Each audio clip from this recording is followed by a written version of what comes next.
Brand new rich kids, used to living the high life. We have 8 bedrooms and about 12 bathrooms. Walking is for peasants. They're about to take a giant leap out of their comfort zone. It looks a bit rough. What's the benefits? They'll stay with typical British families living on the breadline. Wow, that car's really big. People are rich, they're stuck up. Just snobby. Snobby. I think I find it quite hard to live here. Sleeping on a sofa for the rest of your life isn't ideal. You don't know what a struggle is. They'll learn what life is like What does this button do? for those struggling to get by, This is like a food bank. I didn't even know what a food bank was. and the sacrifices they make. He gets everything he wants, and we just about get everything we need. So when was the last time that you actually treated yourself? Will the cash-strapped families change their views? Doesn't make you a bad person just because you're rich. It doesn't mean you're a good person just because you're not rich. And will the rich kids learn I have no idea what I'm doing. there could be more to life than money? The best experience of my life. When rich kids go skint. The rich kid going skint is Tiana, a 19-year-old law and psychology student from Nottingham. I don't really have any hobbies. Maybe shopping, spending my dad's money. That's what I'm best at. As the daughter of a successful restaurateur and property developer, Tiana's always grown up with the best of everything. I am privileged enough to experience the more lavish side of life. Tiana currently goes to uni in Nottingham after her parents paid to give her the best start in life. I was privately educated at an all-girls school from the age of 4 until 18. I think it cost my dad around £14,000 per year. Blimey, that's over £200,000 just on schooling. And alongside a privileged education, keeping Tiana kitted out in the latest designer gear also cost her parents a pretty penny. My favourite bag would probably be this D&G bag. This bag was probably around £900, so not too expensive. But it's not just bags and shoes that Tiana sets her sights on. The most expensive item I own would probably be my watch. It is a Rolex. It would be probably between the £6,000 to £7,000 price range. And this rich kid's luxurious living doesn't end with her designer wardrobe. Despite her parents' 26 grand state-of-the-art kitchen, Tiana's never had to lift a finger around the house. I don't really cook. I like to leave that to my mum because, one, I don't have really that much time, and two, I don't have the expertise or the knowledge. They always help me when I need anything. So how does someone who's never had to get their hands dirty feel about living with a family on the breadline? I want them to like me, and I know they will have pre-assumptions of what I will be like as a person, but I aim to completely change their mind and their opinions by the end. One person who believes in everyone mucking in is hard-up single mum Candace from Southend-on-Sea, who lives with 16-year-old son Tyler and 14-year-old daughter Sophia. I tend to struggle mostly with trying to be a good mum to teenagers with very little money. As well as a part-time waitressing job, Candace also works in a kitchen preparing meals. But her meagre income, coupled with recent benefit cuts, means she has to keep a tight check on her outgoings. Out of the money that I've got this week, I've got £15 left over. I say it's left over, but it isn't normally, because I normally have to spend it. Obviously, I've got other things like milk, bread, and little bits and pieces. Crippling debts from loans, rent arrears and phone bills have also added huge pressure to the family's finances. At the moment, I'm still in about £5,000 worth of debt, somewhere just under that figure. It's hard to still have that hanging over your head. Candace's struggles with money mean Sophia and Tyler don't get anything handed to them on a plate. If they need something new, or if they want some new clothes or new shoes, it normally goes on the Christmas list or the birthday list. As she struggles to claw her way back out of debt, Candace wants to show the rich kid that pulling together and working hard is what's really important. Tyler and Sophia, they are my everything. They make me very proud. We've had nothing, and we've still got each other. After coming to the UK from Iran at the age of 11, Tiana's dad built his restaurant and property empire from scratch. Realising just how easy their daughter has it, Tiana's multimillionaire parents have decided it's time she got a taste of the real world. I think it'll be a good experience for you. It's nice for you to experience the other side as well, because you can get quite used to a certain lifestyle. Do you think you can mock in? Yeah, with the definitely. chores, I everything? think she can, I definitely. think You so. can It depends adapt. what it is. Because even at my uni house, I don't like doing some things, like taking the bins out. Well, she's in for a shock. So, is there anything else about living skint that would be a definite no-no? I don't want to feel crammed or like everyone's living on top of each other, because that's like worst case scenario for me. How do you think she's going to do? I think she'll do OK. Completely different for her. I'd like to see if there's an early morning involved, how she'll adapt to that one. As Tiana leaves the comfort of her parents' sprawling detached house, it's a 3-hour drive to Southend-on-Sea. The houses are quite small here, and they're all joint. Sorry, what's the name of houses that are all joined together? They call that terraced housing. I'm definitely used to houses with driveways and their own like private area, or not so many houses almost on top of each other. As it's Candace's only day off this week, the family are chilling in their pyjamas as they nervously await the rich kid's arrival at their 2-bed upstairs flat. What do you hope they're going to be like? I hate stock-up people. I would hope that they're not, because I wouldn't want to judge them just because they're rich, because then that's just the same as them judging us because we're poor.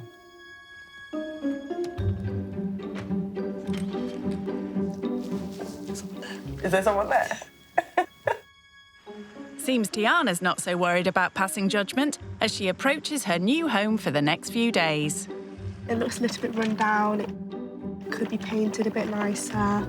Looks a little bit old.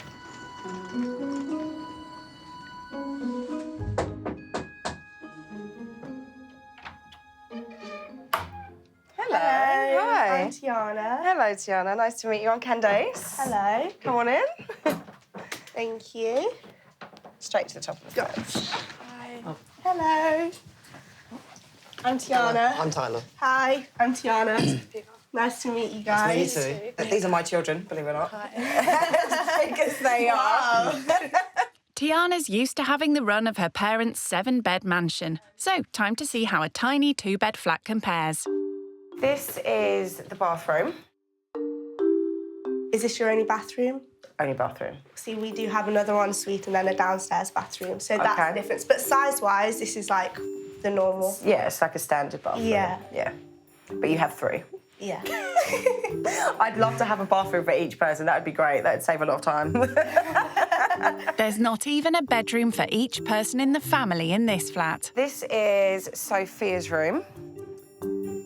I love the massive window, loads of natural light. Yeah, it is nice to be able to look out. Yeah. I mean, we can see the garden, but we can't go in the garden. That's not our garden. Oh, okay. So- So do you have a garden? No. Okay. This is Tyler's room. Lovely. This is where we have to keep all of our coats and jackets and stuff, because Yeah. there's 3 of us and we've got quite a few. Okay. With 3 people living in a 2-bed flat, Tiana's astonished to discover that one of the rooms has to double up. This is the living room. This is also my room. Okay. And this is where I sleep. Okay. Candace sleeps in the living room, which I find quite surprising.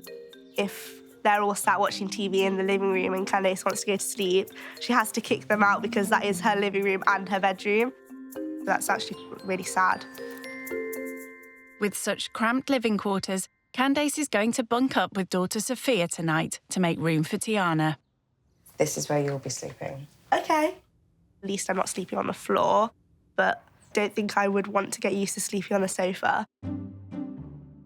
Candace Candace's flat feels rather cramped compared to all the space she's used to back home. We're currently actually getting a third floor. So wow. so it'll be really nice. Yeah, and it's something that my dad's wanted to do for like a few years. So he's finally doing his thing and he's happy now. Her modest kitchen is where Candace likes to do her thing. This is my happy place. This is where I cook and I bake. Oh, do you love baking? I love baking. I bake quite often because I'm trying to start my own business from home baking. Oh, really? Yeah. I mean, it's been quite slow.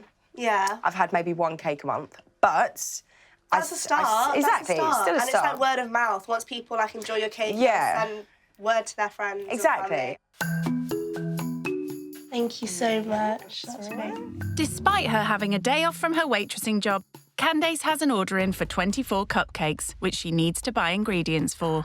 What we can do is we can go and get some stuff from the supply shop and then do some baking. Okay, I'm going to be awful, I know already. I'll be awful at it, but I'll give it a shot. You'll smash it, you'll be fine. Are you guys good at it as well? No. I don't know, Fear's more the baker, I'm more the cooker. The baking supply shop is a few miles away. As Candace can't afford to run a car, it looks like Tiana's going to have to re-familiarise herself with public transport. I actually haven't got the bus in a year. In a year? Yeah. Okay. I was in an accident whilst I was on this bus, so now I'm scared of them. Oh, no. Yeah. Okay. After the accident, I kind of milked it a bit and I asked my dad to just get me Ubers all the time. Tiana's dad bought her a car, even before she passed her driving test. I have a little Fiat 500. It's really cool. It's like a metallic electric blue. So I drive around everywhere. Whereas just affording a single bus fare can be a struggle for Candace. So how often do you get the bus? I get the bus to work twice a week. Okay. Although sometimes I'll walk. It's about maybe a 40-minute walk. Gosh, that's quite far. It's far, but it saves me about £4. Really? Oh, there it is. With over £5,000 of debts to pay off, Candace is hoping that on top of her waitressing job, her fledgling cake business will one day help to turn the family's fortunes around. These cakes are amazing. Oh my God, they look incredible. But with little money, starting out from scratch is an uphill battle. Do you want to pick a flavour? Do you want to have a look and see what they've got? What flavours do they have? Well, it's for kids, so nothing alcoholic. I think we could go for chocolate. Go for chocolate? Chocolate's my favourite. Okay. Buying cupcake ingredients is an opportunity to show Tiana how she quite literally has to keep an eye on every drop she spends. Let's say there's 200 drops in that bottle. That's going to cost me 2p per drop. So that's 8p per 12 cupcakes. Wow. But then also, I've got to think about my gas and my electric, the boxes that it comes in as well. So everything, it all adds up. Now these, it's £12. That's really expensive. I can use this over and over and over again, and That's it will so last me. I mean, I've got moulds in my drawer that have lasted me years. It's been a successful shopping trip for Candace. I can't wait. I'm hungry just thinking about them. Thank you very much. Thanks. Thank you. Bye-bye. And a bit of a wake-up call for spendaholic Tiana. Right, back to the bus stop. When she was saying, oh yeah, I can justify buying that because per use it's like 2p, that really hit me and I was like, wow. If I was to buy something like that, I maybe wouldn't think anything of it. She really thinks it through before she buys anything. Back home, it's 1 p.m, and Candace is keen to get her cupcakes on the go. In this house, everyone mucks in. And sensing Tiana doesn't do much at home, Candace has roped her in as one of her kitchen assistants. Yeah, it looks good. OK, right, I'm going to add the flavour now. The flavour that you chose. So obviously, like, we go... OK. Looks like Candace could do with some serious investment if her business is to take off. Normally, I'd be using this, but it broke. Oh, my God. Yeah. But her tiny income means that for now, she just has to make do. I get paid for my time. And quite often, the amount of hours that it takes me to make a cake, I'm earning less than minimum wage. So I'll be earning, well, maybe £5 an hour. And minimum wage for my age Gosh, when you break it down like that. £8.30. Yeah. I'm going to set a timer so it will beep at us when it's done. With her mum's meagre earnings, designer gear is out of the question for fellow teenager Sophia, who's been eyeing up Tiana's flashy outfit. I'm kind of worried to ask this, but how much were your shoes? So I think these were a little over £500. But I've had them for like a year now, so, and they're obviously going to last me a lot longer. My coat was, I think my dad said around like 800, something like that. Oh, wow. Okay. But again, like, really, really long wear, fashionable.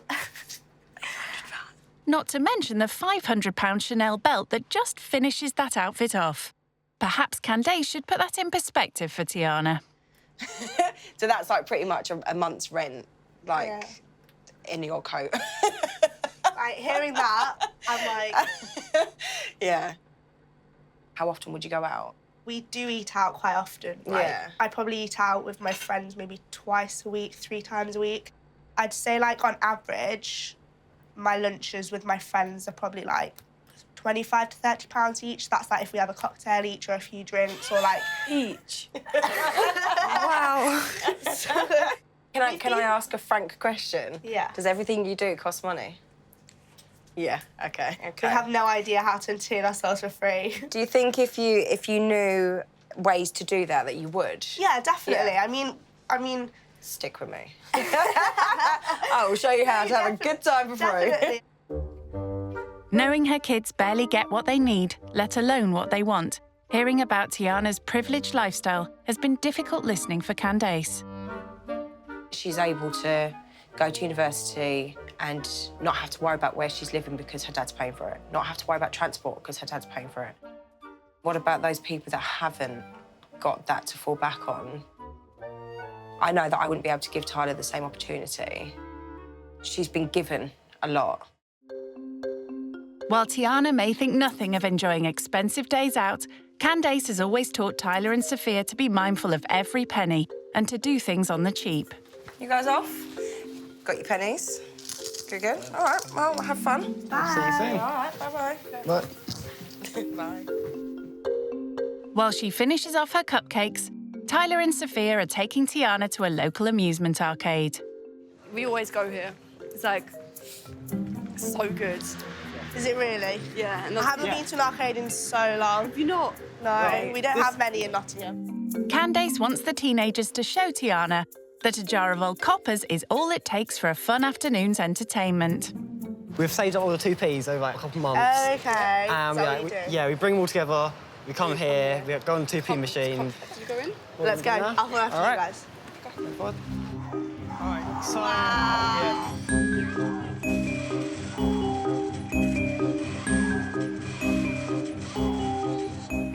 Oh my God! I'm just amazing. That is mad. Oh my God! Yes!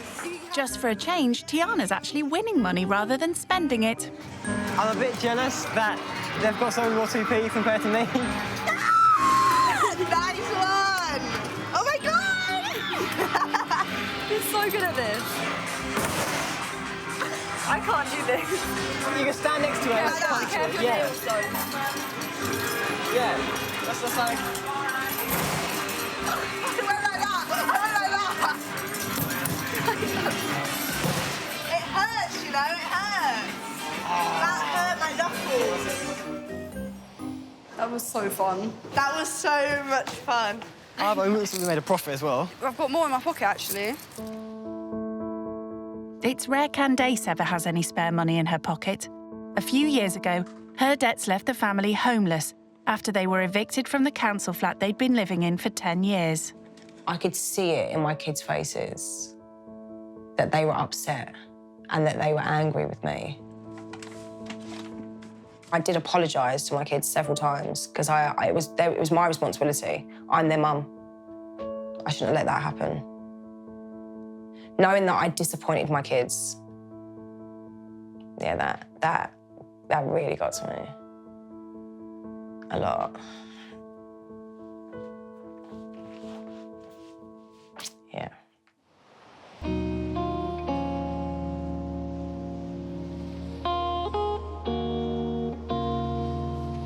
While she has Tyler and Sophia alone, Tiana's keen to hear how their mum's financial difficulties have affected them.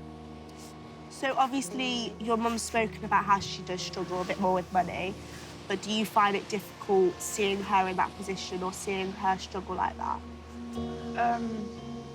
Kinda, yeah. Like seeing her, so it's as if she's scared to let us down. We all struggle, but like she pushes herself that extra mile, so we kind of want to help her out. I feel like if we got a job, it'll be like we could help her out a bit more. Yeah. And if we were like real struggle for money, we can always like use the money that we've got, chip in and like help out. Family. Do either of you have any savings or anything where you've done little jobs before and you've got things saved up? I did have a couple of jobs before, and like I had the money, and like I would save up a bit, and then I would just chip into it if we needed something or if we were a bit short. She's like, I will pay you back, I promise. Yeah, it's like she's like, like, no, it's fine. So it has got to the point where she has had to borrow money. Yeah, she had to borrow before. sometimes, but it's like she hates doing it as well. I think for a mum that would be the worst thing. I Yeah. think She hates, she's like, I hate doing this, but can I like borrow like £5 from you? I was like, yeah, it's fine. She's like, I'll pay you back soon. I was you like, know what? She's so lucky to have you guys that are like able to help her and so understanding. Because I know so many other children wouldn't be as understanding or would be like so demanding for more, and you're just happy with what you have because you've got a really good family and you're all happy and you love each other, and that's the most important thing. This wealth gap between me and Candace and her family makes me feel quite sad. Hearing that was quite shocking, and it made me realise just how lucky and fortunate I am, and just how like less fortunate others are and how different it can be.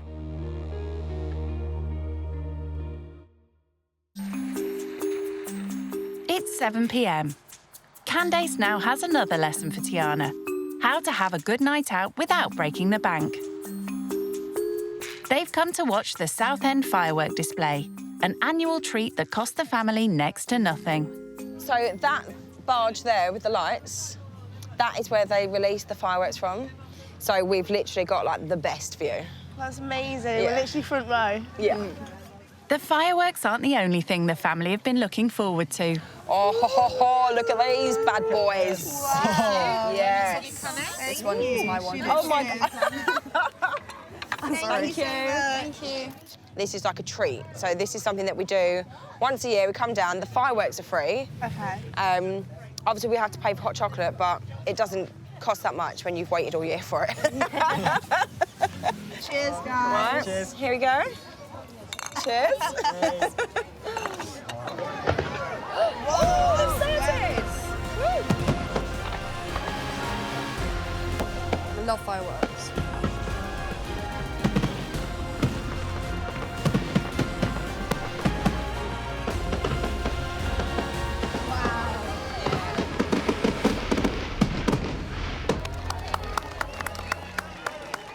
So, what did you think? That was amazing. Yeah. It's so beautiful. You're so lucky Yeah. to have this, and it's right on your doorstep, and it's free. And it's free. I've had a really good time. Good, I'm glad. Thank you so much I'm glad for you've had a bringing good time. Yeah.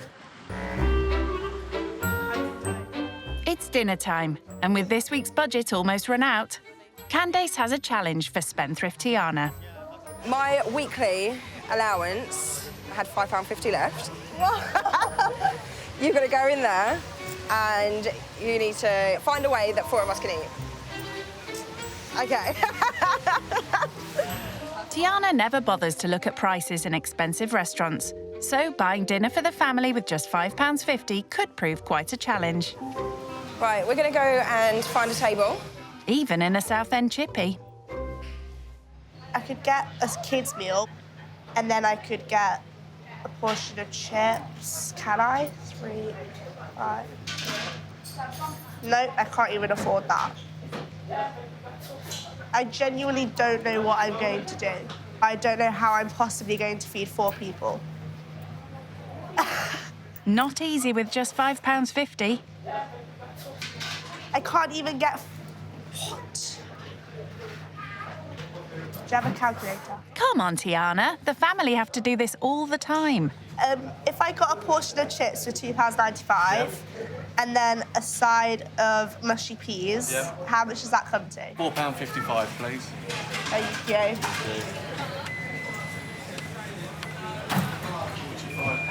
Thank you so much. It was really embarrassing because I was literally like counting the pounds in my hand. I have a little bit spare, but nothing that I could afford to buy anything here with. Time to see what the family think. Oh, hello. So I couldn't get much. Okay, that's fine. So I just got us a portion of fries and the side. Cool. Yeah. Okay. That's perfect. That should change. It's not enough to afford anything else on the menu. That's not even a roll with butter. More used to spending £25 to £30 on a single lunch out, Tiana's budget dinner selection has impressed the queen of economising. You literally did exactly what I would have done. Okay. Yeah. I feel That's better definitely now. a high five moment. Thank you. High five. Yeah. Thank you very Any much. other sauces for you? No, that's all right. Thank you. Thank you. Nice. Dig in, guys. Salt and vinegar? Yes, please. Oh, chunky chips as well. We dip in. Oh, yeah. Of course we dip in. 100%. Oh, it's so good. It's nice and thick. That's what I'm hearing again, guys.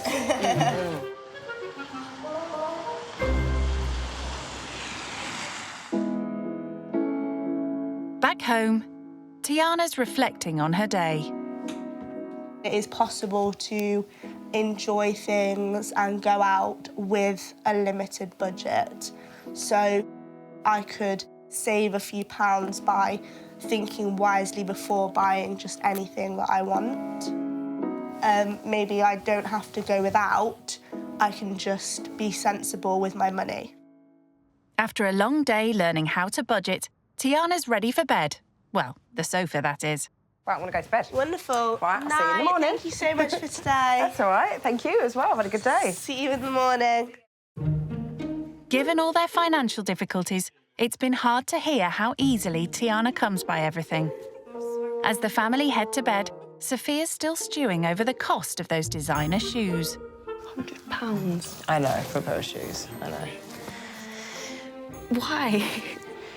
I mean, because she can. That's why.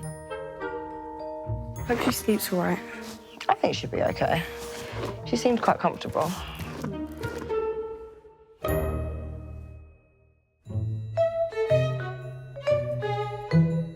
It's 9 a.m.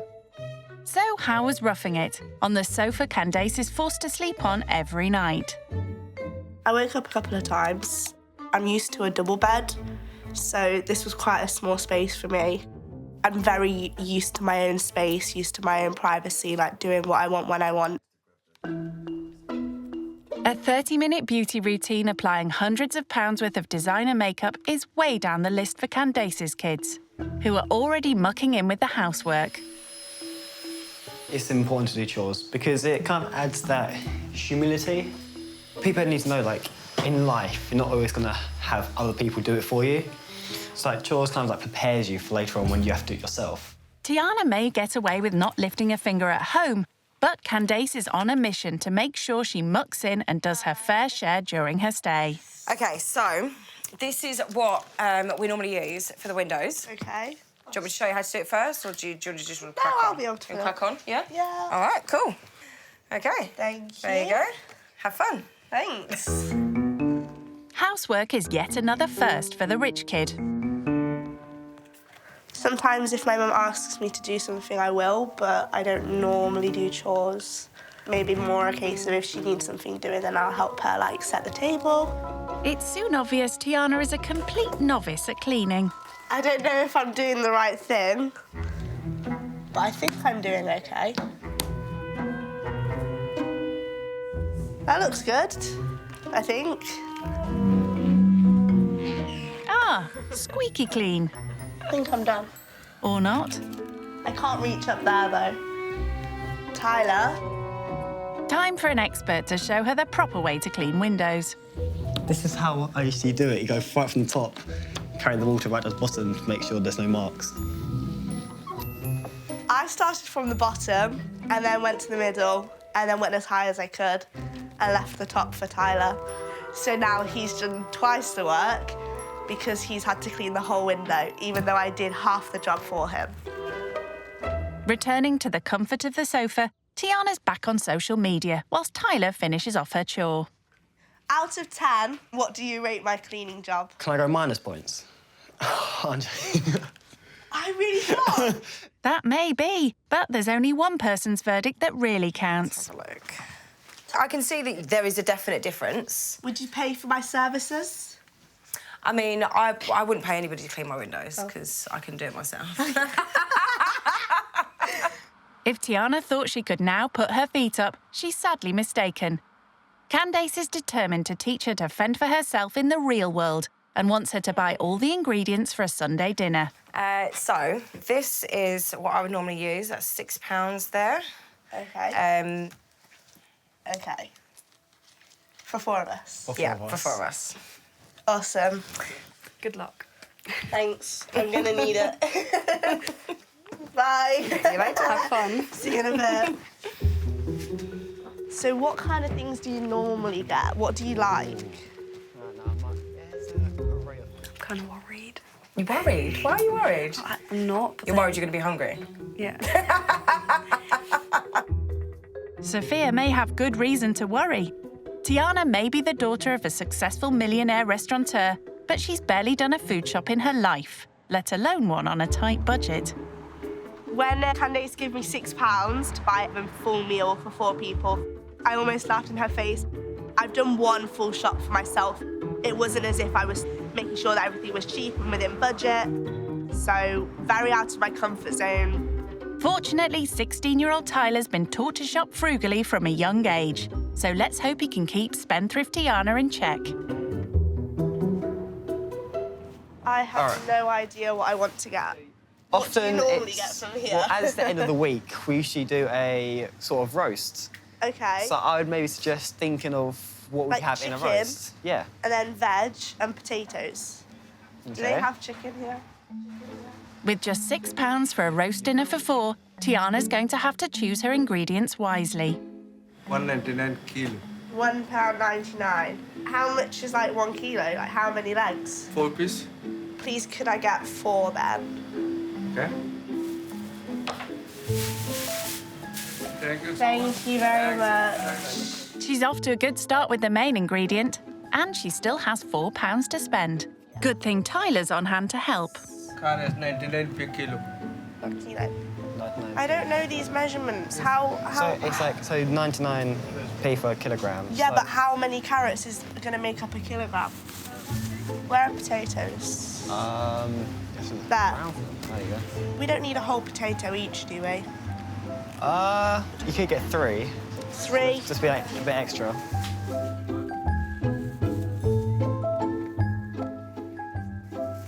I have to put it on here. Yeah. £5 for 3 potatoes. Let's hope that's the weight, not the cost. Is that right? 49p. 49p. 49p, wow. So we'll get those, thank you. This is so easy, I love this. Who knew food was this cheap? What else do you think we should get then? What do you normally like with your roast? You could do some rice, or you could look around the shop and I find don't anything. want rice with that. With You don't a have roast. rice? You don't have rice Do with you have rice with your roast? Well, some people do. I don't like that. Really? If you want rice, we can get rice. I just won't eat the rice. Well, yes. Okay. Well. Excuse me, where is rice? 150. 150 rice. Wonderful. Thank Do you you so wanna get that- much. do you wanna get We that as well can then? definitely afford that. Yeah? Yeah. So add this to the rest, and I think we are under £6. Oh, look at that. 537. Thank you so much. Thank you. Thank you. See you soon. Thank you, Bye-bye. I'm feeling very proud of myself. I did not think I would be able to buy anything like worthy of a full meal for 4 people for £6. I've never had to do something like that before. I think it'll be a really good meal. And I think maybe I could give Candace a run for her money with these like low budget meals. It's 1 p.m. by the time they get home to break the good news to Candace. We have food. Okay, cool. Oh, and before I forget, Oh, this is here is your chain. if I hadn't done good enough already. Tiana, you can put that in the penny jar. Yep. And we can save that up. Cool. All right. Brilliant. Yeah. I'll buy for that. Yeah, you did well. If you were to obviously go out and buy this, how much would it usually be? Yeah. I've never gone out and bought ingredients for a roast before. Have you so not? I would not know. Oh, wow. Really? That's even better, the fact that you've never done that before. I've never made a roast.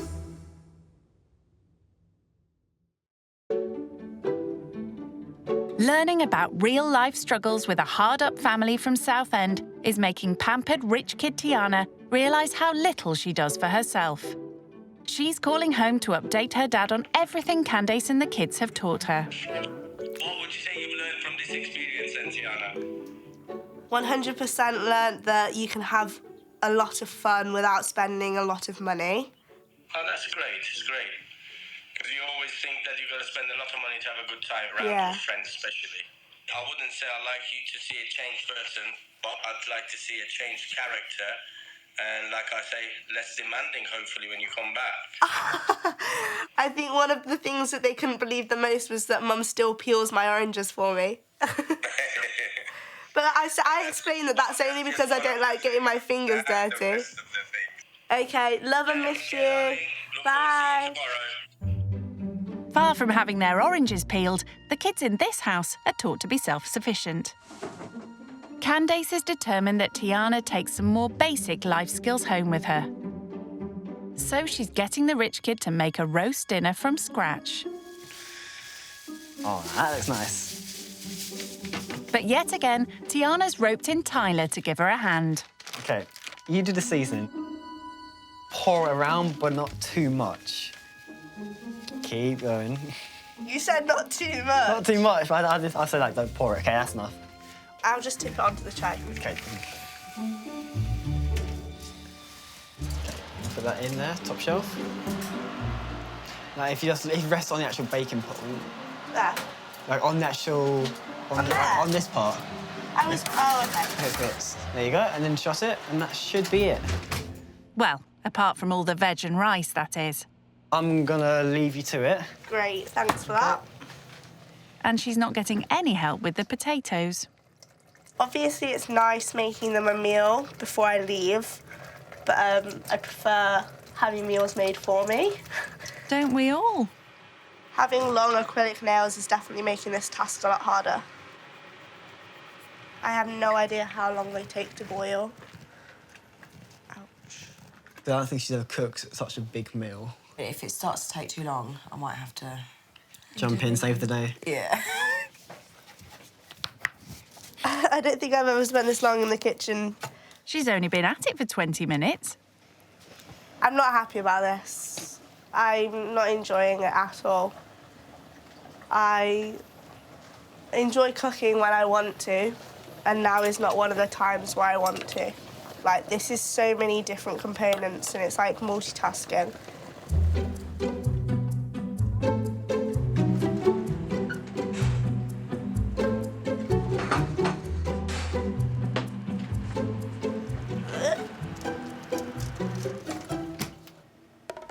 I don't think I'm strong enough to do this.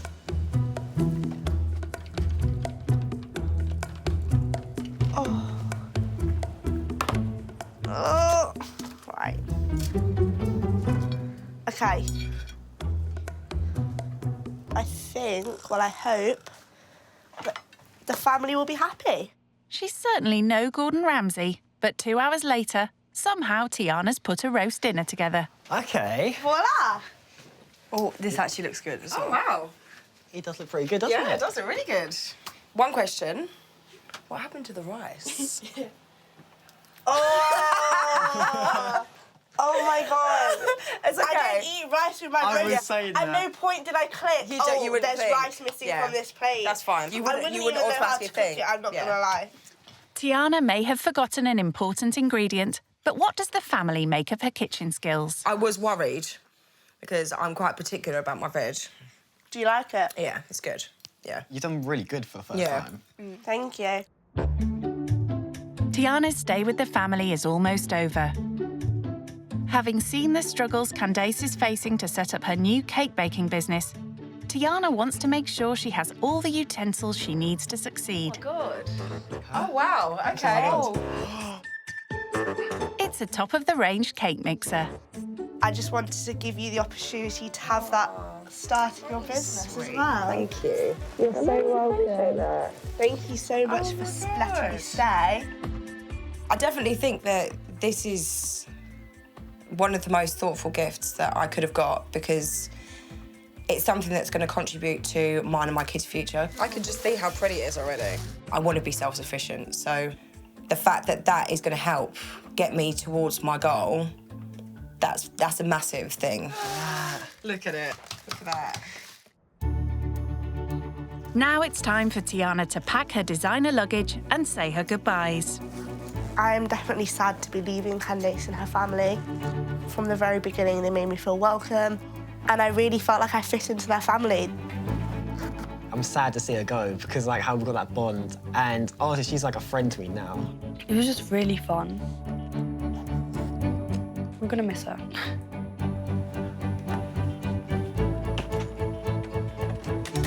Thank you so much for having me. And I'll stay in touch with you on Instagram. Thank you so much for helping me cook, Tyler. Couldn't have done it without you. It's been a really, really positive experience. I'm definitely glad that she came to stay with us. Bye, guys. See you later. Miss you. Living skint has been a wake-up call for Tiana and taught her to do more things for herself. From this experience, I will most importantly take away how to make a roast.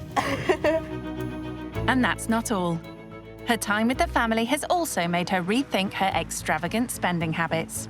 I can go out with my friends and have a lot of fun for a fraction of the price that I have been doing. I definitely know now that you can budget and still have a really good time.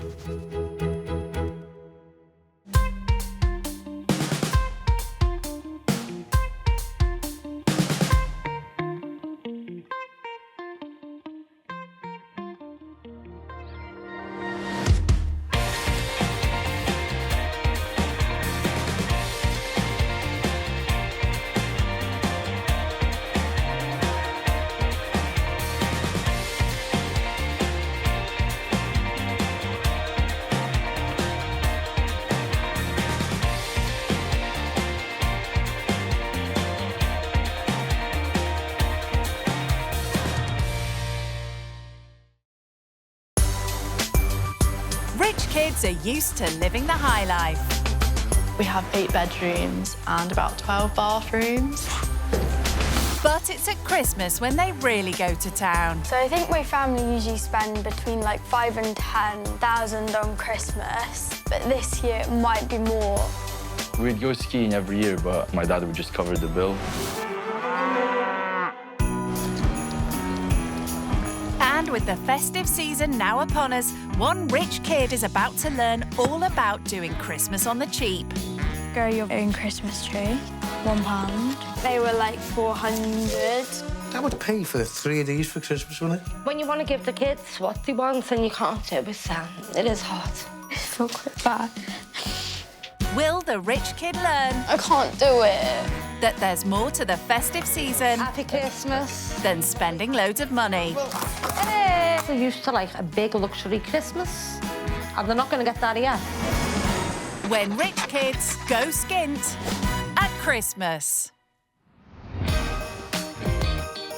18-year-old April from Buckinghamshire is looking forward to her first Christmas in the family's brand new £9 million 7-bed mansion.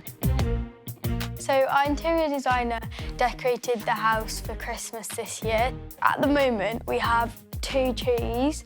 There's some fish and a reindeer. This is the second Christmas tree, but we're getting a real Christmas tree as well. Blimey, 3 Christmas trees? It's practically a forest. So I think my family usually spend between like 5,000 and 10,000 on Christmas, but this year it might be more. It's only once a year, so you have to like go all out. And with their new pad kitted out with every luxury, the family are on track to have their biggest Christmas yet. So we have a bowling alley and a gym. Perfect for working off those excess Christmas pounds. And a bar. Ah, just the place to mix a festive cocktail. And a cinema. that's about it. She's forgotten the sauna, maybe because she's never even used it. And how many bathrooms? 1, 2, 3, 4, 5, 6, 7, 8, 9, 10. The house is arranged over 4 floors, but if the stairs are a bit much... So this is the lift. We don't really use it. The family's money is thanks to her dad's IT business, which he sold last year. My dad definitely likes cars. The most expensive is about 160,000. As well as working for a fashion company, April also sells vintage clothes. So originally, I got the money from my dad. I made it back quite quickly, so I gave him that and then kept the profit. But it's buying rather than selling clothes where April's passion really lies. The main thing I like doing is probably going shopping. I think that I'm probably addicted. These are my special shoes. Got them for my 16th. I think they were like 500. But they weren't the only present. I got a Cartier watch. I have no idea how much it costs, but Meghan Markle has the same one. And like Meghan, April is quite the jet setter.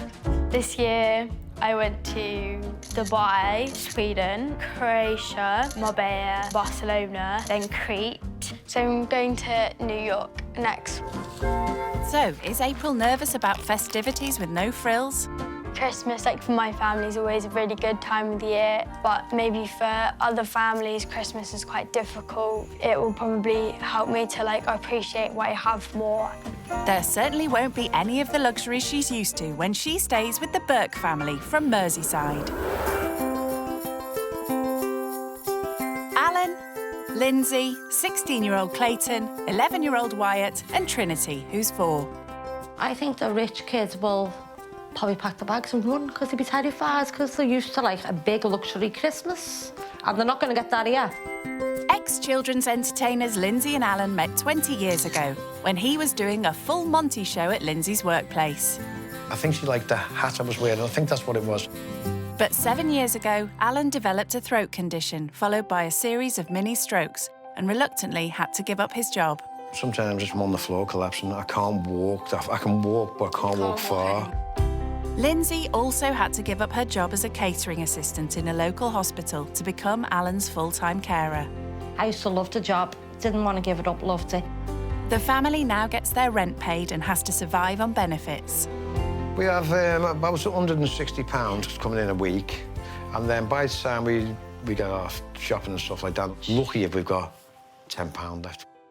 Before I got ill, it was OK because I was on quite a decent income, £700–800 a week. I went from there to basically £160. It's a bit difficult, you know. You've got a budget on that, you know. With the household finances having taken a huge hit, the only way the couple can afford Christmas is through a loan, which they pay back with their child benefit. I get about £800, and that's got to do the whole Christmas. Children, presents, everything. Lindsay, this is getting worse, you know. Lindsay's now become the queen of economising. I love doing bargains, especially on the internet. I do like looking for them. And the family make do and mend as much as they can. I've had this for about 5–6 years, and it's quite good, actually. It's just a bits. It'd be great if you could wave a magic wand and we could have money and just do what we want. You know, when you want to give the kids what they want and you can't do it is hard. So what are they hoping the rich kid will get out of staying with them? We're going to show the rich kids exactly what it's like for us at Christmas. I like to teach them that you can actually budget rather than spend. Maybe to let them understand how other people live. To help overcome her pre-trip jitters, April's having a last-minute pep talk with her mum, Beth, over some sushi. You looking forward to it?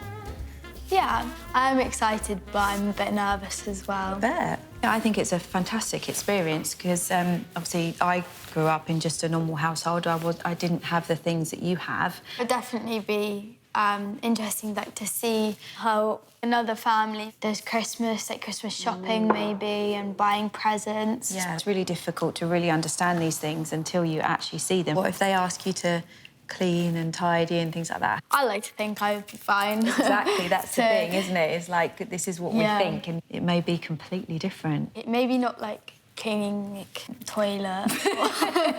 Cleaning the toilet, yeah. Like- I don't think anyone likes to clean the toilets. Hopefully, you know, it will lead you on to being aware of other people. Yeah.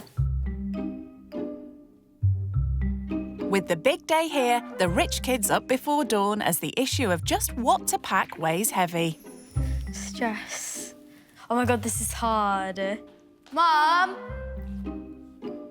I always feel like I have nothing to wear, but that's probably not true. Probably not with 5 wardrobes full of designer gear. This is Louis Vuitton. This is Ralph Lauren.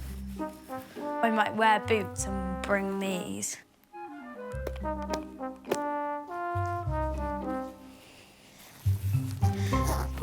So is that all the essentials? Oh, my toothbrush. April's leaving her multi-million-pound home to travel 200 miles north to Merseyside, where the Burke family are preparing for her arrival. I don't know if they're going to like us. I'm just going to try and teach them what we do at Christmas with the low income and see if they can do it themselves. Well, she'll be here soon to join in the Christmas countdown in a council house. I only really know about council houses from, like, sociology at school. Don't see sofas on the street near me. I'm nervous now. The family were hoping to turn on the Christmas lights to welcome their rich kid, but they're running out of credit on the electric smart key. We're in the dark now. And that rich kid's coming in a minute. I know, it's pitch black. I'd say we just let them sit in the dark. Oh. It's what we do anyway. If it goes, doesn't it?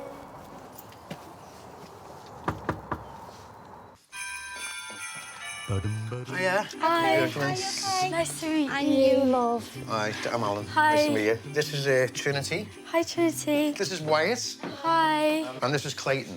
Hi. Just got to go and get some electric because the electric's gone as you turned up. Okay. Should we go and get electric? So see you in a minute. Bye. See you in a minute. Then. See you in a minute.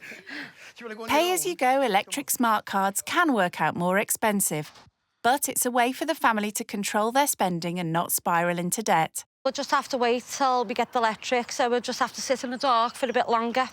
Can't do nothing, can't make a cup of tea or nothing. We got the electric. Hey, April, sorry to leave you in the dark. It's okay. You have the lights on. We have light. Not only is this April's first visit to Merseyside, it's also the first time the rich kids ever stepped inside a council house. So, time to see how it compares to the huge mansion she's used to. This is the kitchen. It's nice. It's okay for what it is. At home, my kitchen is, like, open plan a bit because it, like, flows through to, like, the dining room. Do you do the cooking at home? Not really. Have you cooked? Yeah, I know how to cook. If my parents aren't home, I can cook. What you done to all them lights, kid? Yeah, well, this is the bathroom here. Have you got one of these in your house? I have about 8, 9 or 10. 10 baths? No, not baths, bathrooms. Bathroom, only, 10 bathrooms? Only, like, 2 baths. Yeah, but you only use one. This is Clayton's room. OK. What type of bedroom have you got? Is it bigger than this one? It is a bit bigger. Have you got an ensuite or anything like that in your bedroom? Yeah, I have an Don't say that, ensuite. you know? Yeah. When we've got to queue up to use the toilet and you've got an ensuite, it's great to get out of bed and you can go to your ensuite. Yeah. This is our room, OK. If you notice, we haven't got a wardrobe in here, so our clothes are stuck in there. In there, yeah. Is your mum and dad's bedroom, and they've got walk-in ones, or...? Yeah, it's like a dressing room. They have a dressing room? Yeah. It's unbelievable. It just is, you know. They may not have a walk-in wardrobe, but the family does have one luxury item that they could only afford by buying it second-hand. Oh, wow, a hot tub. Have you got one of them? No. You? No. We've got something you haven't got? Yeah, exactly. Oh, yeah. It needs cleaning. I think you'll have to help me clean that as well. Yeah. Watch your feet where you're walking. And watch you don't stand in any dog muck. Yeah. It wasn't just the hot tub they got for a bargain.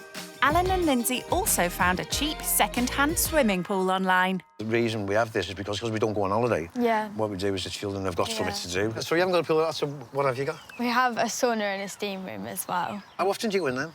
I haven't been in it yet. I can't believe you got them and you don't use them. Yeah. I mean, we'd be made up with them. Yeah. We could make one into a toilet. Yeah. Because we've only got one. True. But you haven't got a pool. No. You haven't got a hot tub. No. We're doing well. Yeah, exactly. We're doing well. There is, however, one thing the family definitely don't have. A spare room for April to sleep in. See that pillow there? Yeah. Well, guess where you're sleeping? On here. Oh. Yeah, no, it looks really comfortable. It might look comfy, but if the rich kid thought Christmas was all about sitting around scoffing mince pies, she's sadly mistaken. Catch this. Here's another one. Sorry. Didn't mean to do that, love. There's another one. Here you go. The family wants to show April how decorating for Christmas can be done on the cheap and have roped her in to lend a hand. Should we just put them here somewhere? Lindsay's decking the halls with recycled Christmas decorations she's saved and collected over the years, a far cry from April's festive extravagances. What were the decorations like? The fancy ones? This year, because we moved into a new house, our interior designer comes and, decorate it. Oh, that's fancy. Yeah. So what's your Christmas tree like? So we get one real one, and then we have, 2 fake ones as well, in different parts. So there's one, in the living room and one, on the landing. So you've got 3 trees? Yeah. So how much are the Christmas trees? I think they're about 500. For a Christmas tree? Yeah, I think so. We've been saving up for years. Yeah. To buy a Christmas tree. Yeah. What's your budget for your Christmas day? So my family don't really have a budget. We do kind of go, all out. So you've got no budget at all? No. So you just go mad? Yeah, basically. They certainly do, spending up to £10,000 on Christmas. But for Alan and Lindsay, simply affording presents for their kids is a struggle. They're forced to take out a loan which is paid back throughout the year using their child benefit payments. I can't touch my child benefit all year. Right, because it gets paid in there, so... so it goes into, a Christmas, saving yeah, something kind of like that, yeah. You get a loan, yeah. It's worth it for, having it for Christmas. I'd love a lot more, but... Yeah. Hearing how easy April's family have it at Christmas has been difficult listening for Lindsay. You just go and buy what they want. Get all your Christmas presents in, do what you want. You wouldn't have to stress at Christmas, would you, really? It'd be nice just to enjoy it like that. Just go and buy what you want. I think maybe they're a little bit, don't have a great impression of me at the moment. Probably was the 3 trees. Before the family begin decorating their one and only fake Christmas tree, Lindsay and Alan are keen to show the rich kid how to bag a festive bargain. These are actually Christmas Eve boxes we do for this show. Yeah. And the challenge is you've got to fill that to the top. Christmas stuff, basically. Right, OK. Filling all 3 boxes on a tight budget could be a push for someone used to splashing out thousands on her Christmas. £5 each. £5 each?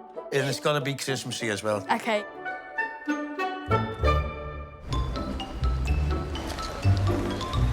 Alan's brought April to their local high street to hunt for cheap Christmas knickknacks. There's actually a charity shop down here, which Lindsay would never dream of going in. You don't mind having a little look, do you? No, that's you might find something nice. Yeah, thank you. She said she's up for the challenge, so let's just see how she gets on, you know. April has bought from charity shops in the past, although not for quite the same reasons most people would use them. You can get some quite good, vintage stuff to, resell for quite a good price. Ah, vintage stuff. So that's what the rich kids call second-hand items. And trying to find vintage stuff for 3 kids with just £15 seems to have April stumped. What is it? Just thinking whether one of the boys would like them. I don't know. This is really difficult. I don't know how to do this. Grow your very own Christmas tree. How much is that? £1. This is going to be hard for the older 2. I have no idea. You better get your Christmas thinking cap on. Alan's getting impatient. Oh, my God, she's been in a while. It's getting dark. It's hard, because I feel like when you get older, you really value presents like gloves and socks. But when you're younger, that's the worst present you can ever get. Finally, April manages to sniff out a few bargains she thinks the kids might like. A hand warmer. I quite like these. Half price. Yeah, 47p. Time to find out if she's kept within Alan and Lindsay's all-important £15 budget. That'll be $14.96, please. Blimey, by the skin of her teeth. OK, thank you. I'm actually really happy about that. Been in a while, you know, it's going dark. Yeah, I know. How'd you get on? You never got change? I do have change. Ounce. 4p. I didn't think you'd get change and fill them. Yeah, yeah. But the real test will be whether the kids like them. It's 6 p.m. as they arrive home, where Lindsay wants April to give her a hand putting up the Christmas tree they spent months saving up for. Thank you. At just £80, their tree's a fifth of the price of April's family's main one. There we go. Oh. Imagine she got 3 trees and Mum must be up the wall trying to put them all together. It's bad enough just doing one. The family are hoping to show April that with a bit of imagination, a budget fake tree can look just as good as the £500 real one her family's put up this year. You look at that old Christmas tree and go, the money we paid for that. Straighten all these branches out. Yeah. So it looks like a real Christmas tree all puffed out. Is she going to learn that when she goes home and got a £500 tree, real one that you got to throw away, you can't use it next year? That's all just a waste. There you go. Is that it? Yay. Oh, nice. And a lot cheaper than yours. Now for the finishing touches. Wherever you fancy. Can you push it down where you are up there? It's wonky, but it's up. It's nice when you've got like a full Christmas tree and you've been saving for like each little bit over the years. This is really cool. Think you've done it better than me? No. Oh, you did? Next year, can you come down and do it again for me? I think that you can definitely decorate a tree, make it look nice without paying loads for new decorations. The tree looks really nice. Thank you so much. Thank you so. The girls have worked up an appetite. Good thing Alan's busy in the kitchen getting dinner on the go. I'm doing pork steaks, chips and salad. I don't know what the rich kid will think about it, like. It's what we have, so I think it's just got to have it. It's not quite the cordon bleu cooking from the private chef April's family hire in for Christmas, but Alan's beloved fat fryer is a lot quicker and cheaper than using the oven. For this meal, it doesn't cost much, you know what I mean? Chips, not the expensive, are they? We'll find out if she likes it, you know. She must like chips. Everyone likes chips. Still, Alan does want to make an effort for the rich kid. I'll give her a nice wine glass. Ooh, very fancy. Looks like it could do with a clean, though. Trying to impress the girl, you know what I mean? Show her that we can do just as fancy as she can on our low budget, you know what I mean? We can. It might be pushy. Come on, Trinity. Wyatt. Clayton. Come on, hurry up. I don't know if she likes peppers. Maybe she's not allergic to peppers. She shouldn't be. Alan's dinner has come in at just over £6 for the entire family. Time to see what the rich kid makes of a low-cost meal. Thank you. Thanks. Oh, is this mine? Yeah, that's yours, Sam. Oh, I'm sorry, Lord. Yeah, that's yours. I hope you enjoy your meal. Thank you. Thank you so much for making it. Would you have anything like that at home? To be fair, not much of my family really like chips, so we don't really have chips, but we'd have maybe like the same with like rice or like pasta or something. Yeah, pasta or salad and stuff like that. How did you go with the tree? I'm good outside. Did you get covered in snow and all that? She got drenched in the snow. She got covered in it. Yeah. I get one of these. You don't want those two? You want all three? Here's your paper, scissors, prick stick. If you want to come cut some out, babe, and stick them on. After dinner, Lindsay gets April to help the kids as they begin making their Christmas lists using cutouts from a catalogue. Yeah, do you want to have a look at the toys and then just look at what you would like out for the Christmas? Do you want to choose your favourites and we can cut them out and stick them on your paper? The good as gold, they know what we can and can't do, so they won't go and find something stupid and go, I want that and I want this and that. Having a limit from her parents when she makes her Christmas wish list is not something April's ever had to worry about. Well, you've got no budget, so you can buy what you want. But you can see with people who are not on a high income, you have to do to make Christmas for the children, you know, make them happy, you know. What did you get last year? I got these shoes that I'm wearing last year. But how much with the trainees? I think they were like 400, maybe. That would pay for 3 of these for Christmas, wouldn't it? Yeah. Oh, my goodness. I think she could have said anything and they'd have got it for it, regardless, because there's no limits. So she could just have asked for... She could ask for a new gym. She's got a gym anyway, and she's got one of them, hasn't she? When they said, like, oh, your trainers, you could, like, pay for, like, all 3 of their Christmases. I feel quite bad. Earlier, April was tasked with buying a few cheap gifts to fill boxes that Alan and Lindsay traditionally give their kids Clayton, Wyatt and Trinity on Christmas Eve. Are you ready to see what I got for the Christmas stocking? Go on. The rich kid stuck within the tight £15 budget. But what do the couple make of what she's bought from the charity shop? The first thing I got is this. Trinity will love that unicorn. I got these for Trinity. They were cute. Some Christmas socks. I thought they were nice. So I got them each grow your own Christmas tree. I have 3 Christmas trees like you. And then I got this for Clayton. What's that? Reusable mini hottie hand warmer. Yeah. I got these gloves for Wyatt. Adil? I spent £14.96. She actually had... Oh, she we got actually change She as got well. change as well, I got 4p change. Oh, we got change. And I maximised the money. I was surprised I managed to get so much for £15. Pretty much all the stuff I got was brand new and it was so cheap. So, I mean, I definitely, if I was on a budget for Christmas presents, why wouldn't you? I think we should get these wrapped up for the kids, you reckon? Oh, come on there, let's get it done. Are you good at wrapping? Nope. You are. Are you good at wrapping, April? Yeah, sometimes. I'm absolutely up. Depends on the shape. While they pack the Christmas boxes, Lindsay and Alan are keen to hear how April's family made their money.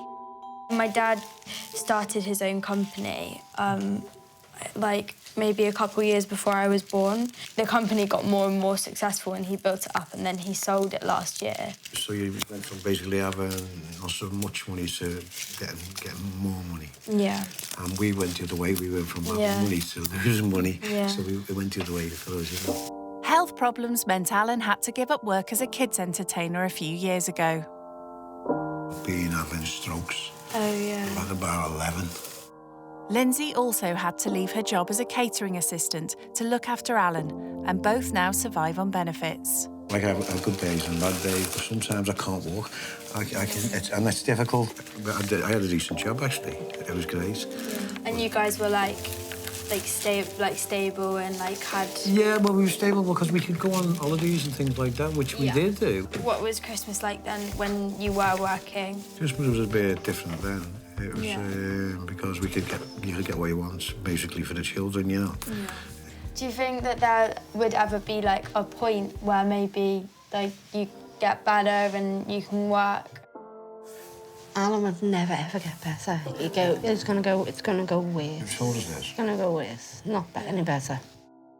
Well, at least you're working, aren't you? Earning your own money and not not doing nothing and taking all the money off your mum and dad. Yeah, both my parents have just always taught us success won't come to you. You always have to work for it. Do you think all of your kids will want to get into work? Yeah, but when they left school and I forced them to get a job, I would never have them claiming or sitting around doing nothing. No. April can do the honours. Put them under the tree. Yep. Okay. Yay. It's now 10 p.m. All ready for bed? Yeah. Look cosy. Do it myself. Oh, lovely. Keep your feet warm now on the floor. Yeah, exactly. With a big day of Christmas celebrations planned for tomorrow, April's keen to get an early night. But unfortunately for her, there's no luxurious king-size bed to slip into. You're giving a pillow? Yeah, Trinity's pillow. Have a nice night, love. You too, sleep well. And you, love. I'll see you in the morning. Good night. Good night, love. I actually feel very comfy. And I'm very tired.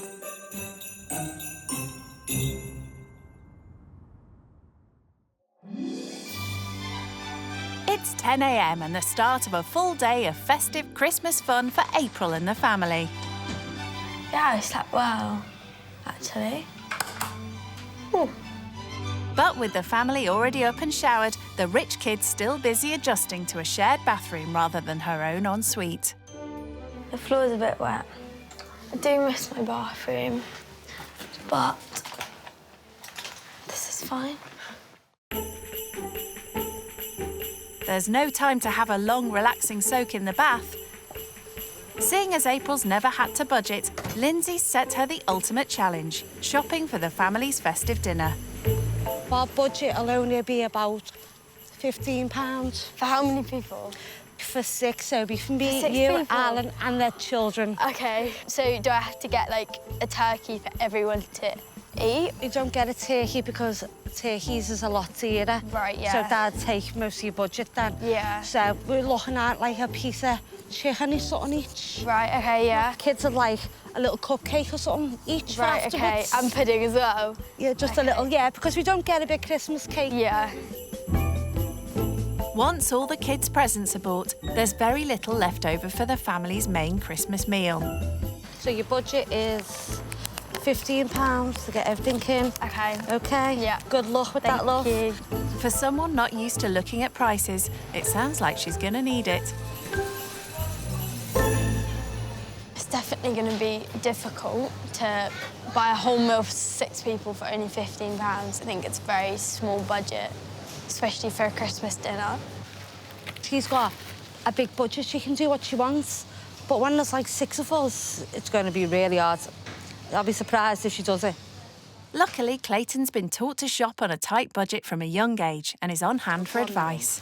Go on, go and see how she is. OK. What do you usually have on Christmas Day? Usually my siblings are mostly fuss eaters. Yeah. They usually just have chips. Like, there's no point just going overboard to get like tons of meat if they're not going to eat it. Yeah. I don't really get the Christmas meals that I want. Like, Yeah. you know, meat. No one would eat it. With 2 fussy kids in the family, Lindsay and Alan aren't keen to spend loads on expensive meats, especially when they have so little in the pot for their Christmas dinner. I feel bad for Clayton because he obviously does really enjoy Christmas dinner, but they just can't afford to buy a whole turkey just for one person. The fact that you don't get roast dinner makes me want to make a nice roast dinner, so the pressure is on. But the realities of doing Christmas dinner with little money soon become apparent. The chicken's quite expensive. I don't know, but I think we're just gonna have to go for it. But then, there is 2 kits, and kids don't. I'm gonna get another one. That is a lot of money on chicken. Spent $7.99 just on chicken. Blimey, that's already over half her budget. How you doing? Hi. I'm struggling a bit. These chickens are really expensive, so I was wondering if there was an alternative. Well, over there's aisle with all frozen foods that are probably cheaper. Seems that's some good advice from Clayton. How about if I got 1 pack of the chicken, Yeah. and then I got a pack of chicken nuggets? Whoever wants chicken nuggets can have chicken nuggets. Yeah. And then the other people can have meat. Golden drummers. Oh, this is turkey as well. Brilliant. Turkey There you go. drummers. I'm gonna get 2 packs. Sounds like she could be onto a winner. But it appears April's forgotten about the strict budget that she's supposed to be working to.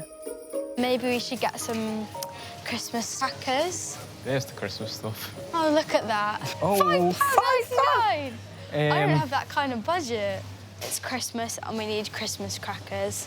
Not So Christmas without Christmas I'm going to buy them as a gift. April may be paying for the crackers, but it's the moment of reckoning. Has she managed to keep within her £15 limit for the Christmas dinner? There you go, thank you very much. Thank you. How did we get on? Yeah, good. Did we stay in budget or go over? Yeah, we've got 49p change. Well done, love. You're getting good at this. I know. That's Your you. mum is going to love you. Thank you. Let's go.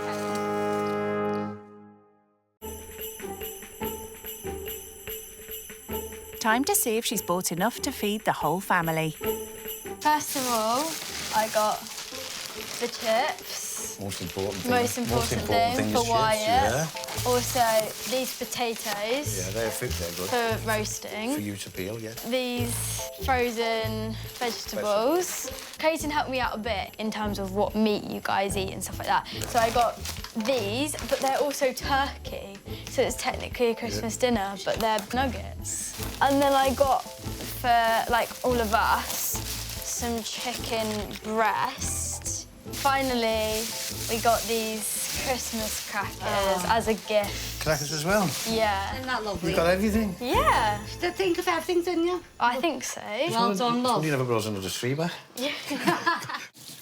If April thought her festive chores were done with the shopping, she's sadly mistaken. It's 1 p.m. and Alan's keen to get the Christmas dinner on the go.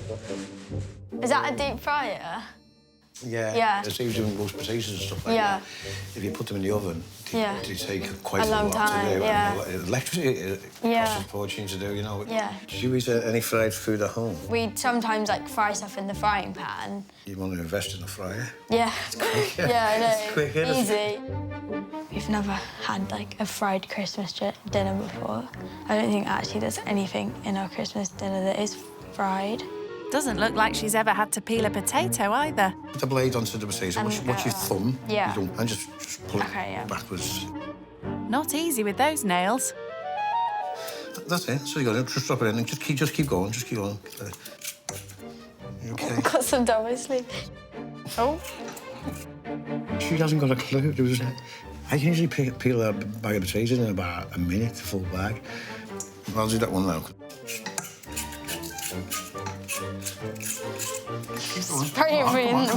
I'm not spitting it at you. No, keep going. You'll have a chip in a minute if you carry on with that one. Keep going. Might get Christmas dinner about 9, 10 o'clock.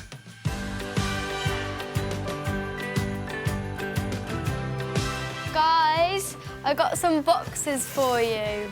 While the dinner's cooking, it's time for Clayton, Wyatt and Trinity to see what April chose for them when she went Christmas shopping yesterday. Here you go. What'd you say to April? Thanks. Thank you. It's okay. Is that beautiful? Well, at least she likes the unicorn. What these? Pair of big socks to go with your legs. Thank you. That's okay. A hand warmer. Okay, definitely win. I draw all the time, so I need something to warm up my hands. Well, there you go. So I need, thanks. I think Clayton liked his box, which was good, and Trinity liked her unicorn, so I think that went well. Presents are well thought out, and it was like gifts that we actually use and we actually like. She doesn't know our children like we do, so I've made up for her. She worked well. Made up for her. No, she really worked well because you got everything with the ages as well. She did, didn't she? Yeah. You gonna play with these? Yeah. It's now 4 p.m. Because he likes chips. He's a kid. And that's why it's never do. And April's been called back to kitchen duty. Right, I'll just do this one without sorting that out, OK? Not only is this the first Christmas dinner April's ever made, it's also most likely the cheapest she's ever had. Sixton's in, Clayton's in. Daddy's sitting there on that table. Hello, your dinner's ready. Hello. Christmas dinner, come on. She's very good, you know. Like, she's a good cook, you know. She's very good at serving as well. Well done, love. Thank you. What do you say? Thank you very much, April. And she cooked it herself, and she bought everything herself. She even brought it in. Thank you very much. Happy Christmas. It's been lovely having you. Ready? 1, 2, 3, April. Oh, I lost both. A £15 budget Christmas dinner has certainly made April see her family's lavish Christmas Day meal in a whole new light. I will be grateful for it because I guess I always just thought that maybe everyone has like a big Christmas dinner and you just save, but I guess it's just not possible if you're on a budget. Has your impression changed of me over the weekend? You surprised me, actually. When they asked you to do something, you didn't hesitate. You just got on with it. Yeah. I could have asked you to dig the garden, and I think you'd have done it. Or I would have tried. it changed your opinion on rich children. I'm glad you think that. Especially coming from what you've got, coming from what we've got. Thank you very much, anyways. Thank you for having me. Not a problem. I'm very grateful. And special Christmas toast to Adil. And thank you for letting me stay. And Trinity, actually, didn't you get April a present yesterday? Thank a nice you. Christmas thing for when you go home. Thank you. Aw. I have a present for everybody as well. We are going to go to the Christmas Ice Festival in Liverpool. Wow. Yeah. It's okay. It's okay. Thanks a lot. It's okay. Thank you. It's really nice and thoughtful. She didn't have to. That's what I'm saying. No, She didn't have to. And we wouldn't bother us if she never. You know, it wouldn't But bother our us. kids will be made up because they haven't been out, so our kids will really be made up. Liverpool's Christmas market is held every year in a square in front of the city's St George's Hall. Filled with festive fun. Yeah, look, wow!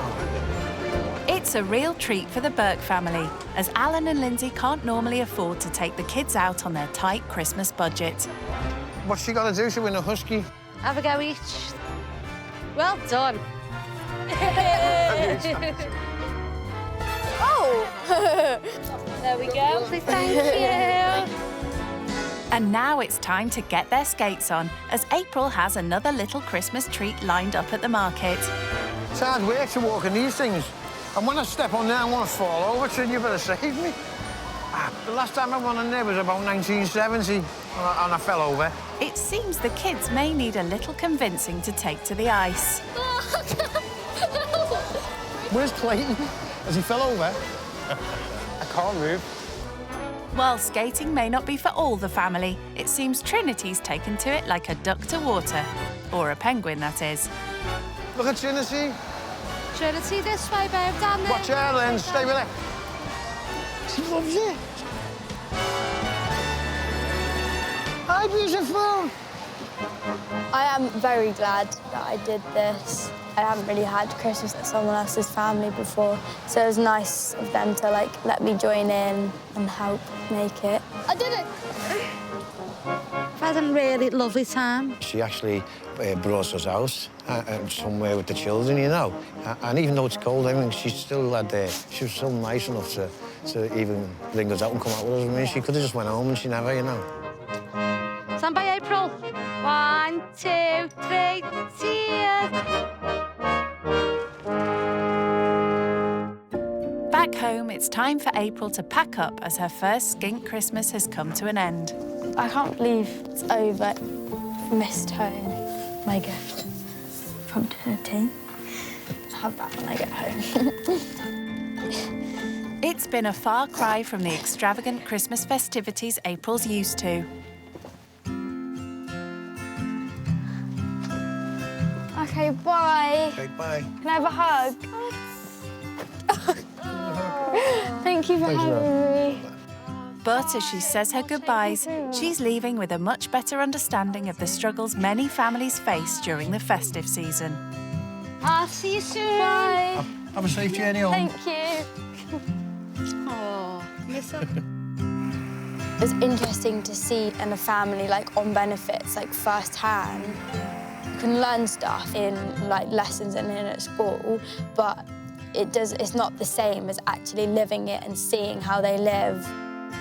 I'm definitely going to be more appreciative, like, on Christmas, like, for my family and for, like, everything we have, because it can be very different for a lot of people. I was expecting for to be that snobby, but she weren't. It was really fun and the best thing, and an experience for us and her, you know. So She can come back next year. Yeah. Definitely. There is, however, one thing April won't be taking home from the experience. I don't think I'll be putting a deep fryer on my Christmas list. I mean, the chips were nice, but I'm not a fan of, like, really fried food.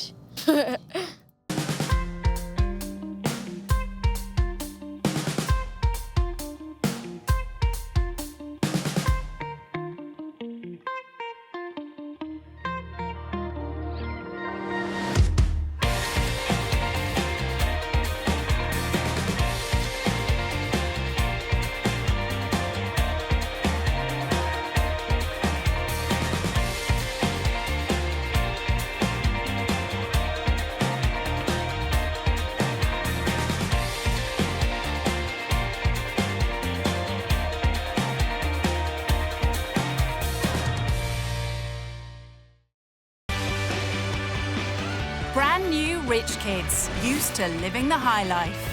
We have 8 bedrooms and about 12 bathrooms.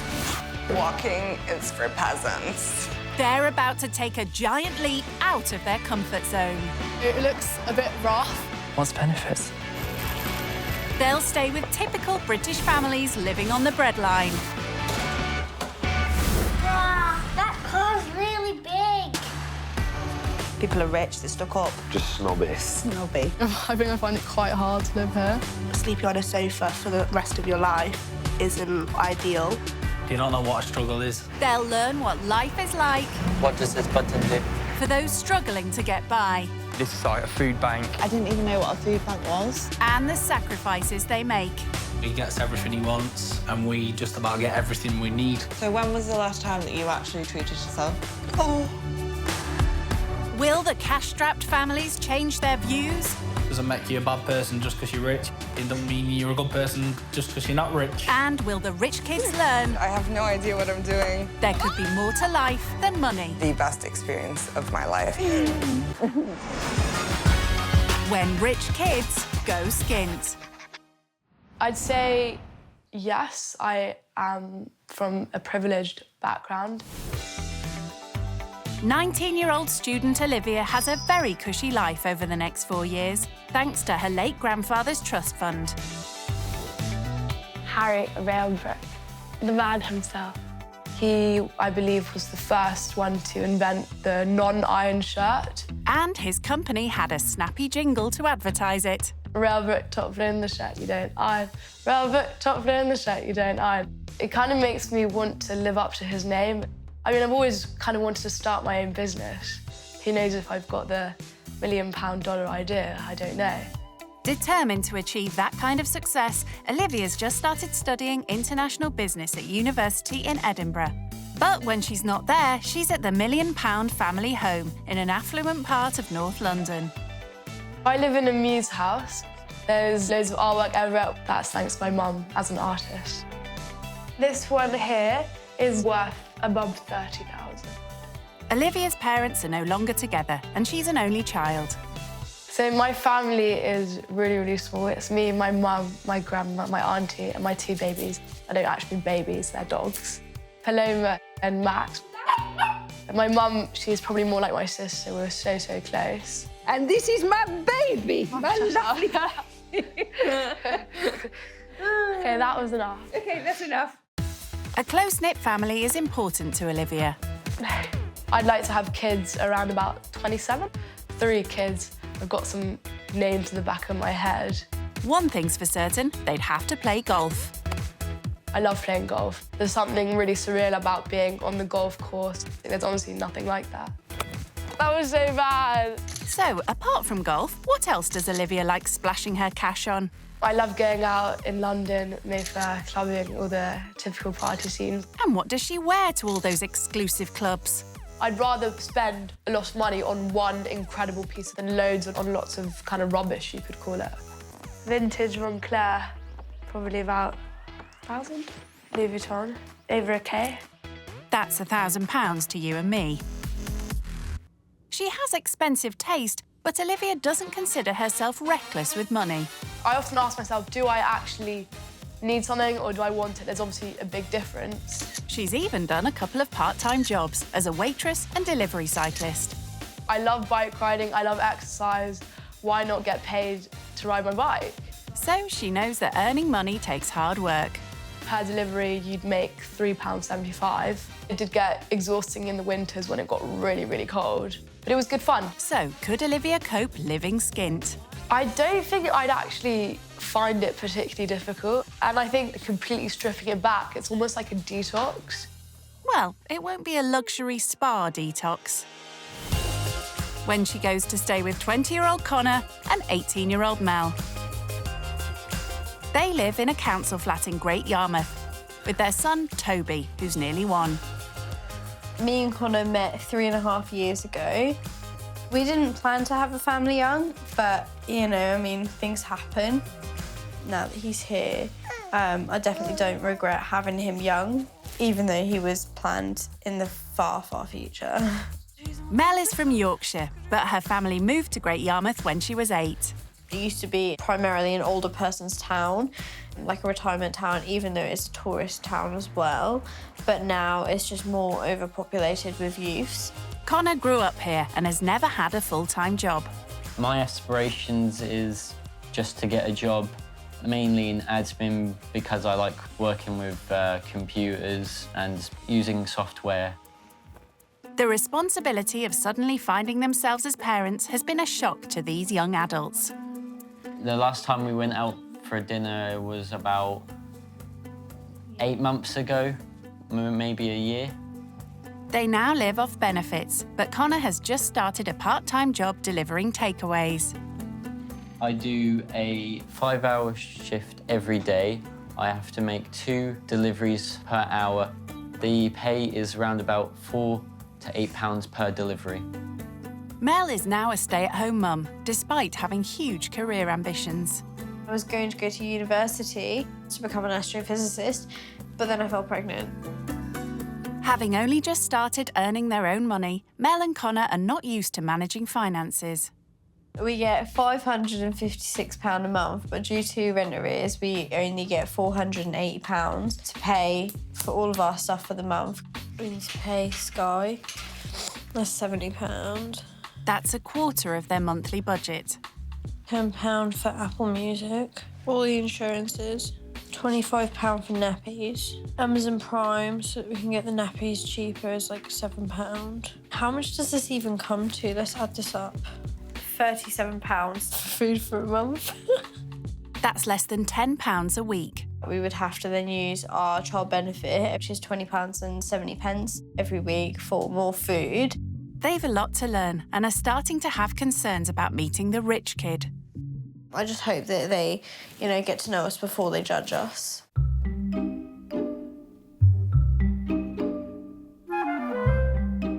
Maybe I should put a sporty outfit. Kids go to the park, do some more activities with the kids. Olivia is almost ready to leave and looking forward to meeting any children that might be in the family she's going to stay with. If they were my age, obviously, I'd be able to relate to them. They're at the same stage in life, so everything would be very relative. She's in for a shock when she finds out it's the parents that are her age. Olivia! Yeah? Before Olivia sets off on her 2 days away, her mum is keen to give her some last-minute advice. Make sure you smile. I smile, I'll be obviously very grateful, very courteous, help out if they need anything. I'll be there. And whatever they make you, you say how lovely it is. I'm not going to eat if it's meat. I don't eat meat. Yeah, it's difficult if you don't. No, but I think they'd understand. They're not going to cook me a steak if I say I don't eat meat. Yeah. Well, I don't think they'll be having steak. I think it's important that she goes and sees how other people live, and I think it'll make her think, God, I'm so lucky for what I have. 2.5 hours away in Great Yarmouth, Mel is excited to meet their lucky guest. Can't wait for the rich kid to get here. I think it's just more company. I do hope they'll like me. I feel like I'm quite a likeable person. I'm quite bubbly, funny. So, yeah, what's not to like? I don't know. I don't really care if they are judgmental, but if they, kind of go on and on and on about it, then I'll be, probably get defensive. All the little dainty houses. I'm sure they've done them up beautifully inside.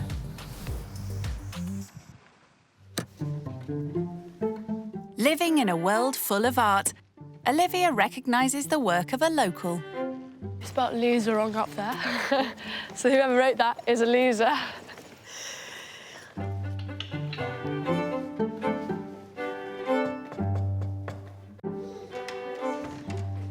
Hello. Hello. I'm Olivia. Hello. Hi. Hi, I would give you a high five. And what's this little treasure Toby. called? Hi, Toby. Did you want to come through? Yeah, thank you so much. Toby, how old is he? 1. Birthday tomorrow. Aw. Hope she's brought her party dress along with that £1,000 designer jacket. So what's your living room like? It is slightly bigger, but yeah, it's quite modern because my mum is an artist. Oh, nice. So in the house we've got, I love art. got art absolutely everywhere, lots of different colours and everything. In the kitchen, Olivia finds the ideal moment to discuss what she eats. What's your like go-to thing to cook for like breakfast? Oh, hash browns and egg with plum tomatoes. Ooh. Yeah. A vegetarian fry-up. Yeah, I don't eat meat. The only meat I eat is chicken. I eat chicken occasionally, but then I'd say I'm pescatarian, but poly-pescatarian. Yeah. That's a new one. But it means the girls have already found common ground with their eating habits. Next up, Toby's bedroom. Does he play with all these toys? Yeah. He's got so many. I know. Oh. How old are you, if you don't mind me asking? I'm 19 in Really? November, yes. Okay, so I'm actually older than you. Really? Yeah. How old are you? I'm 19. What would you say has been like the hardest thing, you know, bringing him up? Being young, going to university and getting like better jobs and stuff. Did you want to go to university? Yeah, I was literally going to do physics to then go on to astrophysics. Wow, you must be so clever. Physics, that was like my worst subject. Really? Yeah, I was going to do that and then I felt pregnant. Next stop on the house tour is Mel and Connor's room. So this is our very messy bedroom. No, it's really decent size. How big's your bedroom? My bedroom is slightly bigger than yours. See, I thought this room was massive. It's slightly bigger, and I've got like a little ensuite as well, which is nice. I'm jealous. Lucky. Mel and Connor don't even have a proper wardrobe, let alone an ensuite bathroom. Do you have more than one bedroom or like just the one? Yeah, so ours is a 4-bedroom house, but then we use 2 as like main bedrooms and then 2 others as like little sort of guest rooms or something. Study. Do you still like go to school then or like uni? Yeah, so I'm at university at the moment at Edinburgh. Do you want to go take him into another room to try and settle him down because he's really tired? So what does Olivia think so far? Their kid is absolutely adorable. It makes me want to have my own, but not now. I think 19 is quite young to have a kid. There might only be 6 months in age that separates them, but they are worlds apart. Your mum's got a steam room? Yeah, we do. What? That's quite nice. Oh my God, no, I'm quite jealous about that. Mel doesn't have a steam room, or in fact a spare bedroom. This is where you're going to be sleeping, like in here. You can have the sofa, or I've got a double air bed, so you can like blow it up and then you can sleep on it. I mean, I don't want you to like blow it up or anything. I could like perfectly sleep on the sofa. Sure? That's yeah? fine. Okay, perfect. That's my closest thing to a spare bedroom. First impressions, Mel and Connor, they're really, really lovely people, and I'm looking forward to spending more time with them and just seeing how their lives are, really. Well, no time like the present. First up, Olivia gets to see what it's like food shopping with a tenner. Do you ever budget, ever? It's not something that I have to actively think about. How much would you spend on food a day, essentially? All my food at university is catered breakfast and dinner, so the only expense I have to pay for is lunch. So how much would you spend like on yourself for a meal? If I'm going like to a really, really nice place, it can be anywhere from like 50 to 150 a head, literally. Oh my God. I think the most I probably spent on myself was £25. Really? Never like 150. Yeah. Oh, that is so crazy. So would you say that because you have a child, your spending habits and food have changed at all? We can't just choose to, go out for meals. We can't just choose to go out and buy ourselves new clothes. So all of the nice stuff that I do have, it's like I've had it since I was like 13, 14 years old. So the money Olivia spends on one meal could be life-changing for Mel. That would literally do my family for like a good month. Well, probably more than that, probably like 2 months of food. Like, that's ridiculous. Do you ever have porridge for breakfast? I mean, we do. I mean, like, we've got oats at home, yeah. I love I think we should get some tomatoes. Then we've got eggs and things at home. Oh, like two, It's like two for a pound. There you go. That's decent. That is perfect. That's breakfast sorted. They've got baby carrots there if we want to get some carrots. Cool. Right. Have you ever gone into debt badly? Yeah, we then went into rent arrears, so now we have to like pay back the rent arrears. So it can be quite difficult, obviously where you can't afford like everything, where now we can't really afford anything else.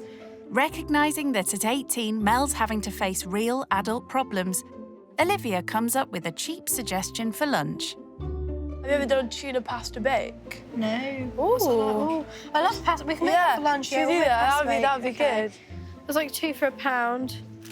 Looks like Olivia's cooking lunch then. Hello. That's £10 altogether. Thank you. Thank you very much. Thanks, bye. When I go out shopping, just whatever tickles my fancy, I just chuck in the basket. She actively has to be conscious about, how much money am I spending. I guess it was a different experience to what I'm used to. Olivia loves cooking, but doesn't get the chance in her catered accommodation at uni. I'm excited to shade on my cooking skills. Hopefully, it's good. I have to boil the carrots because they are rather frozen. That's a bit much. I definitely don't think that she's used to cooking with the whole family. I think it's more just herself. Yeah, I put a bit much in. I mean, I don't really eat a lot anyway. Like, it may look like it, but I don't. I've never tried it, so I'm excited to see how it tastes. And Mel wants to find out more about Olivia's expensive taste. How much money would you roughly spend on yourself in, like, a week? I wouldn't say I spend a ridiculous amount, or I don't go out shopping.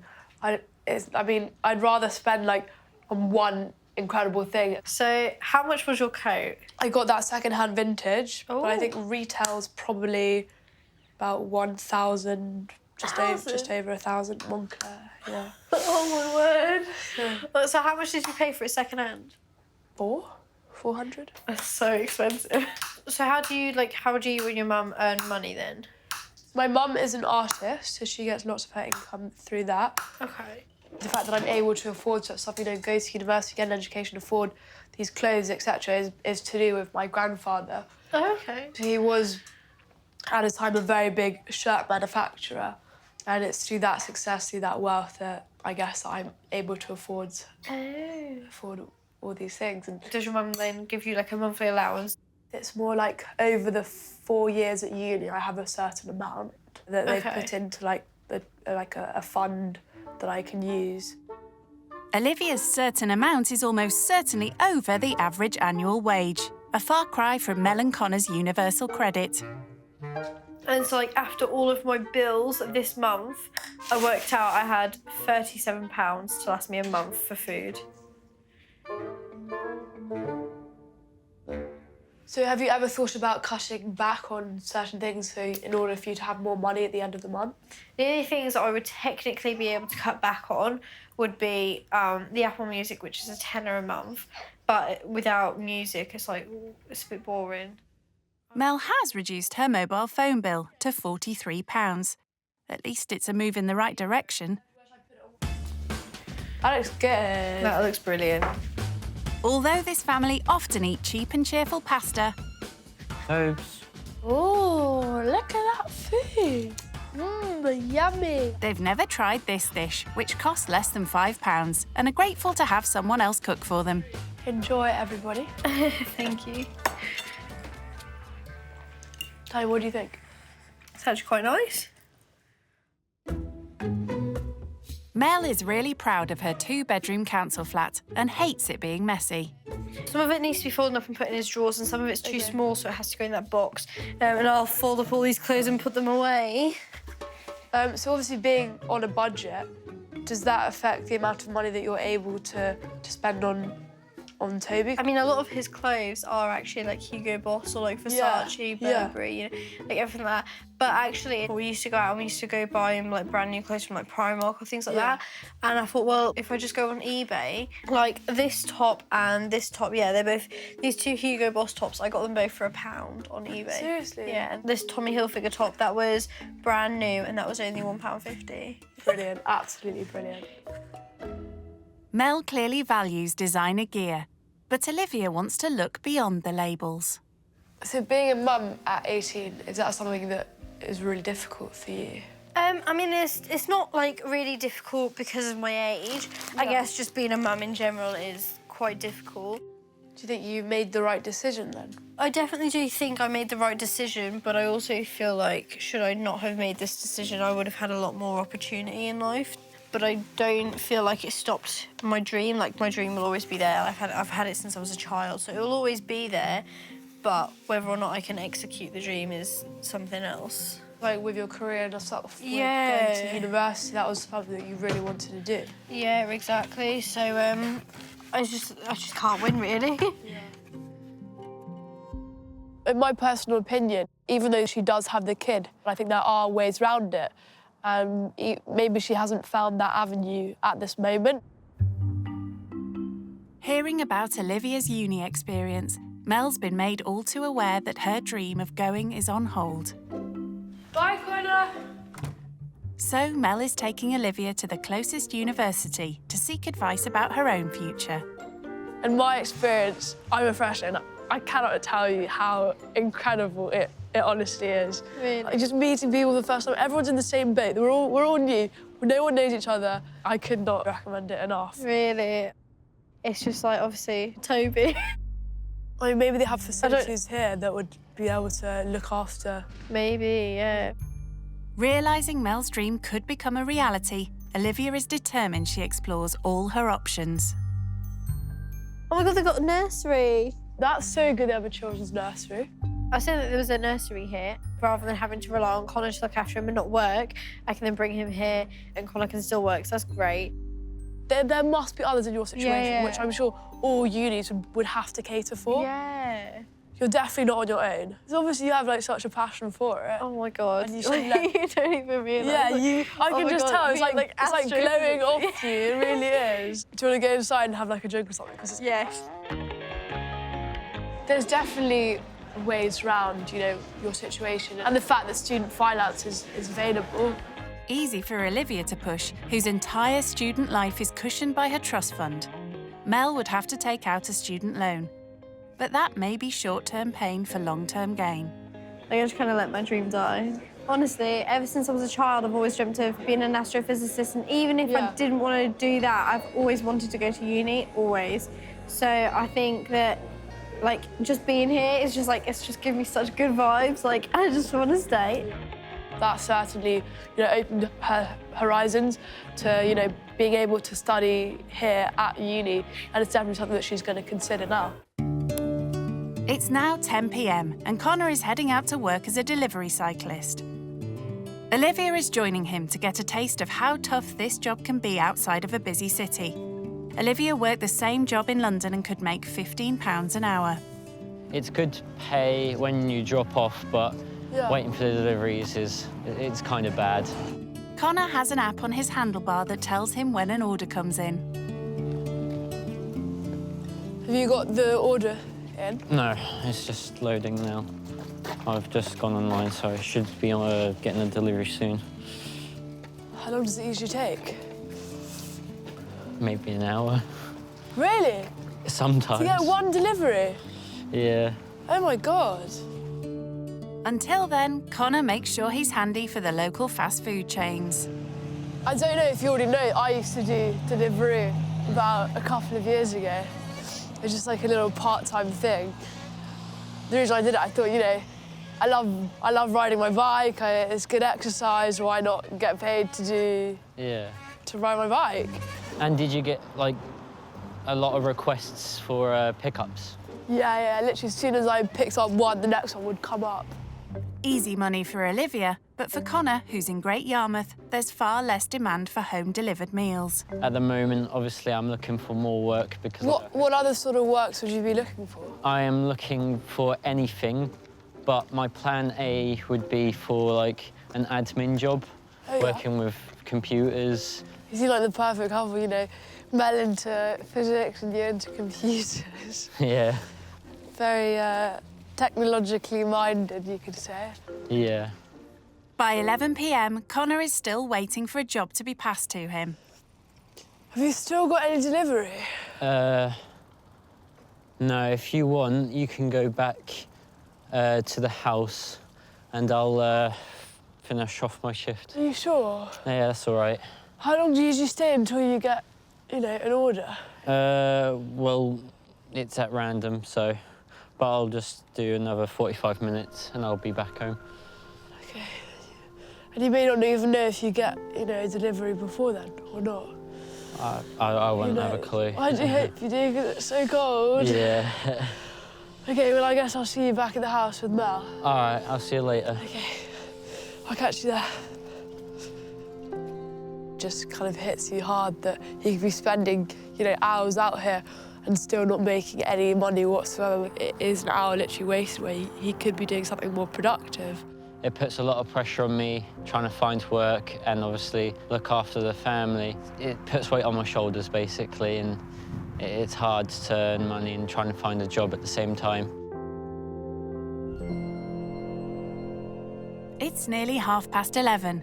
Olivia's decided to forego the sofa and opt for the airbed. Here's all your bedding.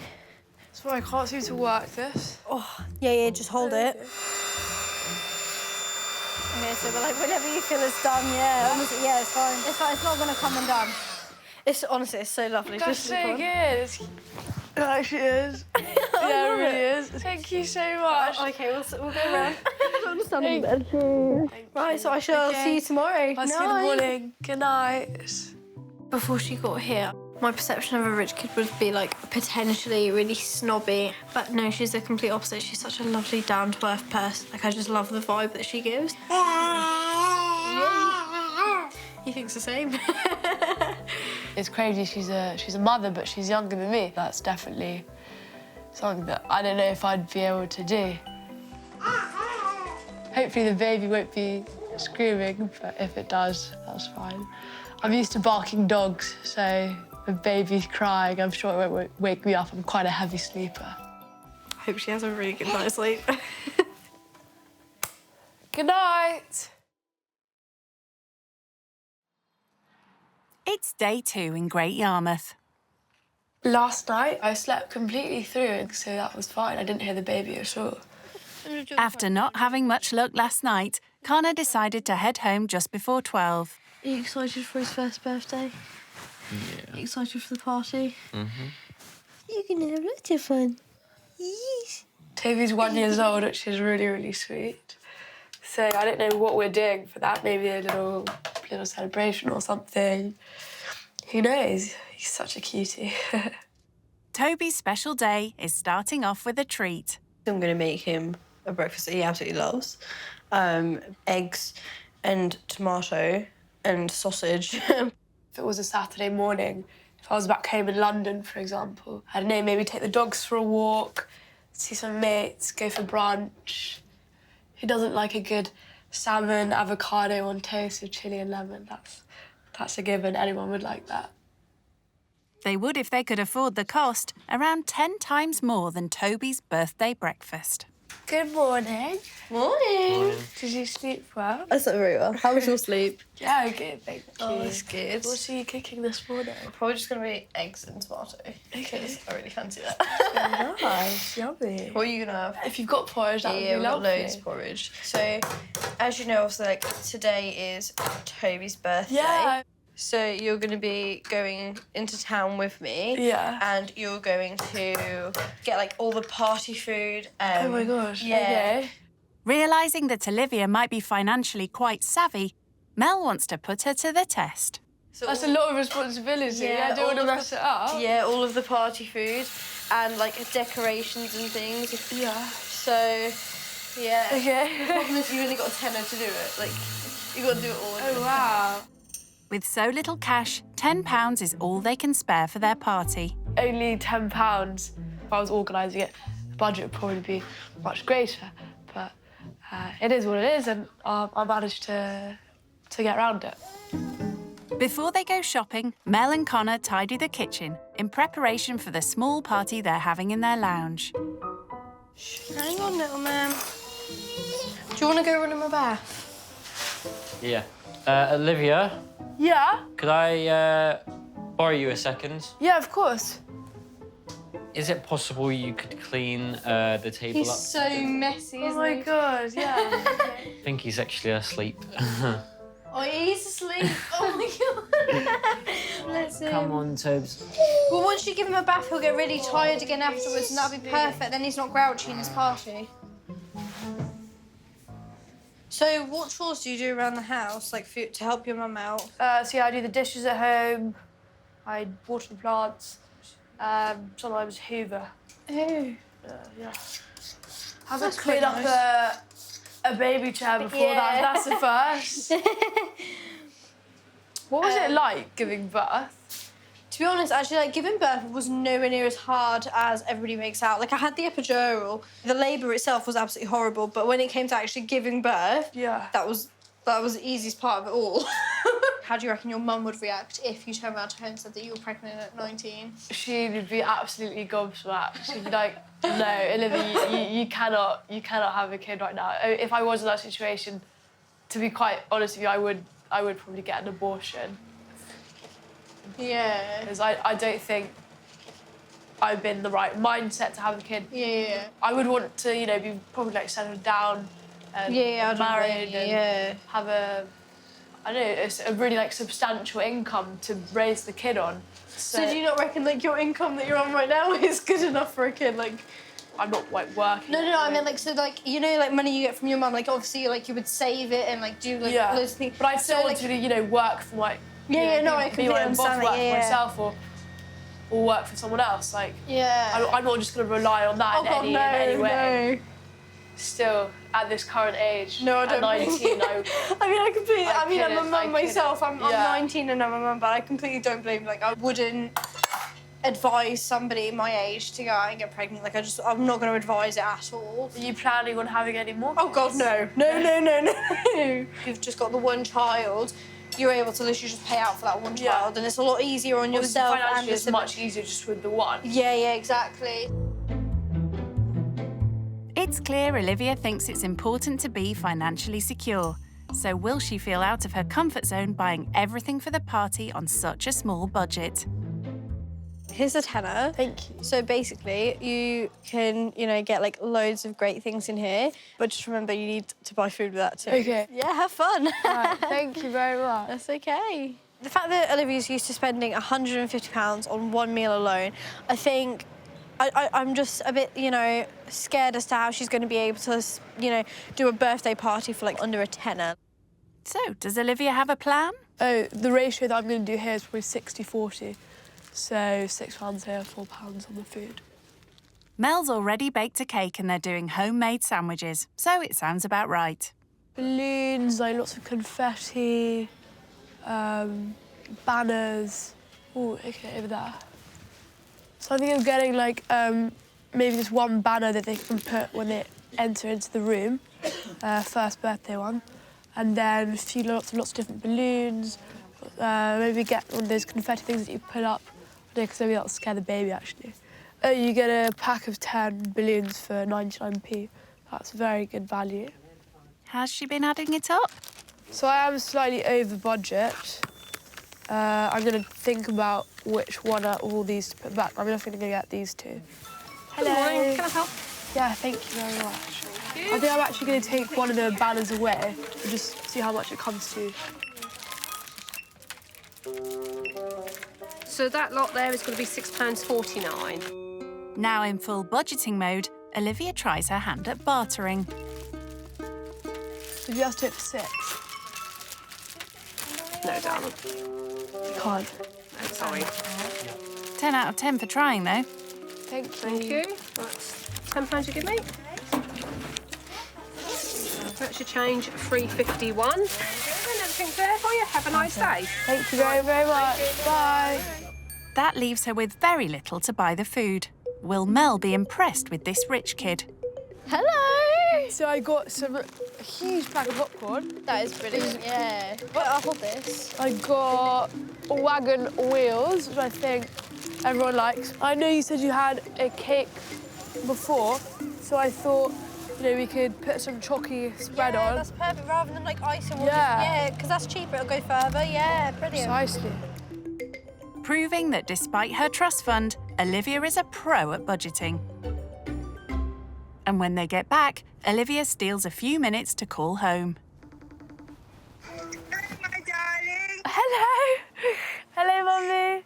How are you? I'm very well, thank you. You're on the golf course. Have you had a really good time? Yeah, it's been honestly incredible. It really, really has. So what's the house like? Yeah, so they live in a really, really nice council flat. Do they have any animals in there? No, they got a little baby though. Can you believe? Listen to this.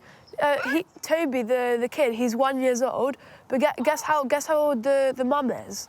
23? No, she's 18. She's younger than me. Wow, she's got a child. Yeah. Yeah. Amazing. So, Olivia, what have you learned from doing this experience? I'd say budgeting. They have, for the whole month, they have £37 for food. And I was able to make a really fantastic tuna bake off ingredients that were really, really cheap.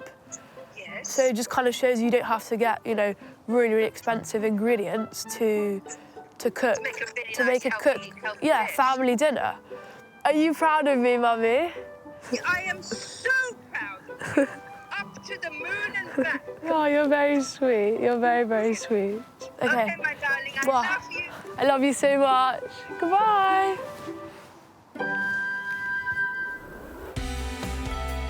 Is that in the middle? Yeah, I'd say that's in the middle, yeah.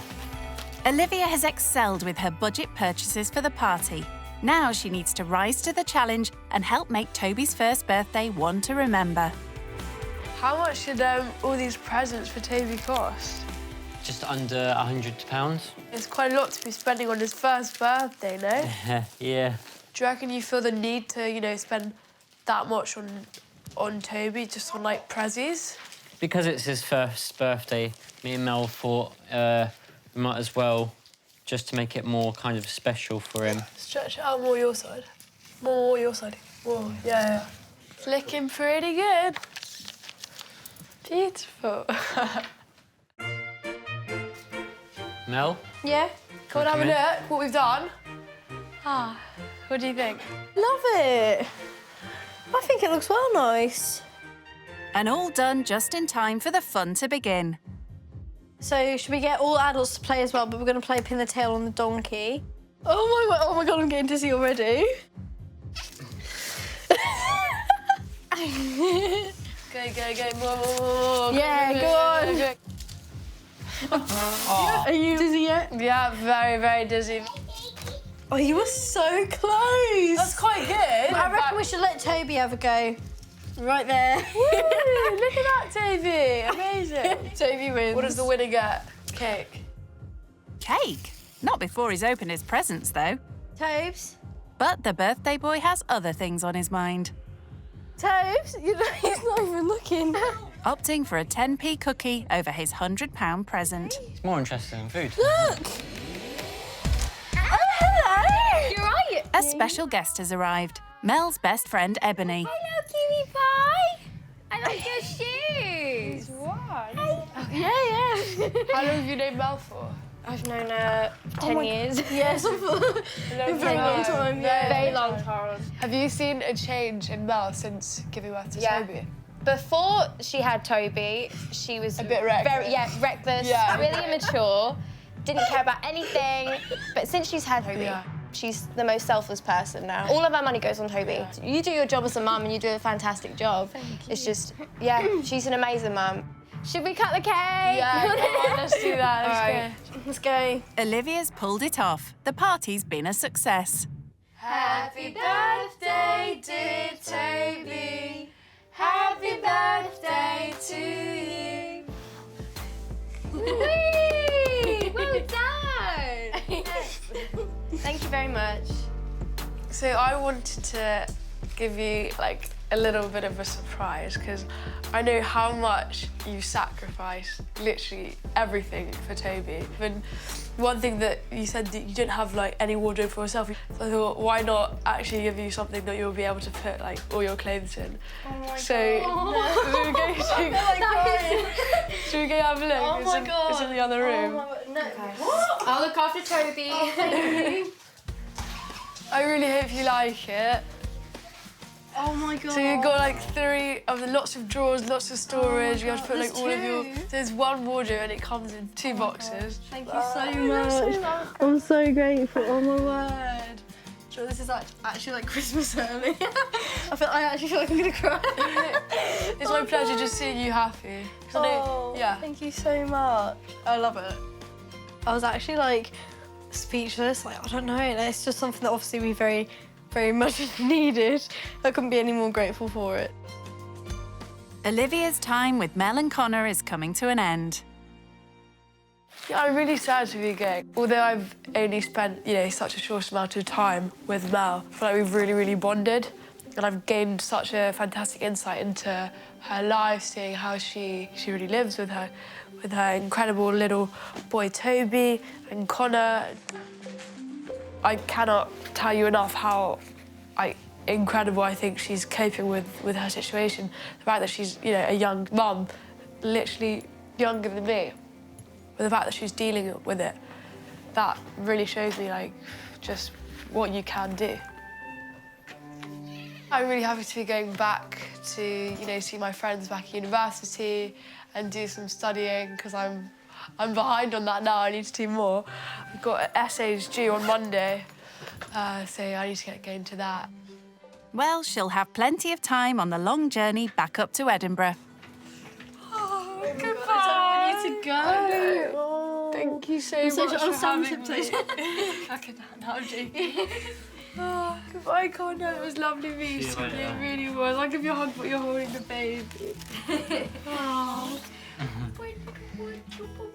Oh no, I just want to see that. Oh, he's crying. You don't want you to go either. Hopefully I will see you soon. See you soon. Perfect. See ya. Bye. See ya. Considering that obviously me and Olivia are very different, worlds apart, we come from different backgrounds, I'll definitely take away that, you definitely can't judge a book by its cover. I mean, just because she's got more money doesn't necessarily mean she's a snob or, likes to brag and rub it in people's faces. I mean, she's the complete opposite,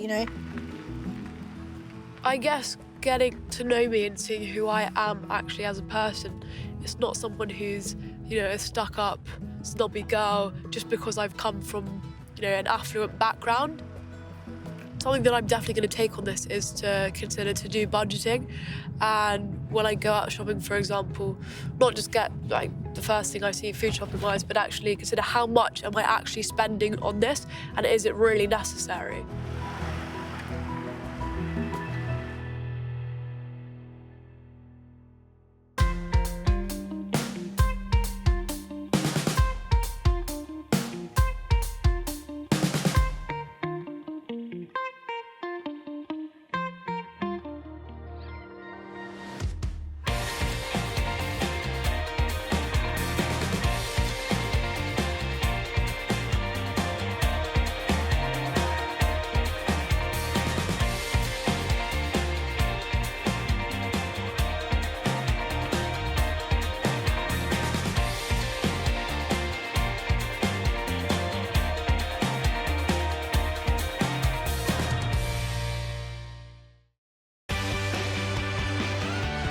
Brand new rich kids used to living the high life.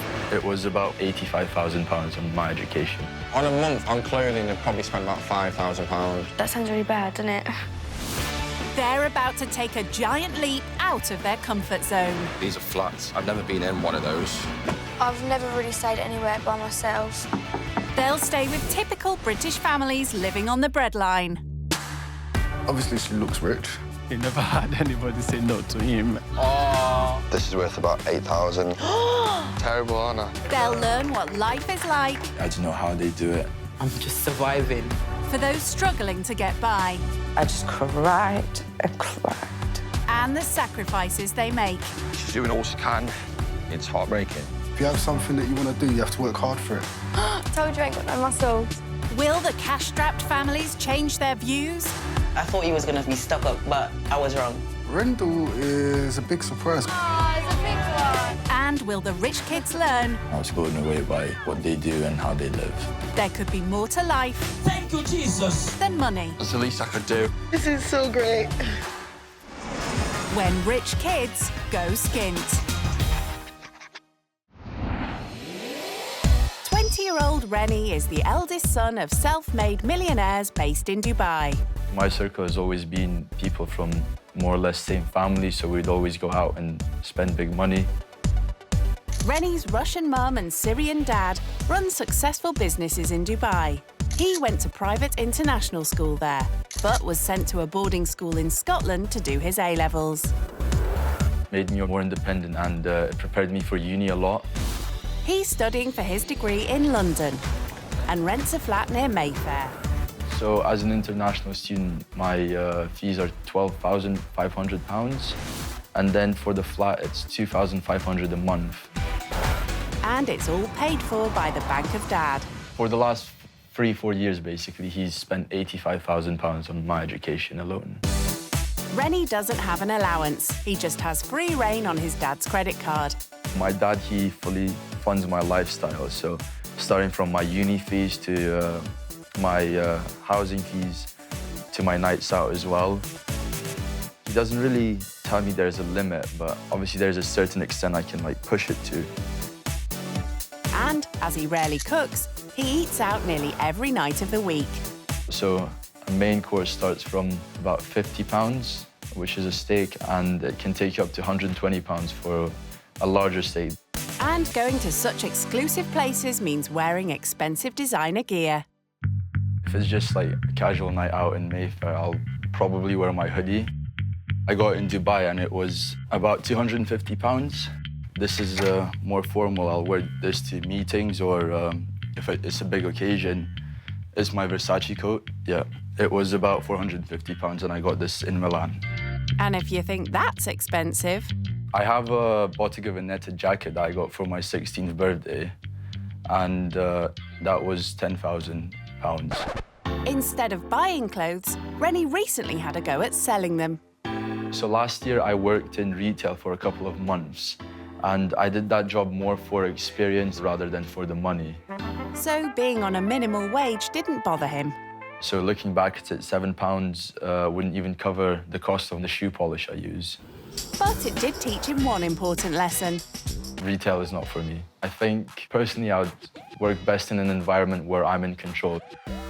So why is Rennie putting himself into a position where he'll have little of it? If I'm going there for an experience, I should get the full experience of how it is to live on the breadline. Well, he'll be getting that full-on experience when he swaps Mayfair for South London to stay with the Ukpebo family. Magnus, Lisa, and their 5 children. Jesse is 10, David is 8, Excel is 7, Michelle 5, and Treasure here is 1 year and 8 months. Magnus and Lisa grew up in Nigeria, but met after they'd both moved to the UK for a better life.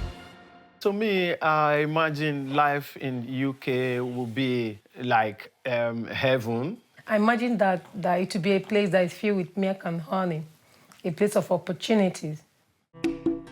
Coming from a world of real poverty, the benefits of around £1,000 a month, plus Magnus's earnings as a care assistant of between £400 and £500, is a luxury for them. What I do for a job at the moment is just part-time because I went back to college. Magnus is studying railway track maintenance. The dream job is to get qualification to be able to work on the railway industry.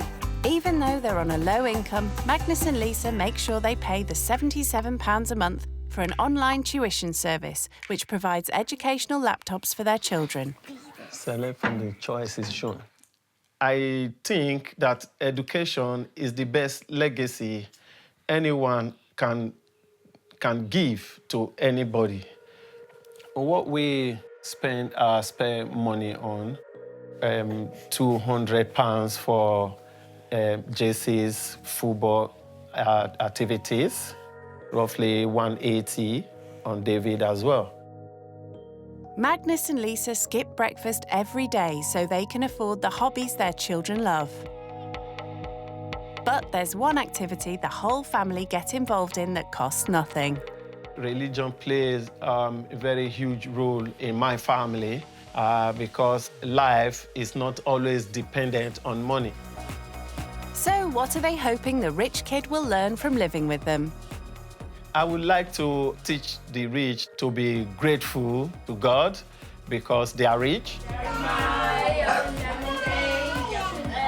The purpose of their riches is as a result of the people that God has placed around them.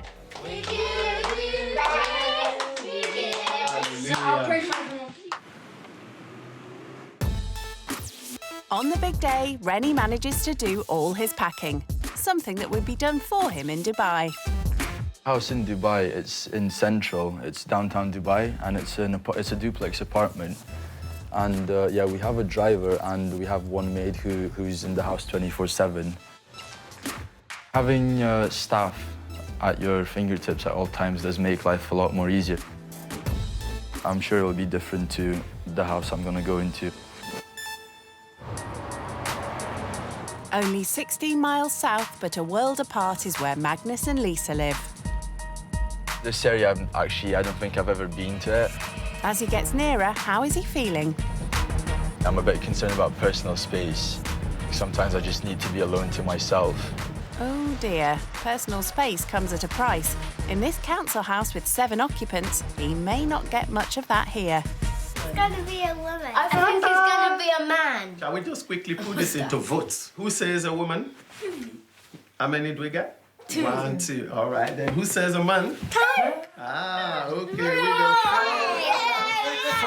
Yeah, but you haven't seen That's yet. 5, I guess. Now that I see the house, it looks fairly small, but it does look quite nice as well. So I'm just excited to see what's waiting for me on the inside.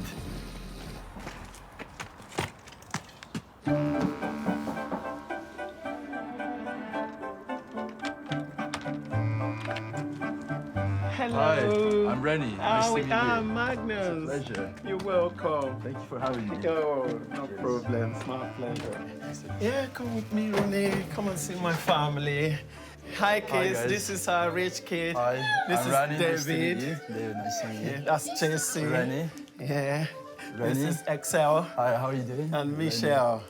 And of course, this nice is to meet you. Liz. Nice to meet you. And How are you little doing? treasure.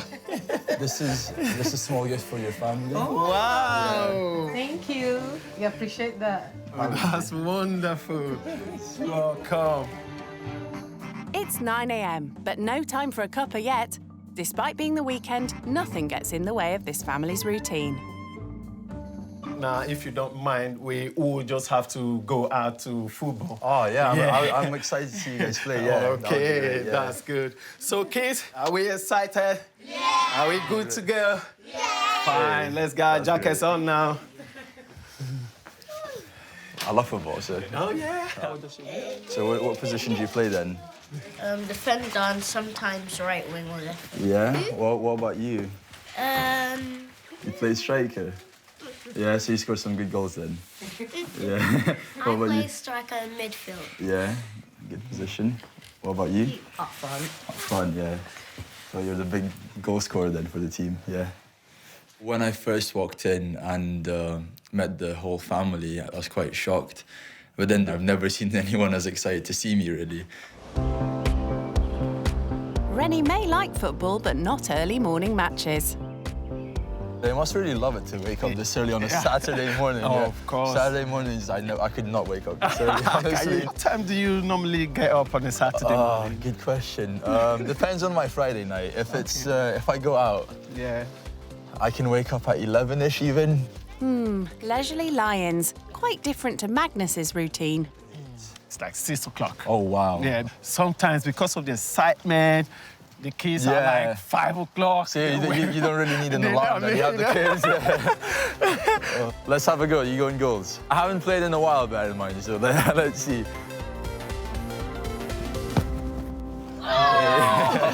If you like over sport, you just like connect with people better.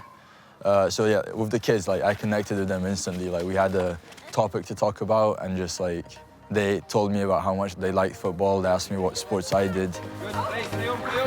Magnus and Lisa make sacrifices to be able to afford football for their kids. But it's a drop in the ocean compared to the cost of Rennie's exclusive hobbies. I was growing up in Dubai. Okay. So I used to play a lot of football then as well. I played at the Arsenal football school, just under £1,000. So that was for one term. Then also I used to do ballroom dancing, which is cool. Yeah, no one knows it, but yeah, that's one of my hidden talents. Okay. That was £100. Wow. Yeah, per person, yeah. So it was quite pricey, which I didn't realise at the time, but now yeah, I'm really grateful. Pricey, but his dad probably didn't skip breakfast to afford it. The total for my Boys is roughly about 380. Is that for one term for the children? Yeah, yeah. Wow. I think Rooney, he's quite lucky, He never had anybody say no to him. I mean, that's amazing. Just the fact that he's able to, and he's willing to spend that much money on his kids just to play football, is very eye-opening for me. I'm just very fortunate to be in the situation where I can do multiple sports, multiple times a week as well, yeah. Come on, David. That's it. David, move now, Go David. on. Come on. That's it. Come on. Yes. David, go on, David. Oh. Oh.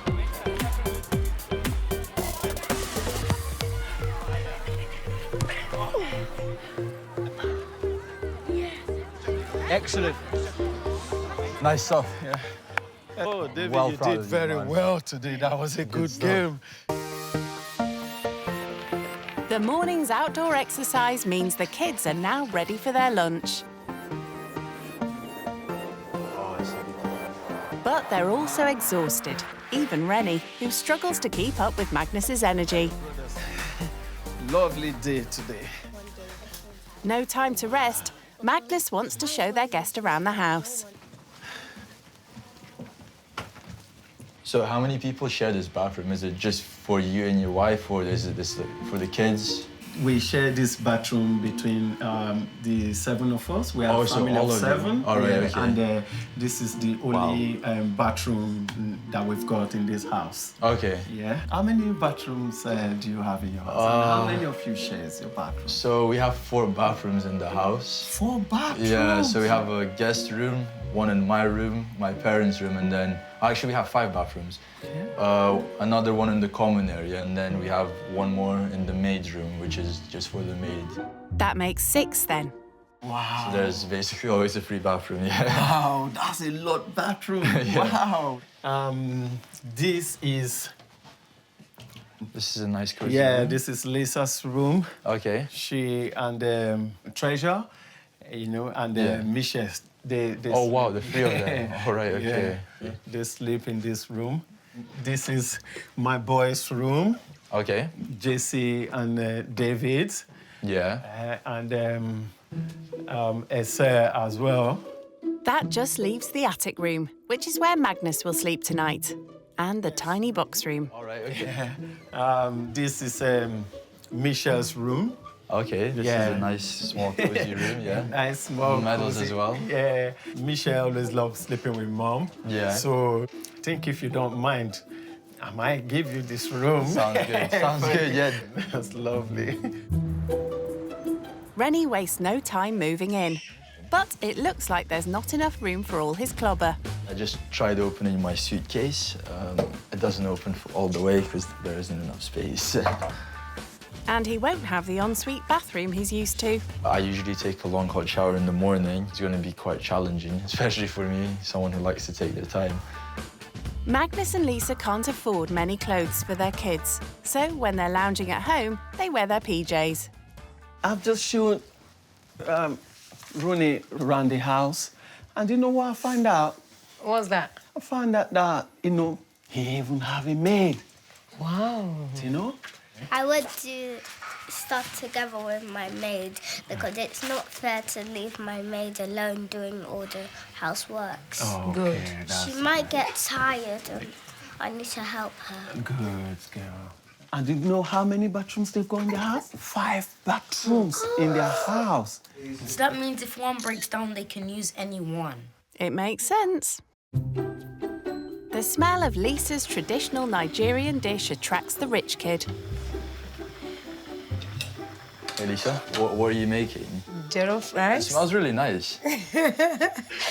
If you don't mind, I'd like you to help me to chop this. Yeah, sure. Do you cook for yourself? Yeah, so now I'm at uni, so I'm alone. Okay. When I get lazy though, I do order. So that means sometimes you get food out. Yeah, it's eat out. eat out, yeah. So on weekends, me and my friends, we like to go out for dinner. And so we have a few favorite restaurants in central London. One of them is a steakhouse. starting price there would be like for a steak, like around £50, and it. Wow. Yeah, just for a steak. Do you know the money you call for us like a week is just for that For steak? That's a week's worth of food. Yeah. For your whole family. For the whole family. Oh wow. Ronnie, do you know what? I don't spend more than £7 for a meal for me and my family. For the whole family. For the whole, yeah. Wow, so that's £1 per person. Yeah. Then we eat the meal like twice a day. Wow. Okay. Yeah. Can't believe that. And then what will you usually do for breakfast then? I and my husband. Yeah. We take tea in the morning. Oh, so you don't eat, but you wake up so early every day though. Yeah. And so the whole morning you just go without food. Yeah. The reason I and Magnus don't have breakfast is to save money. Oh wow. Yeah. Wow. Okay. Your breakfast, what do you take for breakfast? If I've got an early morning one, like let's say 9 a.m., 10 a.m. lecture, I'll pop by to one of the coffee shops just downstairs. Oh, okay. Grab myself some tea or coffee, and usually like panini or croissant, something like that, yeah. And that will usually be, I'd say, around £10, yeah. I can use that money to buy it in a bank that can last me for ages. So yeah. Why? Yeah, because as you were saying before, it's £7 to like feed your whole family. Yeah. So that's, yeah, I completely understand that and where you're coming from. A 4 out of 10. I mean, a 2. I'll rate 2. No. Lisa mentioned that her and Magnus have to skip breakfast. And Lisa just said it so casually as well, as if it's not a big deal. But if I were in their boots, I just wouldn't be able to hack it.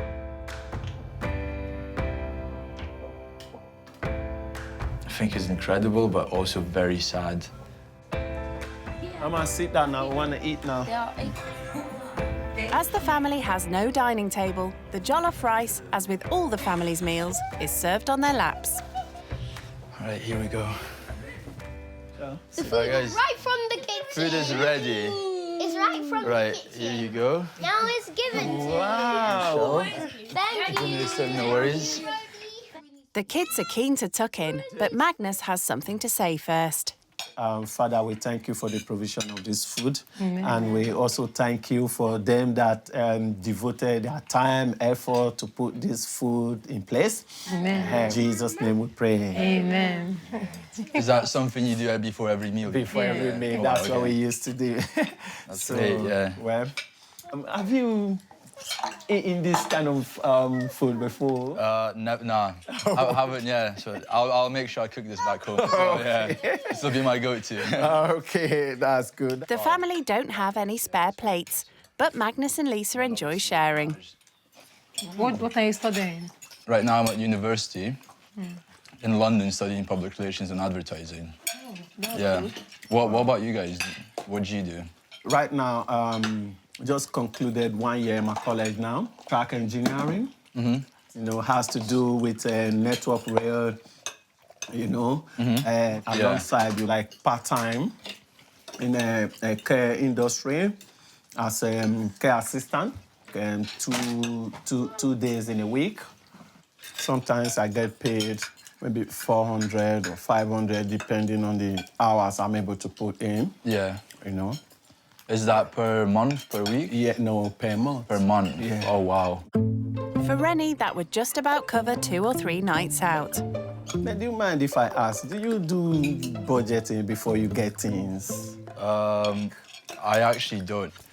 If I go overboard, my dad will drop me a message. He'll be like, yeah, like, take it easy a bit on the spendings. Wow. I quite understand with him that once in a while he loves to treat himself. If you do it regularly, that's when there's problem in it. If I say, what's like the max you can spend before you start getting calls from your dad? A month, it would probably be around £2,000 maybe. Wow. That is way more than household income, you know? Really? Oh, wow, okay. Man.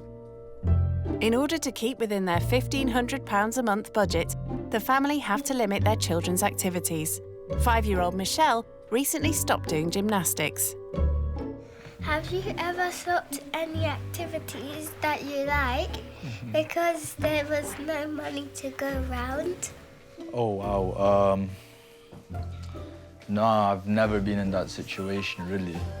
I've had to stop activities like due to moving like school, city, but never due to like not being able to afford it, yeah.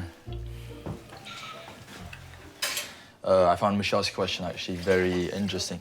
It just got me thinking really about like the position I'm in and the position they're in, just how privileged I am. At 6 p.m, Magnus brings out an educational game that will keep the family entertained before bed. Guys, let's have some fun. We've been working all day. Remember, all work and no play? Yeah. 1, 2. The one who makes the longest words from the letters is the winner. MC!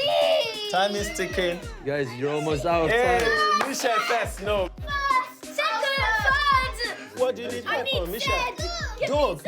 Okay, so David, let's give David a hand now. Well done, well done. So the word game, the kids take it really serious by what it looks like, yeah?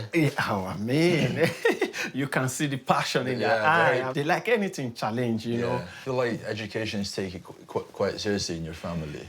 We both have come a long way and we never had opportunities. And having kids in this country where education is free, actually it's just the best legacy you can give to anybody in life. Do you take education serious? Yeah, for sure. So I started off school in Dubai in an international school. Oh. So that was a private school as well. I spent 11 years there, and then after my GCSEs, I moved to Scotland to a boarding school as well, yes. And after that, I moved to London for university. We know that private school, they pay a lot of money. How much do you pay for? So in Dubai, I think my parents were paying about $25,000 a year. And then in Scotland, because it was a boarding school, it was £32,000 per year as well. And there was 2 of us, yeah. What? 2 of you? Yeah, me and my brother. It's another world to the £77 a month that Magnus pays for a tuition service, which provides the children's educational laptops. Because I've seen them on those computers a lot today. And the thing is, I thought they're playing games. I'm like, what are you guys playing? It's like, oh, no, I'm doing homework. Yeah, exactly. It's like, wow. Yes. On a Saturday. Kids? Yes? It's bedtime now. It's way past your bedtime. Shall we? We got an early one tomorrow as well. Of course. Okay, let's go. Go now, Michelle. David. It's Rennie who needs the early bedtime if he's to get up at 6 a.m. The kids' routine of songs and prayers is kept brief. Sit down. Cheer up, children. Hallelujah. Good night, everyone. Good night, guys. Yeah. See you tomorrow, yes? Sleep well. Night. Take care. Thank you for that. As it's been a long day for everyone, the older kids are soon asleep and their rich kid guest won't be far behind them. 5 kids on the budget they have, honestly, I have no words for it. Like, I don't know how they do it. And I don't think many people would be able to pull that off and just have such a safe and happy environment in the house as well. Actually blown away by what they do and how they live. I think he's actually done very well under our guidance and, today. I think he will try to, watching how he spend money from now. I know he will do it. The kids, they do like him as well, Yeah. I wonder how it will look when he be telling the kids that, oh, he's going tomorrow, how they will feel, They will feel it. How excellent is your name. How excellent is your name. Oh, Lord. Sunday morning. And the daily routine for Magnus, Lisa and their 5 children is already in full swing.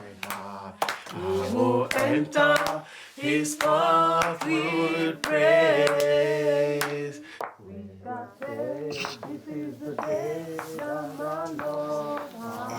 Rennie would normally be just getting home from a club.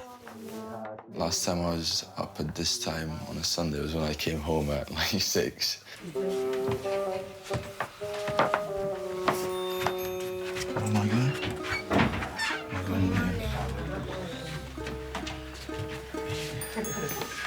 Morning, Roddy. How are you? Yeah, I'm good. You're good? Yeah. Did you sleep well? Yeah, much better. Okay. This is what we do every morning.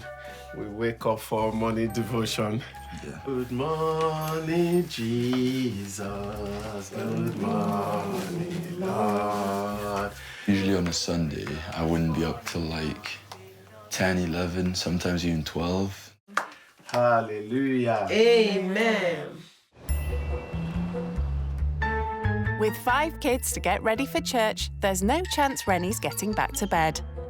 Yeah, please, I would like you to help me to iron the children's clothes. All right, yeah. Clothes they used to go to church this morning. Let's do that. Growing up with a maid and chauffeur, Rennie is used to having things done for him. But Lisa's throwing him in at the deep end. I don't think I'd be able to do this. Like 6 in the morning for 5 children is quite a lot. It's been a bit more challenging than I thought it would be. Ronnie, do you iron your clothes by yourself or you take it to the dry cleaner? I'll probably take it to the dry cleaner, but eventually I'll probably get an iron as well. How much is it cost? For a shirt, I think it's £3. Wow. Pretty sure per item, yeah. So if I take all these to dry cleaner, how much will it cost? So 11 items, let's say, so £33. £33? Yeah. Wow. Yeah. It's a waste of money. He's going to learn. He's going to do it on his own after he left my house. Am I doing a good job ironing? Yes. Yeah, okay. That's good. Thank you. Well done. When Lisa and the girls finish bathing, then it's your turn to go and wash. Cool, okay. Then. Yeah, magic. Then you get dressed, then we start going. Yeah. All right, thank you. Yeah. Wait, let me bring towel. All right. Having to key to the bathroom isn't something I'd usually do. But obviously it's a really big family and they share one bathroom amongst 7 people, so I did expect it when I found out.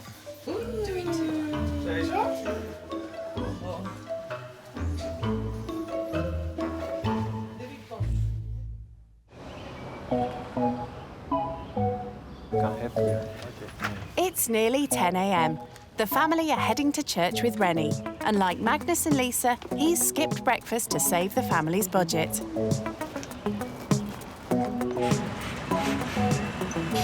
Money's so tight, Magnus and Lisa rely on subsidised bus passes to get around. So do you usually take the bus then? Is this how you travel?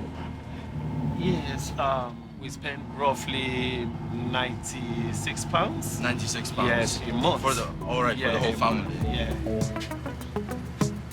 But the family of 7 need to take 2 different buses to get to church. And Magnus is curious to know how Rennie gets around the city.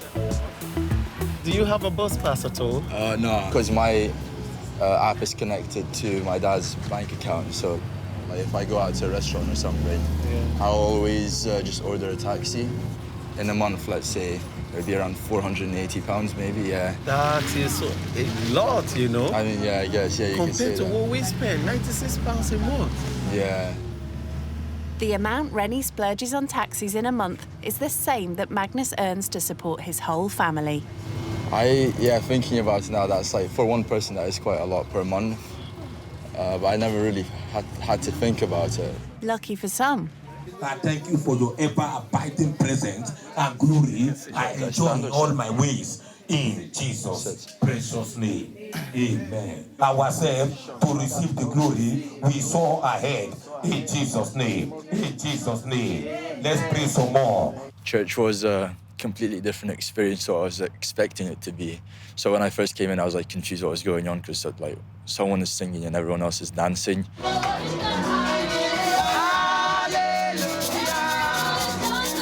But the atmosphere is really nice in there. Everyone's clearly like friendly to each other. Everyone knows each other. And yeah, it was a nice experience in general. This is like offering, you know, when you dance to thank God, appreciation. That's what this means by the dance. This family doesn't really have a lot, money-wise, but they come here and they enjoy themselves. And I think it just goes to show that you don't need money to have fun. So yeah, it was a good experience. It was very warming, yeah.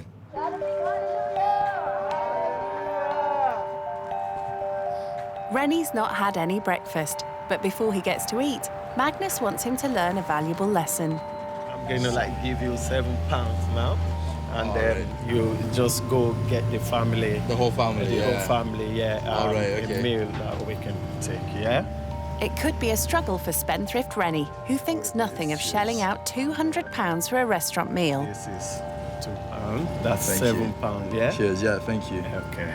Never done a challenge similar to this, so I'm slightly nervous. I hope I managed to like sort it out, but yeah, I'm quite excited as well. Excel. Yeah, let's go. For the first time ever, rich kid Rennie will need to think before he buys. He's only got £7 to feed 8 people, but he's got big ambitions. So I'm thinking of making a 2-course meal. Have some salad on the side, and then for the main, maybe some rice or pasta with some chicken, probably. So over here, most of the vegetables are priced at around £1, so that'll leave me with £6 if I take any vegetables. So I'm gonna take this salad. Yeah, that looks about right, so I'm left with £6 now. Down here we have the chicken. One chicken wouldn't feed the whole family, so I feel like I'm gonna have to say no to the whole chicken, so we might have to find something else, an alternative to that. His big idea for dinner is fading fast. So over here we have some pasta. It's priced at £1. So maybe we could make some pasta. That leaves me with £5, and then that leaves me with £4. So I took 2 packets. I feel like that would be enough. I was gonna make pasta with pesto, but the pesto is £2, so if I was here with my own money, I wouldn't really give a second thought. If I wanted or liked something, I'd just grab it. Rennie looks for other options to go with the pasta. So I've now realized that there's nothing else from that section I need, so I think I could invest £2 into the pesto. He picks up some onions and has just over £1 left. It's a bit harder than I expected it to be. It's put things into perspective for me because Lisa and Magnus, they have to do this every day. I'm trying to think. I feel like just having just the pasta isn't enough, though. I feel like there needs to be something else to it. I was thinking about getting some cheese, but there isn't any cheese for £1. Oh, wait, hold on, actually, there is one. Mild white cheese. Let's get some, yeah. Hi. Are you all right? £6.58. Here you go. He's pulled it off with 42p change. Lisa, I don't know how she does it, but she manages to get chicken, some nice rice, not everything, but yeah, in that sense I failed, but I still managed to get some food. The kids have been cooped up all day. Time for some fresh air, doing what they love. And before he starts prepping lunch, Rennie joins them. Rennie, can I ask you a question? Yeah, of course. When you were younger, Yeah. did you go for learning activities? Yeah. And then I did a lot of physics classes as well, outside of school. Okay, Yeah. Oh! Nice, David. Oh, what a save. 3-0, come on. I enjoy cooking for myself, but it doesn't happen too often, unfortunately, because sometimes I either don't have time or I just too lazy, really. You can't get much quicker or easier than pasta with pesto and cheese. I'd rather have Parmesan than, I think this is mozzarella cheese. Mozzarella? He's obviously no cheese connoisseur. It's a bit tasteless, to be fair. It's very chewy as well, so I'd probably compare it to plastic, maybe. Well, it was only £1, but it's got Rennie thinking if he could cope long-term with so little cash to buy food. So if I was on this budget, I feel like I wouldn't be able to stay healthy because I would be eating stuff like this every day. Okay, let's Put some pasta in.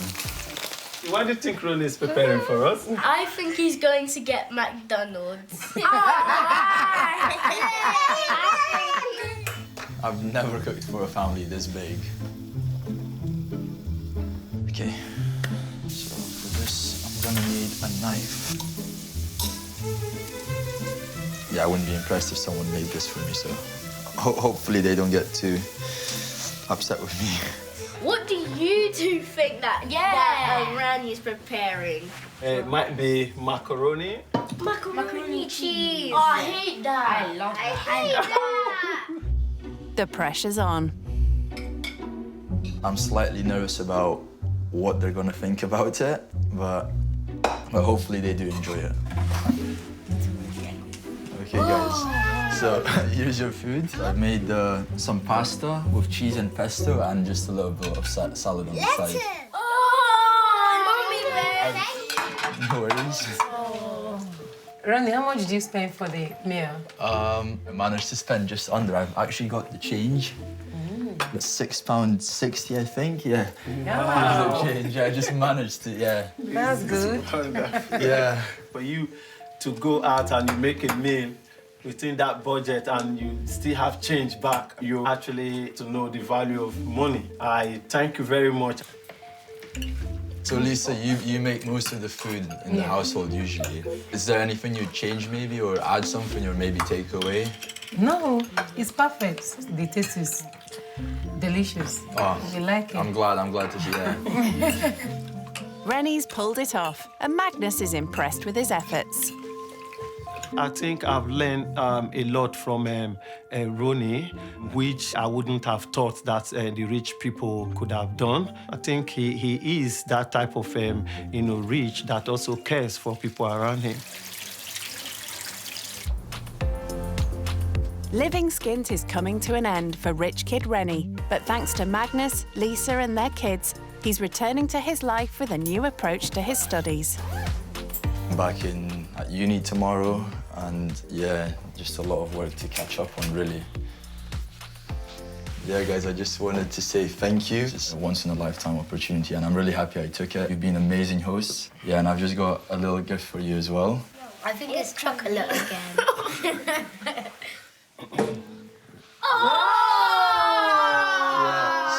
I feel like you guys take education very serious. So here, I got you this guitar and 12 music lessons. So yeah, hopefully you guys will learn and acquire a new skill as well. The guitar is for all the children to share. Wow, what do you all say? Thank you, Ronnie! Yeah, no worries, I'm glad you like it. I am deeply impressed. I thank you so much. Thank you. I think we would never ever get to buy one of the guitars, so I think it's a very valuable gift to us. Yeah, guys, unfortunately, it's time for me to leave. I'm going to miss you a lot, and thank you so much for these couple of days. Take care. Thank you so much. Okay. Yeah, all the best. Kids, keep on making your parents proud. Oh, sorry. Thank you so much. Thank you so much. It's nice to have you. I pray the Lord will go with you. Thank you so much. Anything you do, you'll succeed. Amen. In Jesus' Yeah. name. Amen. Thank you, guys. Yeah. Take care. Thank you so much. Bye. It's been an absolute pleasure.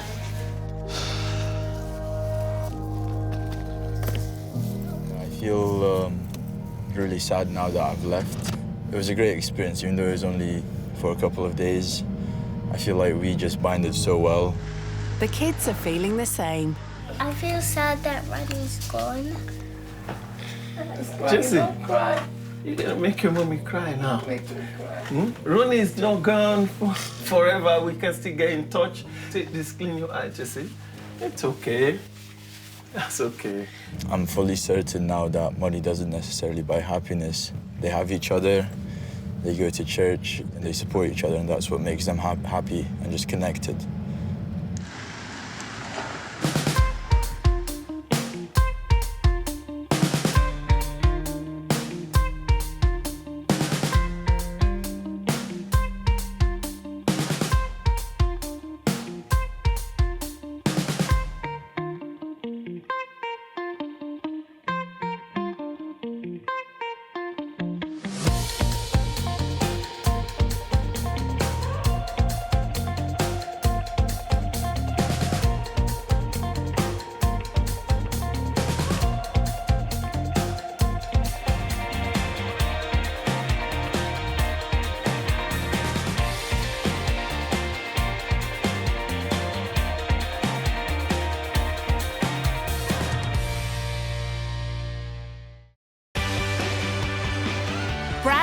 rich kids, used to living the high life. We have 8 bedrooms and about 12 bathrooms.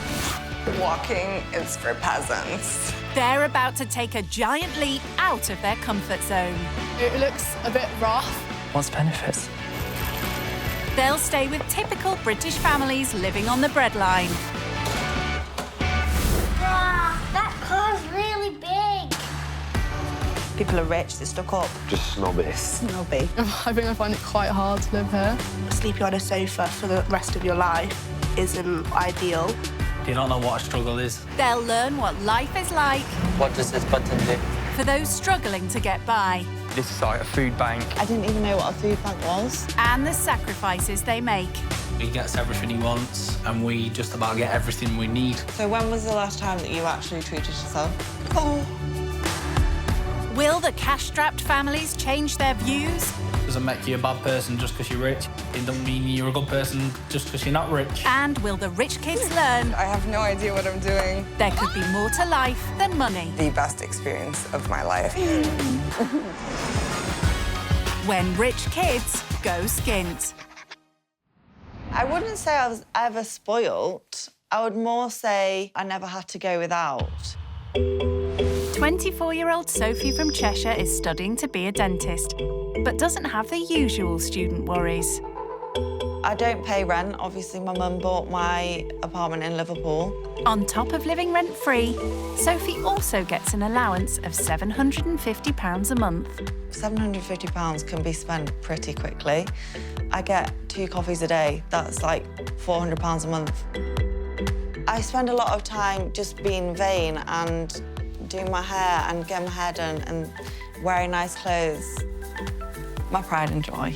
£1,600, but it's definitely worth it because it just makes me look 10 times better. I love going out. I'm always up for going out to eat, going out to drink. I'm not really even bothered if the food's shit, as long as it's got nice interior and I can get a good Instagram pic.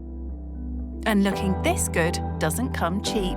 I get lip injections, Botox, and I've had my breast augmentation.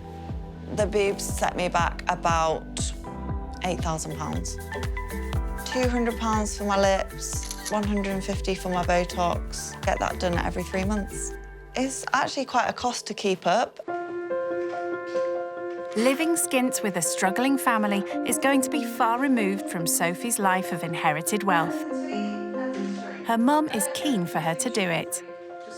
I think you'll find it difficult, to be honest. What do you mean? I think you take for granted what you've got. Like what? My morning coffee?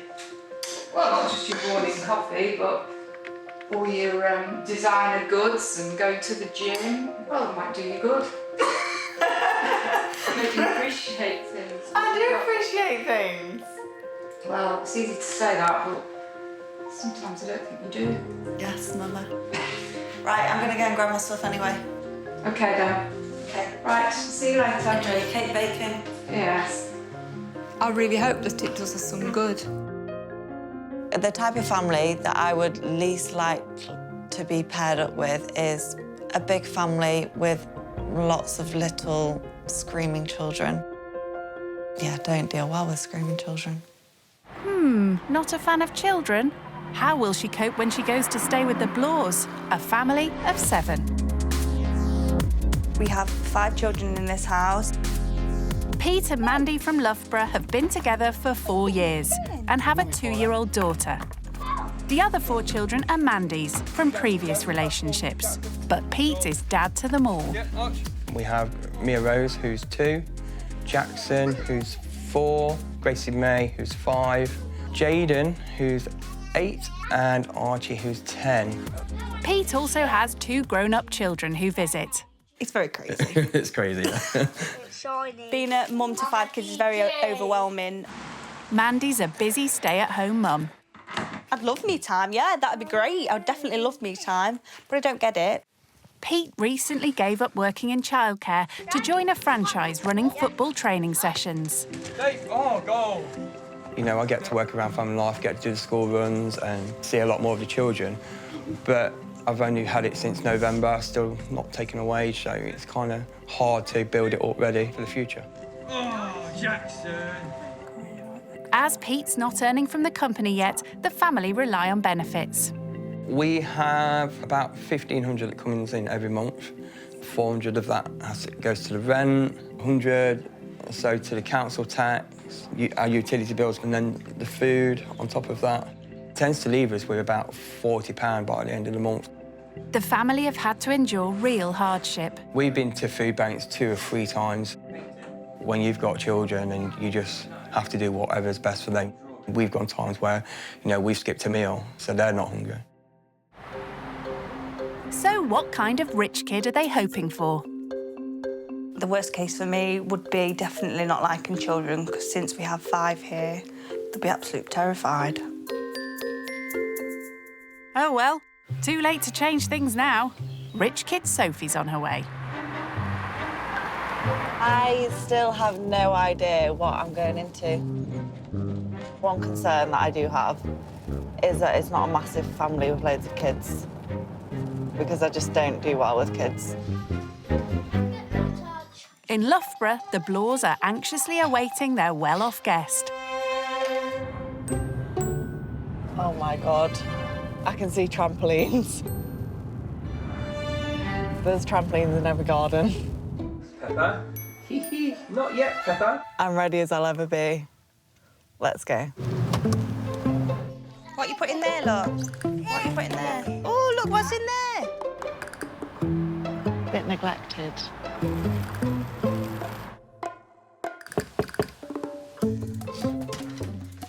Hello. Hey. Come in. Would you like to come in? Hey, I'm Sophie. This is Mandy. I'm Oh, Pete. hello. Say hi. That's Jackson. Hi, Jackson. Hello. Say hello. Say hello. Oh, lots of children. That's Mia. We'll go from the youngest first. She's 2. Okay. That's Jackson. He's 3. This is Gracie May. 4, sorry. Yes, 4. This is Gracie May. She's 5. That's Jaden. 5. He's 8. That's Archie, and he's 10. I've forgotten. You will. I'm not very good with children, but I'll try. You will be by the time you finish. Yeah. First up, Sophie is taken on a tour of the Blores' house. This is our kitchen. Oh, it's quite spacious. This is the garden. Okay. Lots of toys. Yes.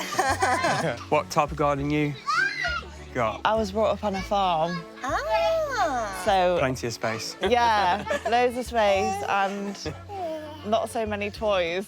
Right, shall we show you the rest of the house? Yeah. You go. This is our downstairs bathroom. Okay. So, do you actually use the bath? Yeah. Yeah. Upstairs in the Blores Council House are 4 bedrooms. This is Mia's bedroom, which we're in the process of decorating. So Mia's the youngest and she's got her own room. Yeah. What kind of size bedrooms and houses? Bigger than this. This is our room. Okay. So we tend to have most of the children's clothes, not loads of room for wardrobes. Yeah, we yeah, tend yeah. to have a So lot you of take- Oh their my God, stuff. I could not imagine my mum having my clothes in her room. This is Jaden and Archie, so the Okay. 2 older ones sleep in here. This is Gracie and Jackson's bedroom. Oh, it's very pink, yeah, very good, very pink. It's pink because Mia and Gracie were in here. You should go in your bedroom. So, Mandy, first impressions of Sophie? Not what I expected. I thought she'd be dressed with branded clothes on. She's not, she's just in jeans, a nice little cardigan thing. And Sophie? What do you think? I'm surprised of the size for the amount of children. Uh-huh. So are they all your children? Mia is mine and Mandy's, Right. but the other 4 are Mandy's from previous. Oh, okay, right. So, yeah, and I've got 2 older ones as well. I think she was shocked at how small the house is for 7 people. Just so many children. I don't know if I'm going to remember their names. And, oh Oh my God, they're all like sharing bedrooms and stuff. Sophie doesn't know it yet, but she's about to meet even more kids when she goes to work with Pete. I coach football to children, so you're going to come and help me do a that'd be session. fun, actually. Do a football session. With the children? With the children. Don't worry, it'll be fine. They don't bite. If it was like older guys, I'd be like, yeah, I'm there. So, be interesting. I'll either learn to love children or just hate them more than what I already do. Can you fit all of you in this? Yeah, there's 2 seats in the boot. Oh, is there? It's not long before Sophie's trainers catch Pete's eye. They're looking very shiny. Are they like new ones, or do you have like a wardrobe for? I've had these for quite a while. I don't really wear them that often. How much are the ones you got on now then? I think they're about 360, 400 pounds. Oh my God, that's my monthly rent. For the house? For the house, yeah. What's your most expensive trainers? I just bought a pair of trainers and I think they were £7.90. What's the most expensive thing that you've ever bought yourself? My most expensive thing that I own is my car, and that was £450 for this car. Just a bit more than Sophie's trainers. But Mandy's mum and dad helped us pay for it as well, and we paid for it as well. To try and get them out of their financial trap, Pete's taken a step into the business world. I got offered this opportunity to coach for so I got the franchise in November. And so all the money I earn from sessions, obviously pay coaches, pay the hire for the halls. Yeah. And I don't actually take a wage at the minute because there's not enough money for me to pay myself. Has it grown in the past year? Personally, I had 12 sessions, and now I have 28. Oh, OK. How much do you charge per session? We charge £3.50. 3 to 6 and our 7 to 10-year-old sessions, they pay £20 for weekly. We need to set the goal up first. Where am I setting it up? It will go down there. I need a new goal, because this one's just like, as you can Falling see, apart. falling apart. Things like Is that. there no funding that you can get? I've got a bad credit history. Oh, right. From my previous relationship. So, you know, I can't get, like, business loans or anything like that. 1, 2, 3, 4, 5, 6, 7, 8. This is the most we've ever had here. Shall we go slow or shall we go fast? Fast! Fast? Are you ready? Heads, knees, toes, knees. Score goal.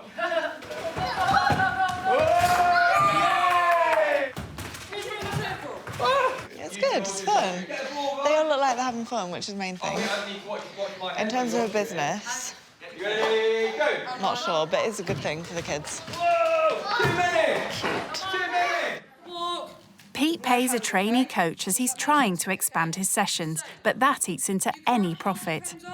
So what we're going to do, OK, is you're going to run from that wall to where the goal is, kicking the football, no hands. But the cones must be on your head. There you go. That's it, Paul, be on your head. Can't hold them. There you go. Oh. See, it's not that easy. Are we scoring a goal? So you got to dribble your ball to the orange line. But make sure they don't fall off. Hold on. Oh. So there's 8 kids, and what did you say they pay? £5? Yeah, so 40 quid. He's paid a coach, but he's here. Yeah. It's not, I don't think it's a money maker. So how do you think it went? Did you? Yeah, it was good. Do you see this as like a business? I run it like a business. So do you ever think, oh my God, like, how am I going to pay for this? Because I've noticed, so the first session was 8 kids. Yeah. And then you obviously pay £15 for this. Yeah. So that £25 profit. And then you've got to pay... Amy, yeah. So it doesn't work in a minute. I'm positive, always yeah, positive. I know there's the negatives, but no, we'll get there.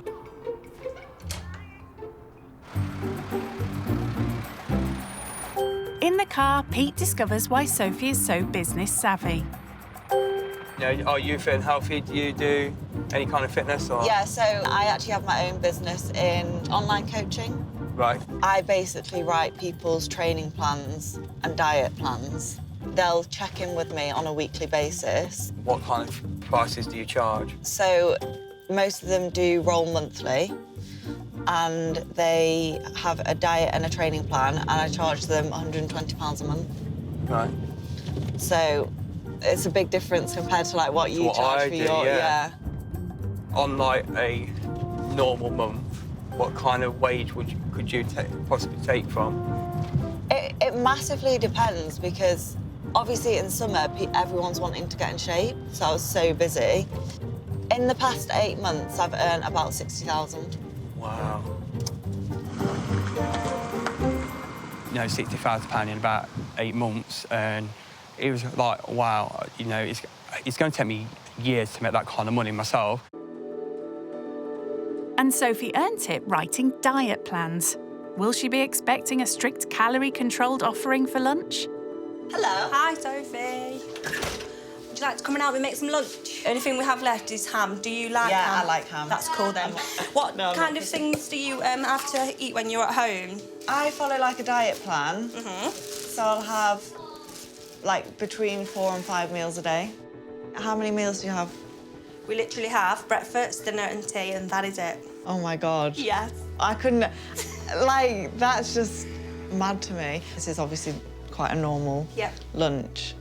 But for me, I'd be like, right, focus on the grams of protein and then like the grams of carbohydrates that are going into a meal. We don't have the money. When we go shopping, we'll look for the cheapest thing. Oh my God. So do you ever feel as though if you're hungry, you can't afford to have something to eat? If it gets to that point, then we feed the children more than ourselves. We'll just go and starve. Oh my God. Do you ever eat out? No, not at all. Do you feel like you're missing out or? Not really, because we don't really see it in front of us, so I guess not. Yeah. The thing what we do is once a month, me and Pete, when the kids have gone to bed, we'll have like a dinner date kind of thing, and that's a tenner. That's basically what we do. Buy it from Tesco. Oh, you buy it, you don't go out? No, we buy it from Tesco and we eat it in. Oh my God. That's what we do. If I had a date night and I was told that I was having a £10 Tesco meal deal, I'd be like, no. Are we eating in here or in here? No, we can sit in here. We'll sit in here together. Okay. We can have a little girly chat. Mandy was 19 when she had her first child, and for the last 10 years, she's put herself second after caring for her 5 kids. So when was the last time that you actually treated yourself? I can't even tell you, because I don't. Aww. Aww. Don't even get emotional. Don't get emotional. Oh, sorry. No, don't apologise, don't apologise. Wow. A long time. It's good for me to take it all in. And after lunch, Sophie wants to take in everything about Mandy and Pete's finances. So what is your kind of budget for the month? We get just under £1,500 a month coming from Universal Credit and family allowance for the children. But then once we paid everything out, we're left with about £44 to live on. If anything went wrong, we'd have to ask parents. If the kids would ever say, oh, I want a chocolate bar from the shop, do you have to account for all these things, or can you... Sometimes we have, no. And we can't afford that. We can't afford. My sister helped buy us our school uniform this year. Was there never a point when you thought, I can't afford to have another kid? As for me, I would never at the moment consider even having a child, because I know that I can't provide it with a lifestyle that I've had. It was, we wanted a baby together. Even though we don't have a lot of money, we're always happy. We always love each other. Yeah. You know. That's the main thing. And that is more than anything. So, Sophie, what kind of income do you have? It just depends, like, how many clients I have. I do get my allowance, which is £750. My mum bought me the apartment in Liverpool that I live in for uni, so I don't have to pay rent on that. I think my biggest monthly outgoing is coffee. Like... Is that takeaway coffee? Takeaway coffee. So Starbucks or, like, Costa, I would have at least 2 coffees a day, costing £4 each, so that's £8 a day. 8 3 is like 204, like... You can get like 50, up to £300 a month on coffee. This sounds bad, but I don't really budget, so if I was for dinner, I could spend £100. Is that just on you, though, or would that be like... On me. What do you get for that?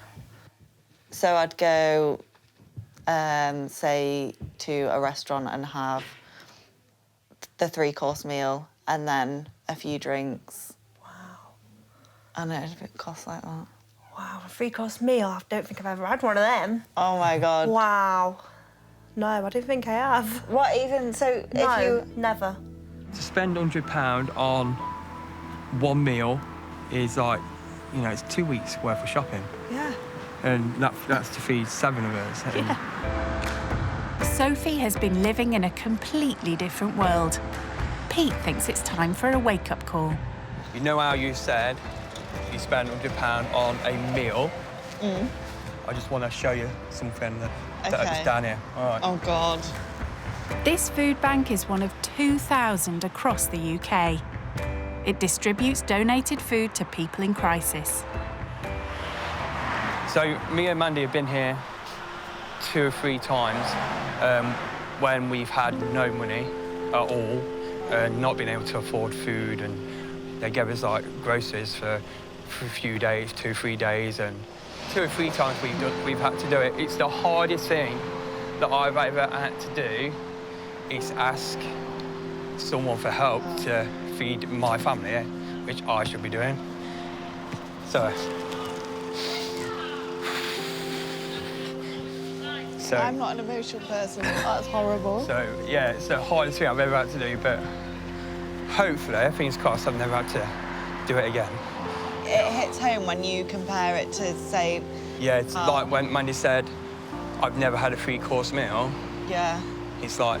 Like, I didn't even know what a food bank was. Yeah. And that's just ignorance. I just felt like I let my family down. And that should never feel like that. Like, it's not your fault. You're trying your best. I know. At the end of the day, like, you're trying to set up a business and stuff.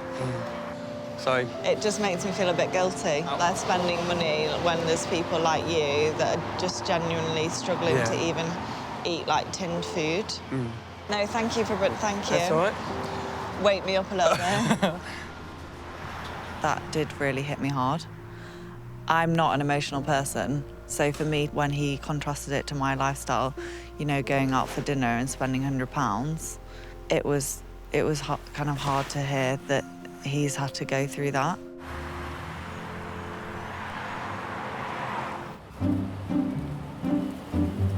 Sophie is getting a taste of what Mandy's life is like. That's a big smile. And seems to be realising that looking after 5 children... I mean, it feels a bit alien, but I'm going with it. ...is a full-time job. Are you getting tired yet? No. Oh, my gosh. Are you? I am. Gonna do a seat drop. Woo! It's 6:30 and Mandy is making cottage pie. But tonight, she has help. Hey. Hi. How's it going? All right, thank you. Do you want me to help? Of course you can help. The potatoes need peeling. So is this sort of the usual tea that you would have? This is the kids' favourite. I'm just going to ask you, once you've done that, if you don't mind cooking some mince. Of course. I did see you'd already cooked some. I have, yes. That's not enough, though. We have to use 2 packs. How much does a pack cost? Oh, anything from £2 to £3. And you have 2 yes. to feed the family? Yes. Do you think that's where most of your, like, it's quite a high-cost meal to have this? Yeah. Probably why the kids love it. They always love expensive stuff. Yes. And then what would be a cheaper kind of tea option for you? Beans on toast. So that's that done. Shall I go and do the mince? That's perfectly fine, yes. I didn't actually know you could cook mince from frozen. Yeah. Don't know that. I always defrost it. I think it says it on the packet, actually. Yeah, for best results, cook from frozen. Yep. And it is literally just pure mince. Yep. But to get £2 for that? Yeah. That's all right, actually. Can we make it spread across the whole thing? With so many children, there's no room for the adults to eat at the table. Really nice. It's yummy. Yummy. Thank you, Mom.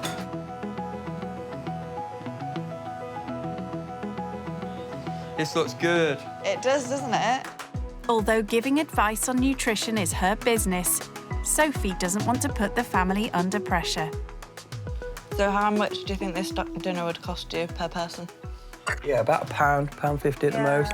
Right. Do you ever do desserts? Sometimes we'll have ice cream and 65p or something, isn't it? Yeah. No such luxury tonight, though. Today's been amazing. You know, I was so happy that we met her. She's really lovely. It's been so nice. Had a fantastic day, but I am very tired. Time for Sophie to find out where she's sleeping tonight. Here you go, Sophie. Here's a pillow and a blanket for you. Thank you. That feels all right, you know. The bed feels, well, sofa, not bed, but it's comfy. I've slept in worse places. See you in the morning. Yes, see you in the morning. Enjoy your sleep. I hope it's comfy for you. You too. It's been a long day for everyone. Night. Do I get a hug? Scary, so. I don't want to, but I'm gonna. Night, night, night. See you tomorrow. Let's go then, guys. But yeah, I hope they like me. They seem to like me. They've invited me back for another cottage pie. That's it. Well, she has a fan in Mandy. I get on with her fantastically. It's just like she's lived with me all my life. She's like my sister, my friends, my family.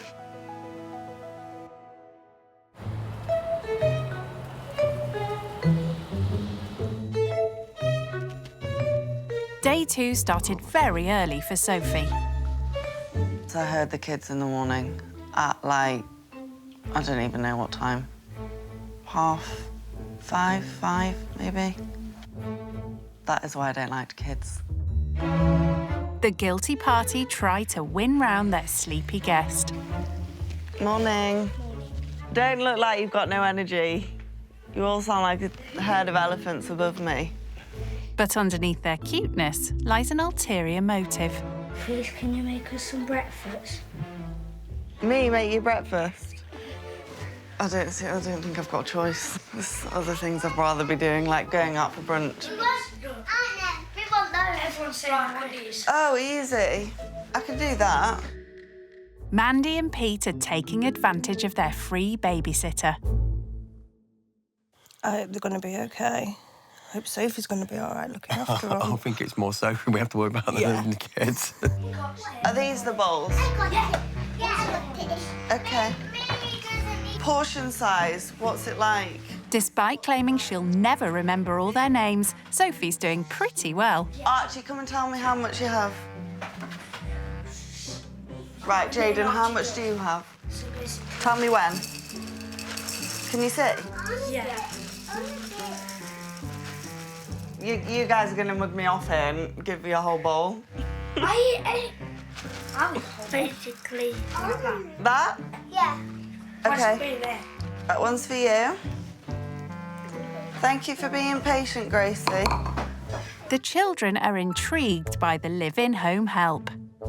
What do you usually have for breakfast? Probably eggs, mushrooms, spinach, peppers. I usually have a cooked breakfast. Mix of everything then. A mix of everything. Or sometimes porridge. Do you ever have porridge? I like I love porridge. Well, Can't hear screaming or yeah, shouting, the children so- are quiet, so I should ask her to move in. I know, yeah. I have the kids over every morning.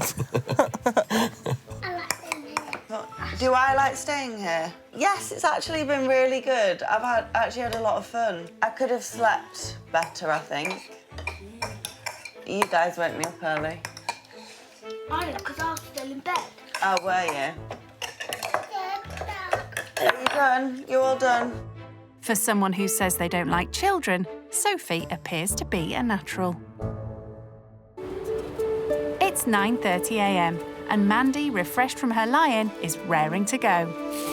Hey, Sophie. Oh, hey. How was this morning? Yeah, good, actually. So today, me and you are going to do some cleaning. We're going to spend the day being me, so I'm going to show you what I do in this household and also look after 5 children and the kids being here as well. OK.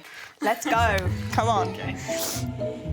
Mandy and Pete have a long list of chores they'd like to get done today. I'll see, I always use the tablets. Ah. That's filthy. I'll get them off. Thank you, baby. Isn't that drawer?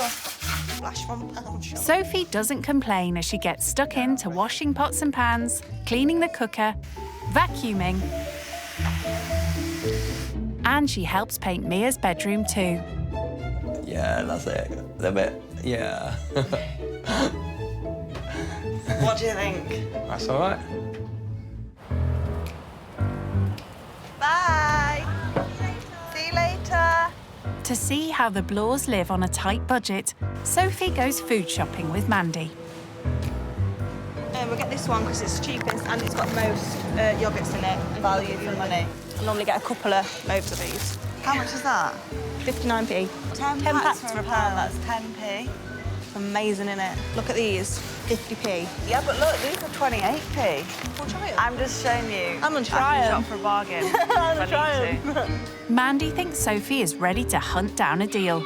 She challenges her to get dinner and breakfast for 7 people. I'm ready to go. See you later. Oh my God, Cocoa Pops. Yeah, let's treat them to Cocoa Pops. Oh, they're gonna love me. Ice cream. That is so cheap. I think I am gonna get them some veg because Mandy likes to get them peas and sweet corn, but actually they're not that healthy. They are actually full of sugar. I'm gonna get them some like frozen broccoli and things. And I don't think they'll like it because they never do. Sophie's bought some things for the kids, but she still hasn't figured out a meal for tonight. So for dinner, I am thinking chicken and rice, because that's what I eat. You get a flavoured rice, it can taste quite nice. But 2 for £3, so for a serving, it's half a bag. Sophie's trying to stick to the cost of last night's dinner, which was £1 per person. I'm spending nearly £6 on rice. Usually for me, my dinner would cost me about £7 or £8. So to feed a family of 7 for £7, I'm actually getting really stressed.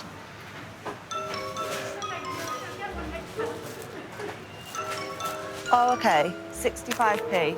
Wham, bam, thank you, Mum. So much cheaper. Frozen meat doesn't look appealing at all. Oh, that's way cheaper. Half the price. That's dinner done. £4.90 change. Thank you. Enjoy the rest of your day. Oh, there's that thing. Food bank thing that Pete was on about yesterday where you put all your food. I'm gonna start doing that. Hello. Hello. How did it go? Yeah, really well. So I got them dinner for tonight and then a few snacks as well. Okay. And a big box of cereal. Oh, yes, that's what I was worried about.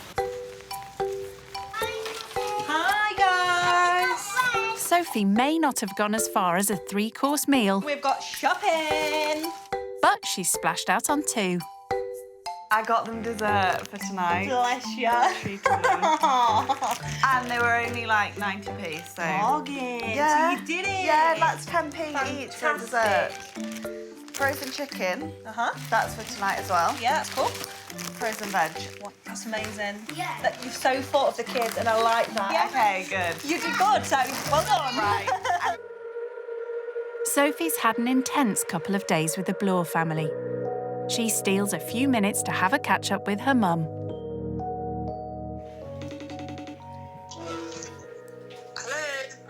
Hi, Mum. Are you glad to see me? Of course I am. So what have you actually been doing? Yesterday, I made cottage pie. It was like frozen mince from Iceland. I didn't know you could get frozen mince. That's what I said. Oh yeah, so and then yesterday we like went for a walk to this food bank. Have you ever? Oh yeah. I've never heard. I didn't know it was really a thing. Yeah, well, I've given her quite a lot of stuff to the food bank. Ah, I see. I didn't know about it. It really hit his pride that he had to go there, Yeah, and sure. he felt like he'd failed his children, and he was actually crying. Oh. Yeah. Well, he hasn't failed them, has he? The fact he goes there is a big thing. Exactly, and he's like trying to, he's like, got his own business that he's trying to set off, but it doesn't pay him a wage because it doesn't make anything. Yeah. So are you proud of me? I've got through the weekend. Yeah, I'm very proud of you. Yeah. Very proud of you. I'm proud of myself. Yeah. All right, then. Yeah, I love you. I love you too. Yeah. Bye. It's not often that my mum would say she's proud of me, so that does mean a lot. With her mum's praise ringing in her ears, Sophie begins her final chore, but realises she's made a big mistake. Oh, defrost. Defrost thoroughly for a minimum of 12 hours in the fridge. Can't be giving them food poisoning. What do you think Sophie's going to cook today, Archie? Rice, chicken, and veg. And veg. Good. That is a pretty good guess, I think. Or maybe I could just chop some sausages in there. Yes. Not quite the healthy meal she had in mind. These take 15 minutes. Throw the rice in the microwave to start it off. And then I'll put it all in here, chop the sausages up, add the raisins. Voila. This is just gonna look like a mangled mess. First time cooking for kids, any kids. It's got peas in, it's got broccoli in, it's got cauliflower in. How scary for children. What would you like if, like, for pudding after dinner? Raisins. No, chocolate. The main thing that I would worry about with the family is, like, nutrition. And it's not something you can just teach someone in a weekend. And it's not something you can do on a budget always either. So as much as I'd like to, it's probably not viable. And then I think we are ready to dish up.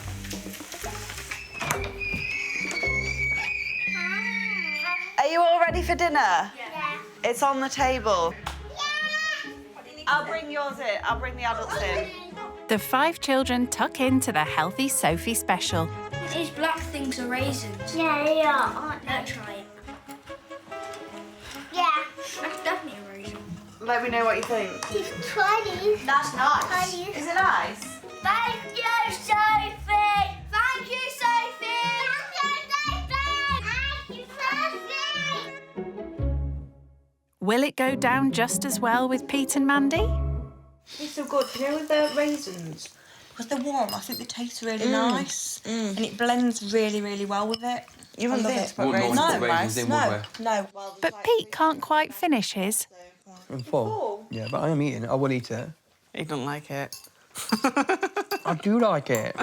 I would tell you if it was rubbish. Well, I'm glad you feel comfortable that you can say to me that you don't like my food. I never said that. You said that. Don't put words into my mouth, Sophie. I've never said it.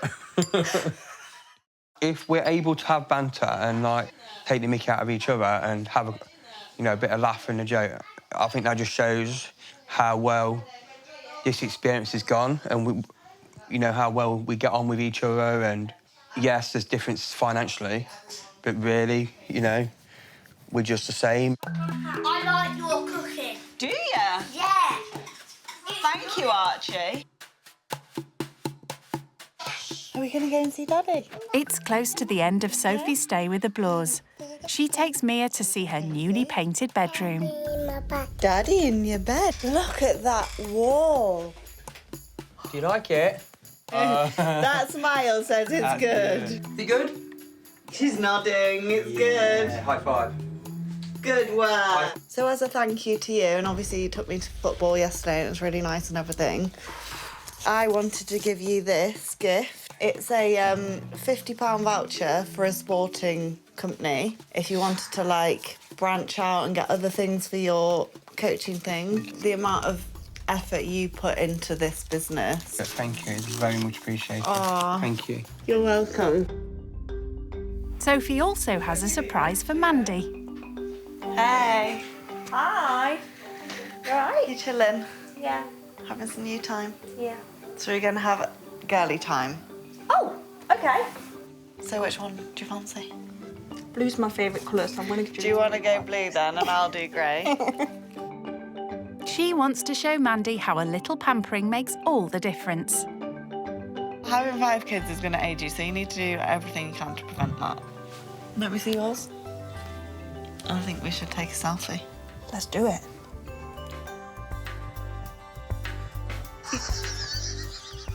That was great. I'm going to say that. It was just fantastic.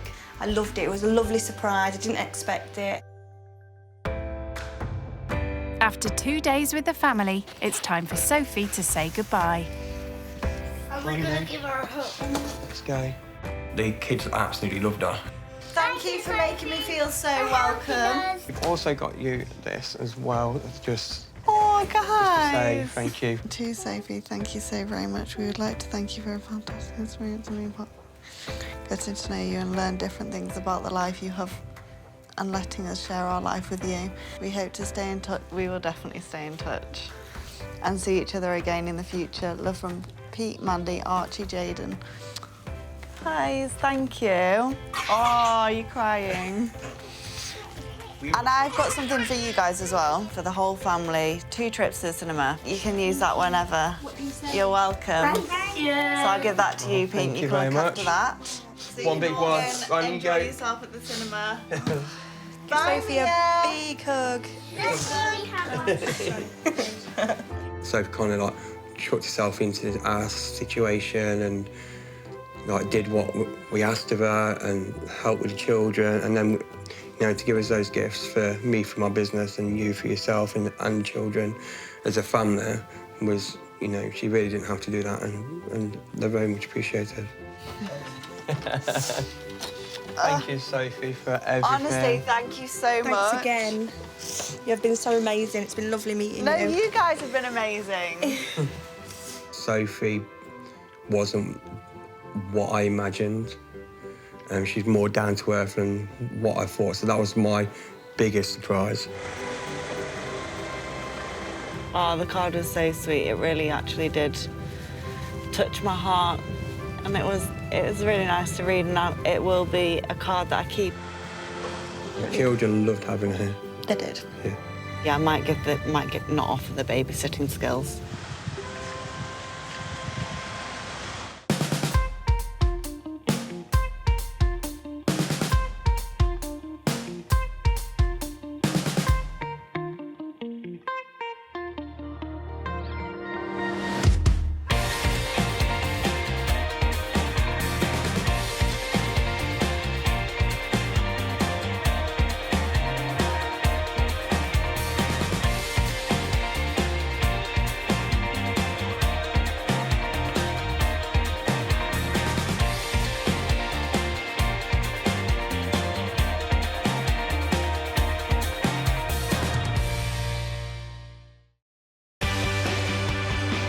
Brand new rich kids, used to living the high life. We have 8 bedrooms and about 12 bathrooms.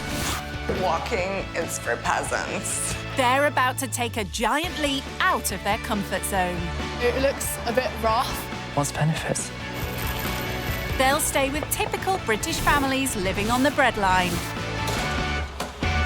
Wow, that car's really big. People are rich, they're stuck up. Just snobby. Snobby. I think I find it quite hard to live here. Sleeping on a sofa for the rest of your life isn't ideal. You don't know what a struggle is. They'll learn what life is like What does this button do? for those struggling to get by, This is like a food bank. I didn't even know what a food bank was. and the sacrifices they make. He gets everything he wants, and we just about get everything we need. So when was the last time that you actually treated yourself? Will the cash-strapped families change their views? Doesn't make you a bad person just because you're rich. It doesn't mean you're a good person just because you're not rich. And will the rich kids learn I have no idea what I'm doing. there could be more to life than money? The best experience of my life. When rich kids go skint. I do admit I do spend a lot and I should stop, but it's not happening. Sorry. This rich kid going skint is the son of a self-made multi-millionaire. My name is Adil. I live in Cheshire. Adil couldn't wait to leave school and join his dad's property empire. where he was instantly made a director. I don't think algebra is going to buy me a property or a Rolls Royce, let's be honest. Adil and his family have a fleet of executive cars, mostly Rolls Royces and Bentleys. This was my car for my 16th birthday party. Never driven it, not interested, I don't know why I even got it now. Because he's so rich, Adil has a security guard called Samir, who also doubles as a chauffeur. I will never travel alone, he's always with me, I feel safe with him. And Samir isn't the only member of staff at Adil's family's 6-bedroom palatial home.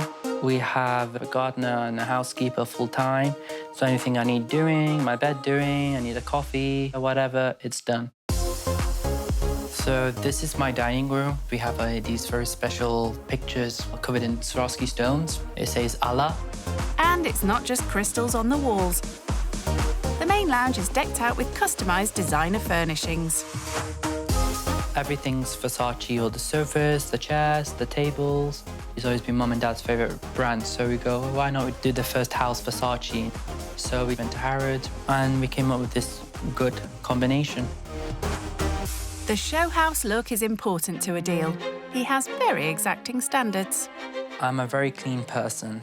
The room has to be clean, a cup has to be laid out in a certain way. I feel everything has to be just perfect. That's one of my biggest problems. One of his other problems is shopping. Bags are a particular weakness. This is the Louis Vuitton Prisian bag, and it's only plastic. And at £2,500, that's one very expensive plastic bag. So one of the best gifts I've ever been given by my parents was just this watch, the Audemars Piguet, because it's a special limited piece. So why does a rich kid like Adil want to sample life with a family on benefits? Oh, I don't know anything about benefits. What's benefits? Generally, only being able to afford what you need, not what you want. I'll definitely say I will struggle, I'm not gonna lie. I feel I would struggle not having the highest standards of facilities what I have, like a housekeeper 24 hours. But I just want to learn it and see what it's all like in the real world. Adil isn't going far to sample the real world. The Bennett family live 50 miles away, in Preston. I'm Cheryl, I'm 25. I study at college. I'm Daniel, I'm 26. At the moment, I'm unemployed. Cheryl and Daniel live in a rented 3-bedroom terrace house with their 3 daughters. Miley's 7, Eliza's 5, and Skylar's 2. 11 months ago, the family suffered a financial and emotional blow. Unfortunately, I lost my job. Had a bit of a breakdown, didn't I? You're not earning money. You kind of feel like you've failed your family a little bit. Kind of flips your world upside down. And it's meant they've had to make sacrifices. When did we last go out for something to eat? Probably about 6 months. Yeah, and even that was 11 quid, or you can eat Indian buffet. Yeah. Because of the drop in income, they have to keep a closer eye on their budget. We've got about 1,400 coming in. Yeah. And we've got about £500 once we've paid all our bills. So what do they hope the rich kid will learn from living with them? We're not in this situation through choice. Not everyone has been fortunate enough to have the life that they have. They've never lived. You don't know what a struggle is at all. You know, it'd be nice for them to kind of understand what life is like at the bad end. Living skint with Daniel and Cheryl will be a world away from Adil's normal life. His family want to make sure he's thought it through. What do you think you're going to struggle with then?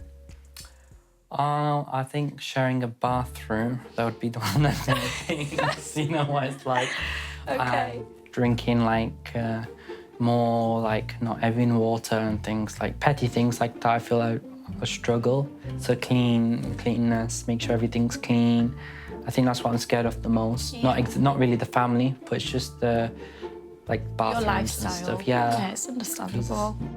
Being Adil's older sister, I'm quite protective over him. So the family he will be living with, I hope they treat him really well.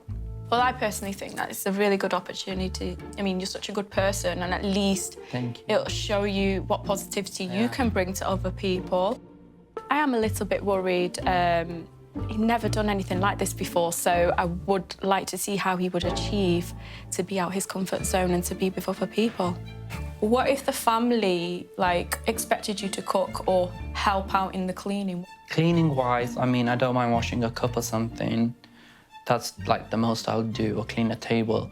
Cooking-wise, I'll just have to call a chef or something, because, like, I don't know what to do. You can't call your chef there, Adil. No.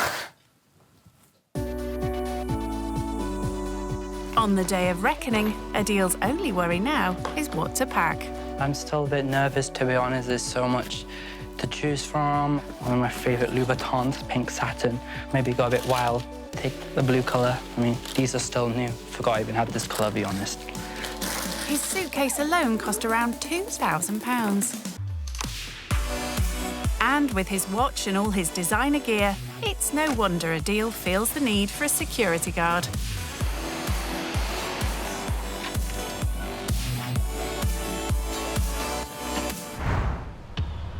An hour away from affluent Cheshire in Preston, the Bennetts are anxiously awaiting the arrival of their guest.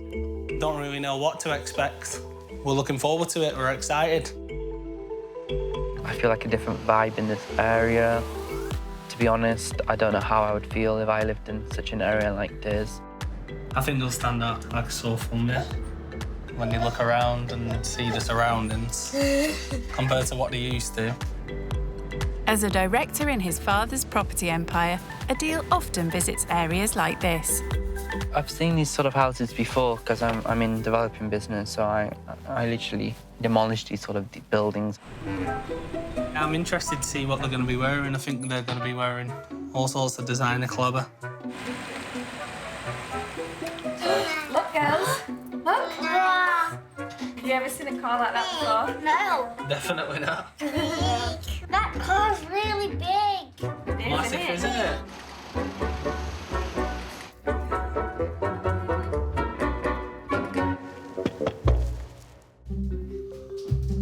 Adil arrives mid-morning. Hello. Hi. You all right? Good, thank you. Nice to meet you. Nice to meet you. What's your name? Adil. Adil, nice to meet you. I'm Daniel. Hi. Hi. I'm Hi. Cheryl. Adil, Nice to meet how you. are you? I'm okay, you? Good, thank you. I bought you guys some chocolate. Oh, wow. Hope you like them. What do you say? Look at them. No, it's okay, no worries. Thank you I'll very put it over there much. for you. The chocolates are set aside for later. My name is Miley. Hi, nice to meet you, Miley. My name is Eliza. Hi, Eliza, nice to meet you. And this is Skylar. Hi. Saying hello. Hello. Little weird. Yeah.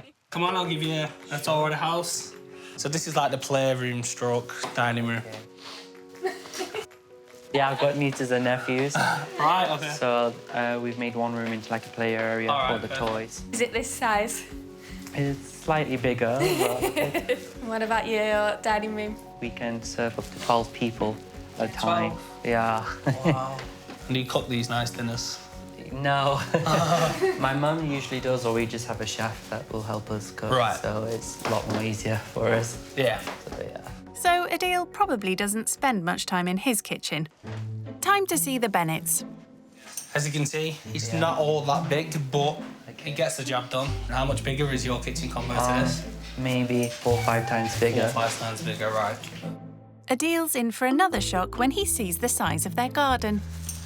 Yeah, so this is our garden stroke yard. Wow. This area is Really? pretty much used for drying clothes. It's very small, so the For the kids kids can't to really play.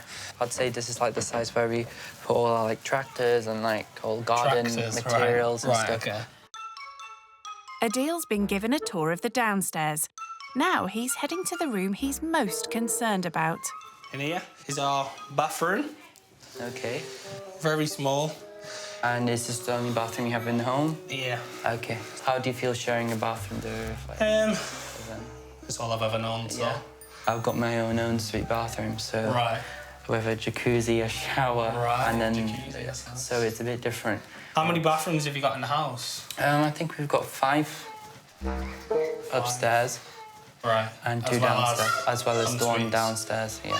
And the garden one, so. Right, garden one? Yeah, Right. for this outdoor area. Right. So, So that's a total of 7 more bathrooms than the Bennetts have. I wasn't the happiest when I mentioned we're sharing the bathroom, but I mean, I understand the facilities that they can only offer, so I'm not going to complain. I'm just going to go with the flow and be chilled. So here is mine and Cheryl's bedroom. Okay. What's your bedroom like? Just my bed, a seating area, right, and then it's just all my walk-in wardrobe, so walk-in wardrobes. for all my clothes and shoes. How big is your walk-in wardrobe? Bigger than this? I'd say slightly bigger than this room. Slightly bigger than this, your wardrobe? So, yeah. Right. Well, he has to have somewhere to put all his clothes, shoes and bags. So in here you've got Miley and Eliza's bedroom. Hey. These two. Hey again. I've never shared a bedroom with anyone before. None of my siblings. You never slept in a bunk bed then? No, never. No. We might get you on top bunk. Oh, okay. And this bedroom, this is Skylar's bedroom, the youngest. No. Never seen a room this small before, so it's interesting to see. Yeah. Right, so this here, this is where you're going to be sleeping. Wow. On the settee. I've done it once. We're just watching a movie. Right. So that car you've come in, what car is that? That's a Rolls-Royce Cullinan. Right. I've never seen a car as big or as flashy before. No. Oh, wow. Only on TV. Okay. How much did that set you back? I'd say a good few $100,000, that's all. Right, a good few $100,000, right. In the current market, that amount could buy 3 houses in Daniel and Cheryl's street. This is like really cozy and like it is, yeah. You can have like a picnic table out, watch a bit of TV if you want to. So and you can like control it, and if you're thirsty, you can have some champagne in the fridge from over there. So it's just like really nice for a long journey. And if you like your privacy, then you can just close all the curtains. Oh, perfect. So yeah. I could live in here. Yeah. And then the car's so extra, so you don't even need to ever close the door. It's like a button inside that closes the door for you. Right. Or you just click it here, and it just closes for you. Right. So you don't need to lift it because it's really heavy, the door. Right. So yeah. It seems nice in the car, and you can tell with what he's wearing, you know, it would have cost a lot of money. Yeah, it's a million miles apart from what we're used to. You need to crack the ice more because I feel they're very shy, I'm shy, so it's going to be a bit tricky for me, but let's see anyway, so. To help their guest feel at home, the Bennetts have stocked up on bottled water, as it's the only water he drinks, and just in time for lunch. So what do you put in your sandwiches? We usually have ham and cheese. Okay. Is that okay? Oh, I don't eat meat, so Okay. maybe just cheese. Just cheese, is that okay? How come you're a vegetarian? I'm not fully vegetarian. It's just I can't eat no pork or anything. I'm not allowed chicken, halal chicken. Oh, that's from your religion, isn't yeah, it? from my religion. You grate the cheese and I'll put the ham on these ones. Okay. Wow, it's very hard. Because usually if I was in the kitchen and I wanted to make a sandwich, Yeah. I'll have my housekeeper with me. And then does she clean up as well? And then she'll clean all the mess for me. And That is so good. Thanks. As they all tuck in, the stark contrast between their lives becomes clearer. What do you like generally spend on like food and stuff? up to £200 a week. All right. So and how many people is that for? Well, it's usually me, mum and dad, but we always have like buy extra just in case my sister comes over, or my Right. brother. Right, yeah. And then once a month, about £500-600 on drinks. On drink? And all like Cokes to everything. Just everything Fizzy you can drink, ask for, yeah. sort of thing, yeah. What else would you spend money on? I'll definitely do my hair almost every week. Yeah. I tend to do a facial once a month at least, just to hydrate my skin. But apart from that, really, nothing much except shopping and... Shopping for clothes and... I promise to myself I don't need anything and I won't buy anything, but then I have this anxiety in my head and I end up buying everything and I don't use half of it, so... Right. That's my drama of my life. The amount of money that he spends on like clothes and that a month, yeah, it's quite shocking when you compare it to us. It's nice to get an insight into his life, and I'm sure he thinks the same. Adil may be a spendaholic now, but his father's childhood in the UK was quite different. What is the family business when you... So my dad is into our real estate business. Right. But previously, when he had nothing, he used to work with his uncle. Right. Knitwear business. From school, he would go straight to the factory, work all night in the factory. Yeah. Doesn't sleep hardly. Right. Wake up, go straight to school from the factory. Yeah. And repeat that constantly. So from such a young age, I think from the age of 8 or 7, Yeah. he started working. And then I think by the age of 12, he goes, I want to start my own business. Right. At 12? At 12. So Right. he never gave up. So he met a few people, the people that was supplying like the yarn or the materials for the job. Yeah.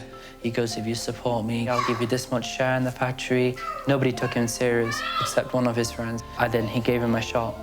So slowly built out, and then he did it, and he became like one of the best factories in the UK. Worked out well. Providing it well, and it's still running today. All right. Adil's father's factory used to supply some popular high street brands. Daniel and Cheryl can relate to Adil's father's life when he was at rock bottom. Our incomings at the moment are pretty low because I'm unemployed and Cheryl goes to college.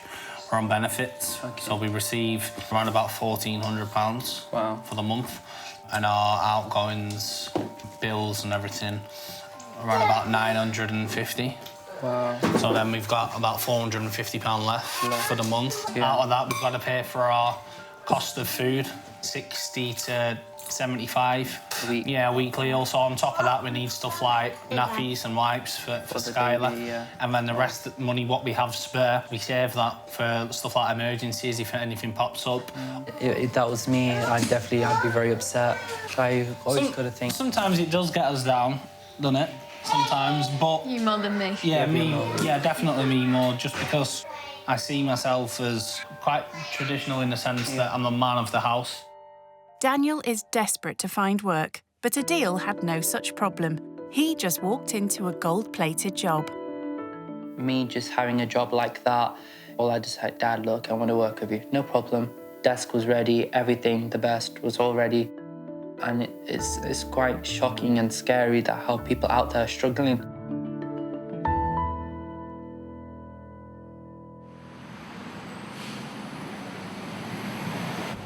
In order for Adil to fully grasp just how difficult life on the breadline is, the Bennetts ask him to try and feed them all for a tenner. Oh, God. And with that, we would like you to get enough food for us to make a meal for us 6 for tonight. Yeah, so there's the £10. Thank you. So do your best. Good luck. Thank you. Very stressed because I don't mind going to the supermarket, but actually picking the ingredients and everything, and you're responsible for everything, I've never done before. And he's also going to be responsible for cooking the meal. Adil asks 7-year-old Miley for her thoughts. Have you ever tried Indian food? No. Never. Would you want to try Indian food? Yeah. Sorted. So I'll get some of these. It's called a paratha. So it's like an Indian bread type thing. Blimey, there's 15 in each pack. Adil would normally leave everything to his personal chef and decides to call his next best thing. Can I just call my mum for a minute? Hi, Mum. They've asked me to cook dinner for tonight. Can you send me the recipe for dal? You need a small packet of dal, then Billy. Okay. Onions, tomato.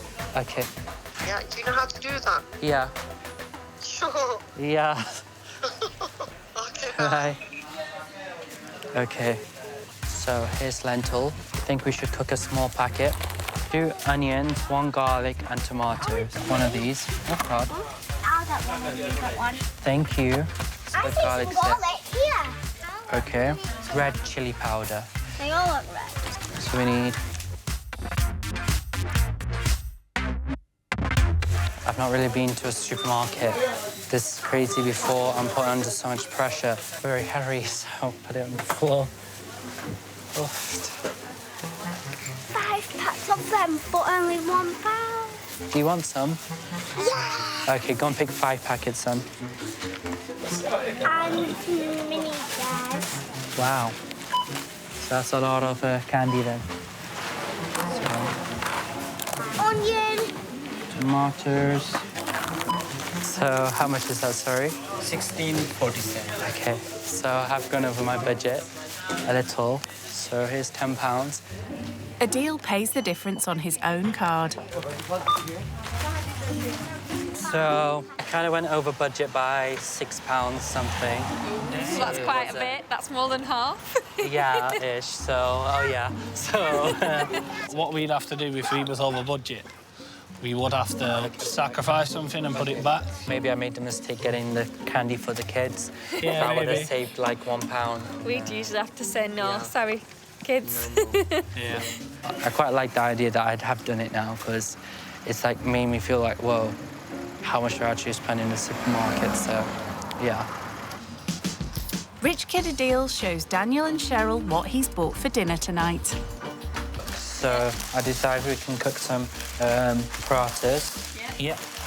Then I wasn't sure if I would be able to stay in the budget if I went for like chicken option or lamb option. Yeah. So the cheapest option was to do a vegetable one.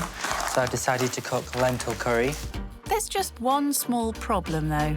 So I've never cooked Indian food before. Yeah. Would you be able to help me? And Yeah, I try don't this see. together? I don't see why not. Yeah, Let's give it a shot then. Let's see where we go. I think having someone who cooks for you every single day would be heaven. But I can't imagine what that'd feel like. It's going on for 6 o'clock, and Adil is about to start cooking dinner. Do you have like a grinder? We don't, I'm afraid, no. Do you have like a blender? Not really. Fish. What shall I do? Chop by hand?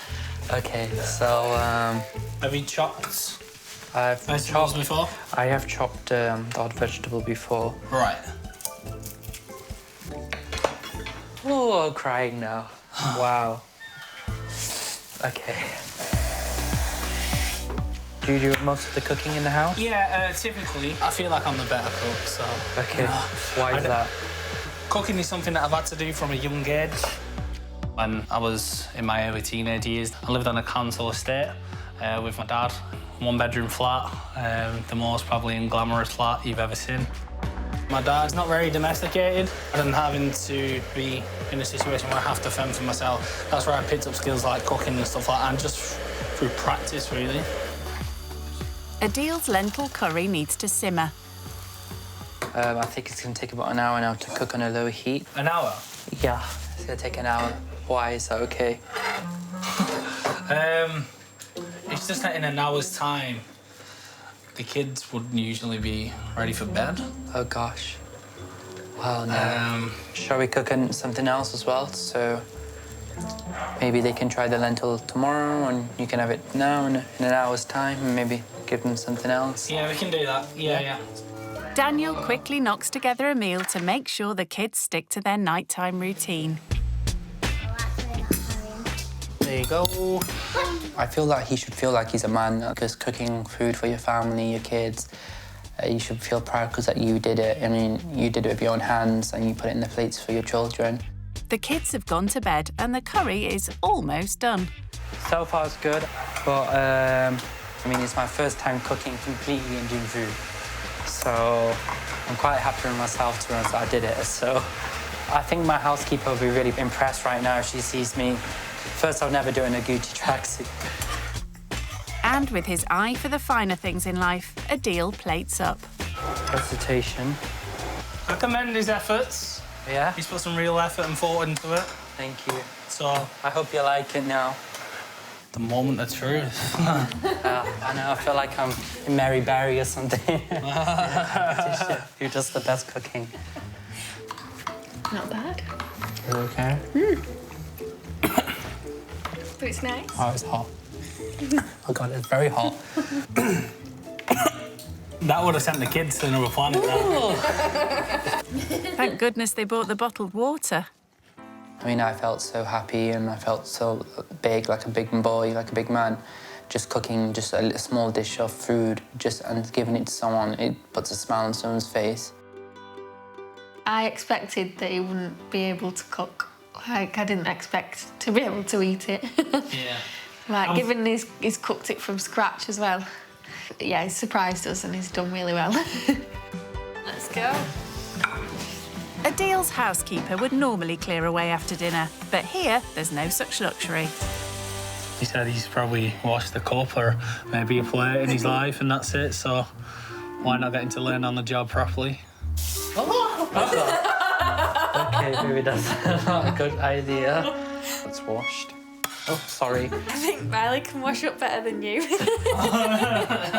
I mean, I already feel so tired and I've washed, what, 4 plates, 3 plates, something like that. How do you feel about washing up with that watch and that tracksuit on? I mean, the tracks I'm not really fussed because I'll just send it to dry cleaning. You could take the watch off. I have a habit that I never take a watch off. Maybe. So, could I just get some hand cream on first? My hands are literally dried out. There you go. I don't know what's happened to it. It's look old now. Put some hand cream on now. While Adil rejuvenates his skin with hand cream that costs 2/3 of their weekly shop, Cheryl takes over. I didn't think it was possible to be bad at washing up, but he's just proved to me that it is.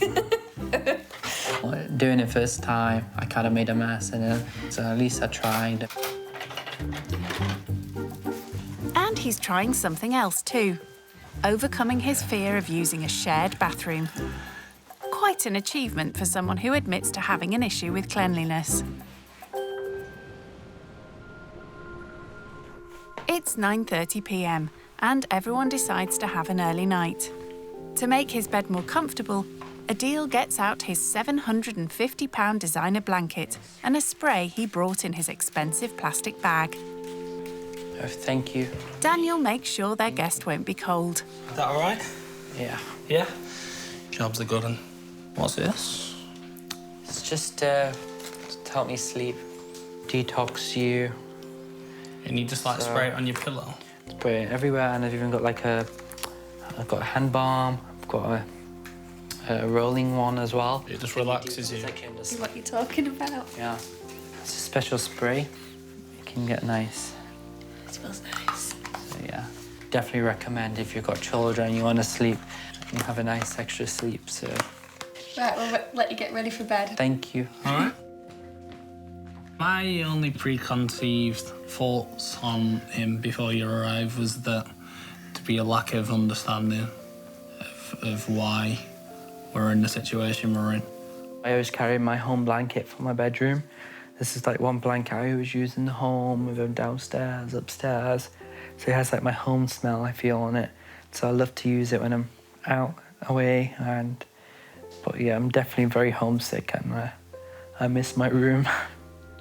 I definitely got like a stereotypical image in my head that he's rich, so he's going to be spoiled and he's going to be, you know, brash and outspoken and whatever, but he's not. He's quite the opposite.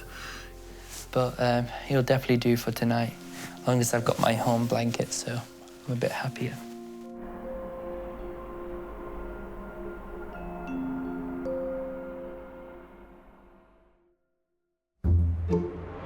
It's nearly 7:30 and the Bennett family are up, dressed and eating breakfast. Unlike their guest. I'm so missing my bed right now. I'm on the sofa, so, I mean, I don't sleep on the sofa, so I think that's what was the most uncomfiest thing. But luckily, I've got my blanket with me, so I feel a lot more comfortable. The family have plans for today, so need Adil to get a move on. Wake up. Morning, Adil. Morning. You all right? Hi. How are you? Good morning. You okay? What we're going to do today, the kids go to ballet and tap dancing schools. Wow. Okay. So what we're going to do, we're going to head down there and we would like you to come down with us and see what our Saturday morning entails. Okay, let's go. Cheryl and Daniel have to make sacrifices to ensure they always have enough money for an activity their girls are passionate about.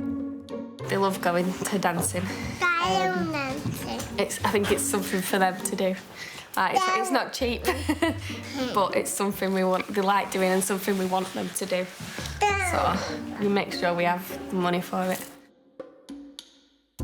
Adil breaks his habit of a lifetime. No, I can't shower here, so I've decided as soon as I get home I'm going to shower because I need a natural shower. Not the bath thing. I've never showered in one of them. Well, at least he won't delay the family. So how far is this ballet location? It's around about probably 10, 15 minute walk. Okay, walk, wow. Yeah, walk, yeah. Oh, God. Not walk. No, not much. I mean, I struggled yesterday as well, so. But when you're short on cash, sacrificing money on travel means Daniel and Cheryl can afford this luxury for their girls. Yeah, it costs around about £60. A session or? No, per month. Okay, per month. So okay. Yeah. So It doesn't sound a lot to you, but it's a lot to us. No. Yeah, so a fair bit out of our monthly budget. Yeah. But they enjoy it. It's something, it's like a hobby for them now, no way. Yeah. Have you got any hobbies that you have to pay for? Just going to the gym at least 2 to 3 times a week with my personal trainer. And how much would a personal trainer session cost you? Around £50 a session. £50 per hour? Per hour.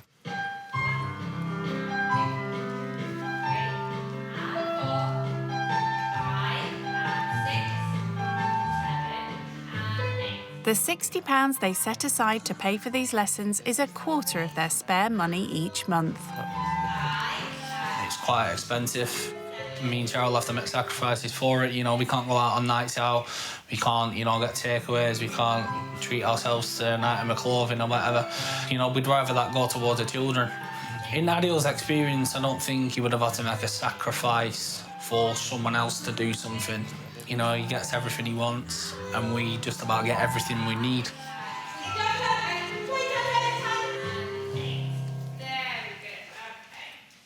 I understand now why you set aside the £60 now. Keep them happy, give them something to look forward to, and give them a skill to learn. So it ticks quite a few boxes. Can get you somewhere in the future, maybe. Yeah, definitely. You never know. So if you had a child, would you be getting involved in their lessons? I wouldn't physically do the dad thing, but I don't mind standing and watching. Right. I wonder whether they do Gucci leotards. Wow. Might consider. Oh my God. It just makes me feel like £60 is just like my haircut or something. So I don't realise like how much £60 can actually be for some people. I've never made a sacrifice before. It's clearly woken me up now, you know, to appreciate what I have more. Daniel and Cheryl don't have a car, so today Adil's getting a taste of how they travel when it's too far to walk. We're gonna go into town. Okay. We're gonna go and get the present for my dad's birthday. Yeah. How we're gonna get there? We're gonna get on the bus. Stop. Yeah, we're gonna get on the bus, so no fancy cars. We could just take the Rolls if you want. Unfortunately not. Okay. How far is it from your home? It's around about 1.5 miles, 2 miles. Wow. Yeah. Okay. And that's how we usually get about, to everywhere, basically. I can't do the bus, though. Eh? Can't do the bus. You can. Good stuff. Have you ever got on a bus before? Never. Never. I thought it was funny, the fact that he's never been on the bus before at 19. Quite bizarre, really. Me, personally, I would never get a bus. So you don't think you're I want to pay extra. on the bus when No, you get I'd home? rather pay extra and get a taxi or something. You'll be all right. Oh, God. It's here. Yeah, let me just get out of the wheel sort it out.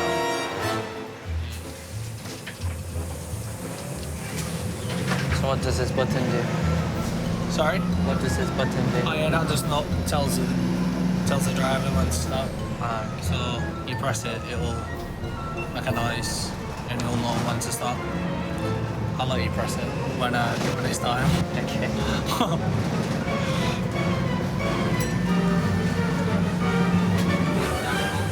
Just press the bell. That's all you do. Cheers, mate. Thank you. Thank you. We wanted to give you an insight into that. Yeah. We didn't want to cut any corners. We still have to walk a lot now from the bus stop to the... Yeah. I'll be honest with you, I don't think I'd ever use the bus again. You don't think you'll ever use a bus again? Well, I can tell you for sure you will, because we've got to go back on a bus. But yeah.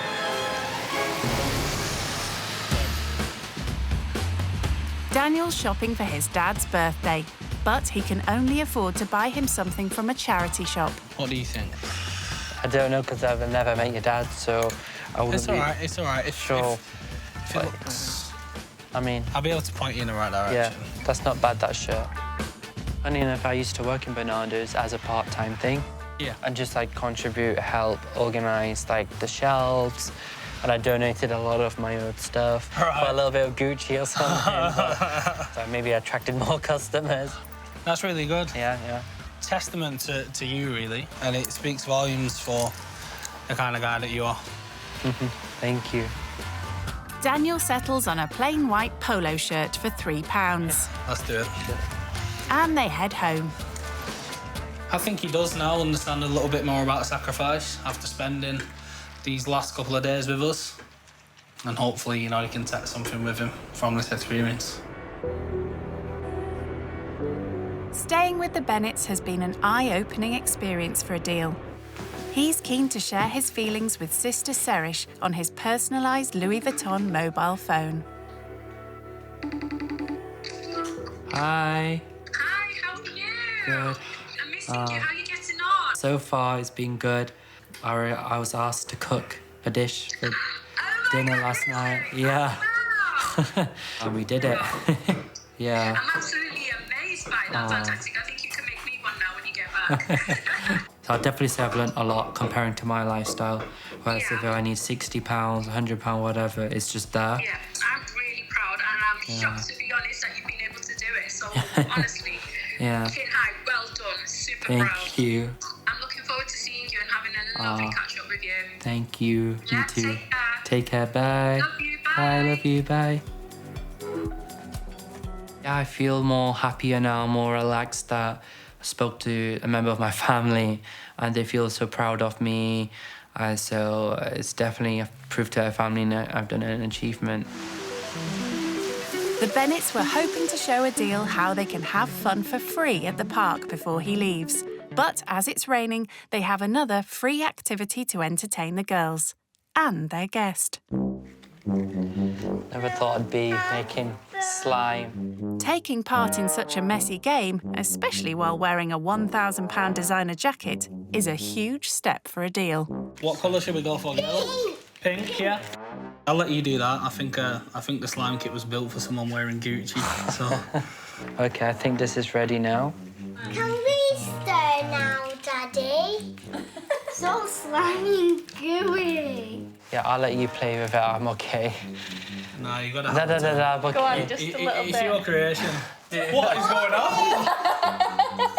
Mummy! I'll just wash my hands now, to be honest.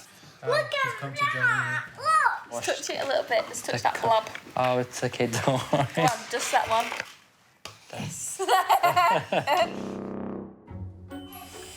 I mean, it's not the first thing I'd really want to touch, but we just have to go with the flow. It makes the kids happy then. I was worried to get on my jacket because it's one of my favourite jackets. I mean, we've been saving it all along for someone dressed in Gucci, so we stitched him up a little bit with that.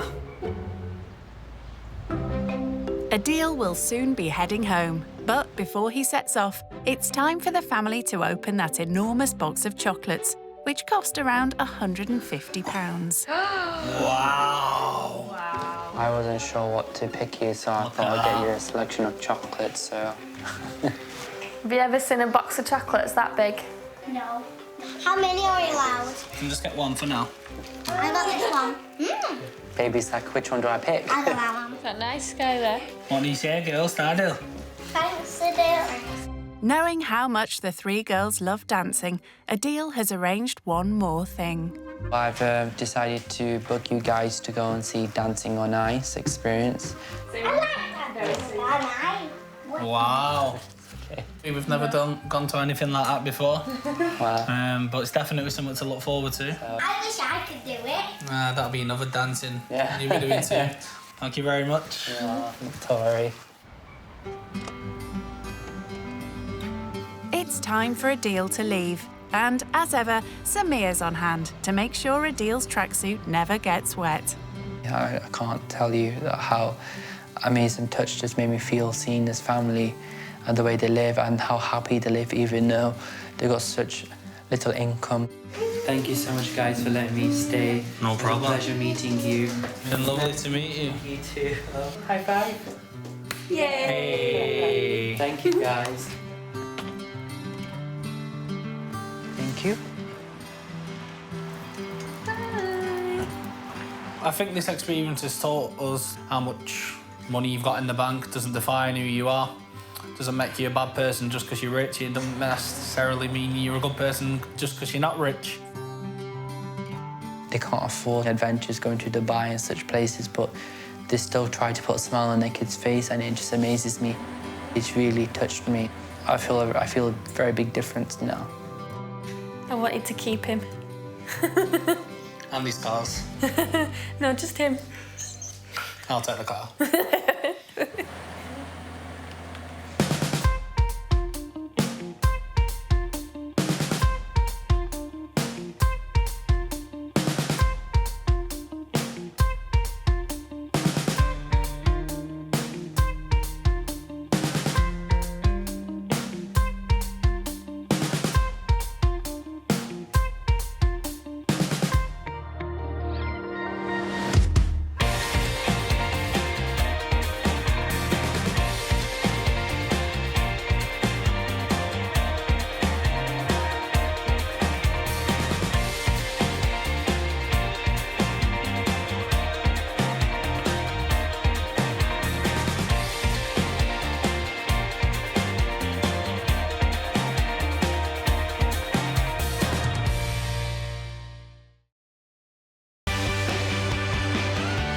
Brand new rich kids used to living the high life.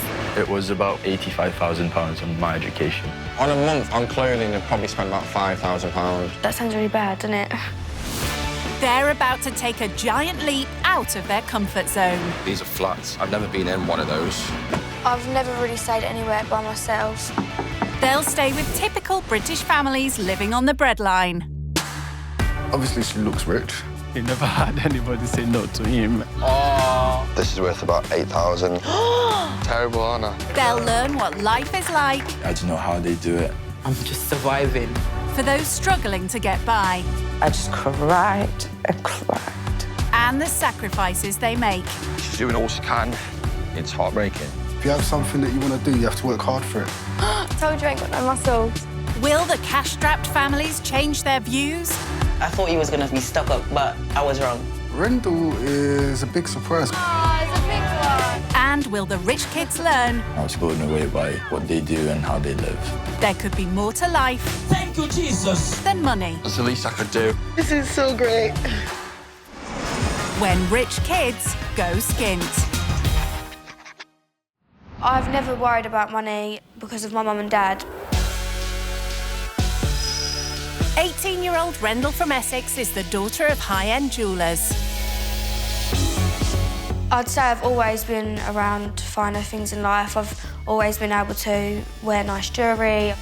My most expensive possession would probably be my car, which was around 30,000, I think, and my mum and dad bought that for me for my 17th birthday. I've never had an allowance. Pretty much all my life of just, if I wanted something, I could ask for it and they'd get me it. Oh, God, that sounds really bad, doesn't it? Rendle no longer lives in the family home, but she's not gone far. I moved into my bungalow when I was around 15, I think. I needed more space for my clothes and shoes and bags and stuff, and I think my mum was sick of me taking up all her room with my stuff. Rendle may have a lot of stuff, but she has started buying it with her own money now, as she's got herself a job. I'm currently a social media influencer. I have around 400,000 followers. I share what I wear and all different things like that. I definitely earn enough to keep up with the lifestyle that I like to have. So what does she like to spend her hard-earned cash on? Louboutin boots, £1,000. Giuseppe Zanotti, over £1,000. £1,000? Ouch. They are very, very painful. When I buy them, I try not to think too much into the price. This is Givenchy, 1,500. I love it because it's bright pink. The Chanel, 3,000, but I love it because it's gold. This is my money, so... But the thing she values most is something money can't buy.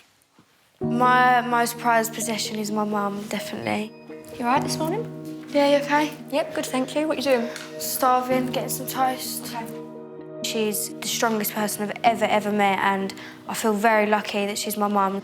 Rendle's mum has been diagnosed with secondary cancer.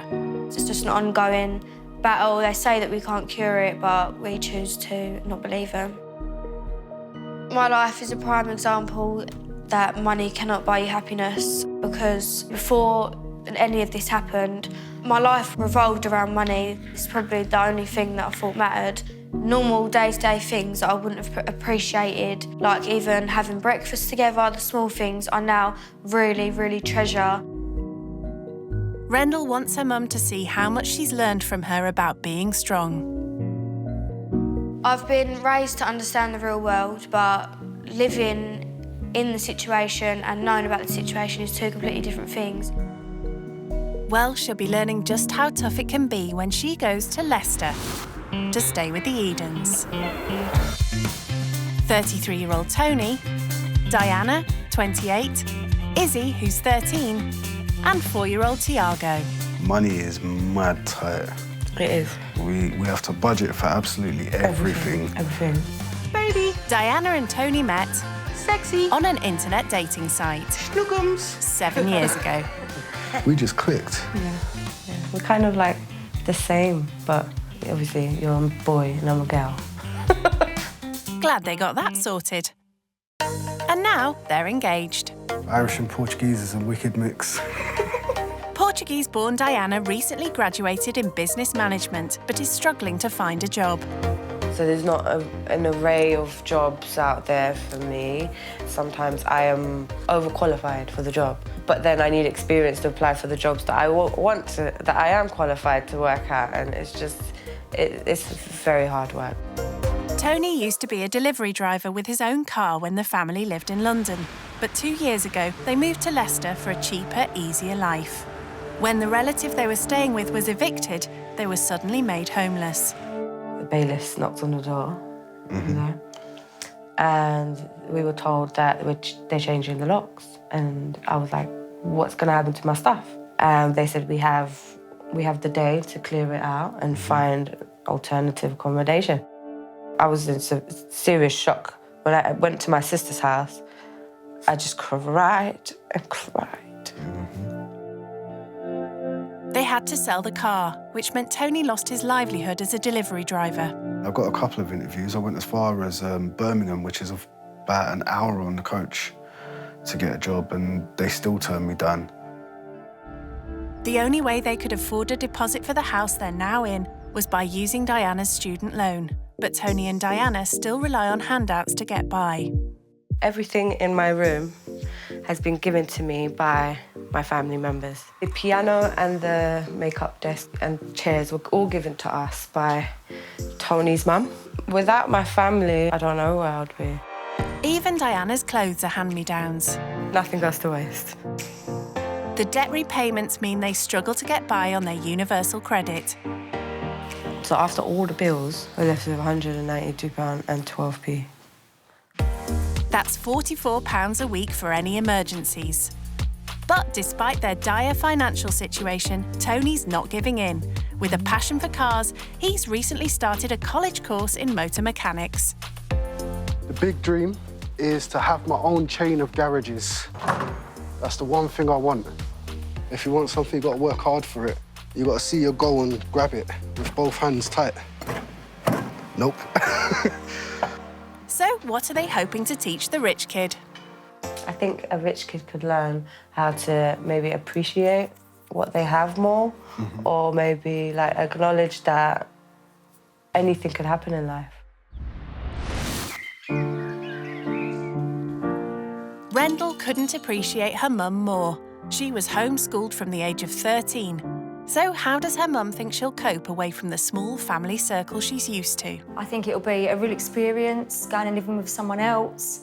Yeah, I think... Their life, how they live, and maybe they'll learn something from it too. So yeah, that's what I'm hoping. We can both learn different things from each other, and they can see that money doesn't make people happy or solve life, does it? It doesn't solve life problems, does it? No. Do you know, one of the things I think you may struggle with is being away from home. Yeah, I never really leave because you home, never do I? leave home. But then this will be a good learning curve for you to realise that you can go away and come back and everything is the same. Yeah. It'll be so lovely if they've got young children for you, won't it? Yeah, I'd love that. Because then I think you'll connect straight away. Yeah. Maybe make it easier for you. Yeah, I'm really excited. Yeah, I think it's going to be great, Rendle. Yeah. My mum's fighting spirit is not like anything I've seen before, and it's not just because I'm a daughter. Everyone says it about her. Do you know what? One thing I want to say is I'm so proud of you. So proud of you. Thank you. And I know that this will be massive for you. And you won't come back a different person because you're amazing anyway. But you'll learn something. Yeah, definitely. Love you. Love you. You get jam in the shirt. I don't care. Sorry. The thing for me that I would like Rendle to learn out of this is that not everything is handed on a plate. Not everything comes easy. Although I think she does appreciate that and understands it because we've always taught her that, I think to see it firsthand will be amazing. The day of Rendle's venture into the unknown has arrived. She packs all she'll need into her £3,000 designer hold-all and handbag. And going there to understand we all have struggles in different ways. I think we can both learn a lot from each other. As she starts on the 120-mile journey to Leicester, she's well aware that this is a huge step. I've never really stayed anywhere by myself. I like being with my mum and dad, just like knowing that I'm close to them, so even being this many hours away is going to be really hard. In Leicester, Tony's thinking about the rich kid who'll soon be arriving. I think they might find it quite hard because thinking of like rich kids and all that, they wake up whenever they want, innit? You know, because they haven't really got a routine. Unlike the Edens, who have the morning run every day. I hope that they have children because I love children and love babies.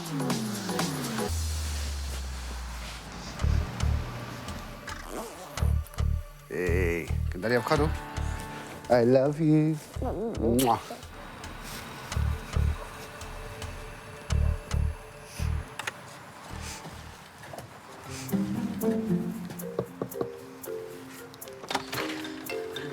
Hello. Nice to meet you.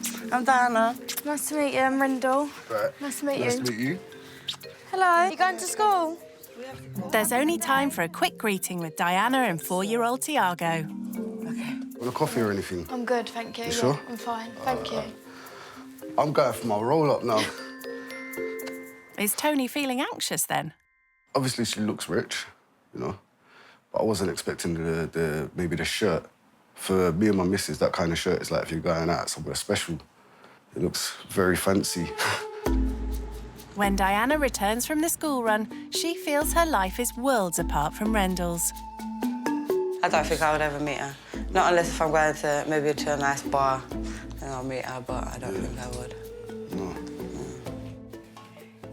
Hiya. So I thought we'll give you a tour of the house. Yeah, show me around. So you've seen the front room. Yeah, it's nice and warm. How big is your front room? A bit bigger than this. It's like an open space, so it looks bigger. It looks bigger. Than... That's nice. Yeah. So you'll be staying here in the front room. Yeah. Yeah, on the sofa. Comfy. Quite different to Rendle's bungalow, where she's used to plenty of space just for her clothes and shoes. This is the kitchen. Lovely, I like tiles. Yeah, I like the tiles.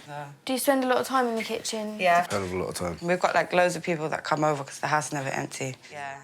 And tonight is no exception. Diana's sister and her family are coming for roast dinner. Are you a good cook? I think so. I think she is. Cook? Yeah? Banging cook. She does a lot of the Portuguese food, isn't it? Oh, lovely. Do you like cooking, Rendle? I could make like spaghetti bolognese or like a pasta. There you go, yeah. She's got to make dinner. Teach her how to do my secret roast dinner. Yeah, that's all right. Okay. I'm not gonna lie, I'm quite nervous about the roast dinner thing that they've mentioned. I don't want to poison anyone, so I'm definitely gonna need help. So you'll teach her how to clean the chicken. You'll have to get your nails dirty and dig it right into the guts to get it out. Oh, That's a nice room, then. Thank you. My mum and my dad has a jewellery shop. Okay. Yeah, so that's where I get it from. It's not just jewellery that catches Tony's eye. How much were your trainers, if you don't mind me asking? I think that was around 500, 600. That's mad. I could buy a car with that money. Yeah, but not the kind that Rendle would drive. This is my son's room. Oh, yeah. Little man's room. Oh, that's a good idea. That was actually a bargain because we went to the charity shop up the road and we got it for £20. It's good because it's like 2 things in one. Yeah. It's a really good idea. Next up, 13-year-old Izzy's room.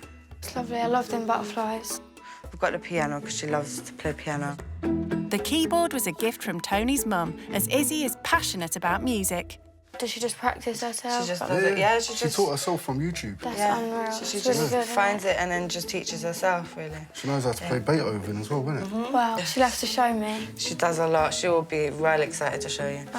So how big is your room in your house? When I lived in my mum and dad's house, my room was maybe a little bit bigger than this, not too much bigger. And now we have like a games room sort of thing in the garden, and we converted it. Now I've got like... You got your own little house? Yeah, my little bit in the garden to get away. That's cool. Definitely coming in. Diana and Tony have virtually no space to store their clothes, let alone escape for some peace. So this is our bedroom. Technically her room. I don't get no say in it. Claiming it. No, yes, mate. I like your bed. Thank you. Nanny got us the bed. Yeah. We didn't have one, did we? We didn't have a bed at all. And then we moved to my auntie's house, and it was really bad because she had bailiffs coming in, and so like we're in the house and they're shouting like we're gonna change the locks now. So I had to take all my stuff, my bed, everything, put it outside in the rain in the front garden, and find someone with a van, storage, everything in that one day. So you had no chance? No chance, nothing, nothing. Because it wasn't our house, we would just stay in there. That really was an eye-opener. It's so unfair, and that's why I think that it's so nice that you see how proud and how happy they are to have what they've got now. So where do you keep your clothes or like storage? I've got 2 drawers I use, and then Tony's got the bottom drawers for his T-shirts. And then a suitcase for the rest of my clothes. Suitcase for the rest. It's a far cry from Rendle's wraparound wardrobe for all her stuff. And then I have shelves for my shoes, shelves for my bags, and then... Did you say shelves for your bags? Yeah. Like in the shop, you know, when you go shopping centre, you'll see them. What's the most expensive bag you bought? 3,000. Oh, wow. I can't imagine having a whole shelf just for bags. Money like what she spends on her bags and shoes and stuff would be... If we had that on a regular, we would be very happy because obviously we'd have the car instead of getting on the bus everywhere, and we can go to London as well. Go see everyone there. Yeah. So you don't get to see them because we don't have the car. Yeah. Hello. What are you doing? And we're making a little lunch. Tony's cooking noodles and Diana's making tuna sandwiches. Would you like a tuna sandwich? Would you like something to eat? Okay. I'll just have some toast or something. Yeah? All right, I'll make you some toast. Thank you. What kind of food would you have for lunch? If I'm at home, I make something easy. Yeah. Like put some toast in the toaster. Or I just go and get something quick, like go and get Nando's. Yeah. Do you eat out often? Yeah, I do eat out quite a lot just because I find it a lot easier. I don't know what I'm doing in the kitchen. I try. I'd love to learn properly, but we probably go out for dinner maybe 6 times a week, and I'd say it probably sets us back around £100 to £200 a time. I probably spend most of my money on food. You haven't got a budget? No. Yeah, okay. Now I've got my own money, I'm a lot more wiser with it. I've realised, well, I can't just chuck the money away on things because we're left with nothing. And I try not to ask my mum and dad for money ever now. Good. What do you do for a living? I'm like a social media influencer. Yeah.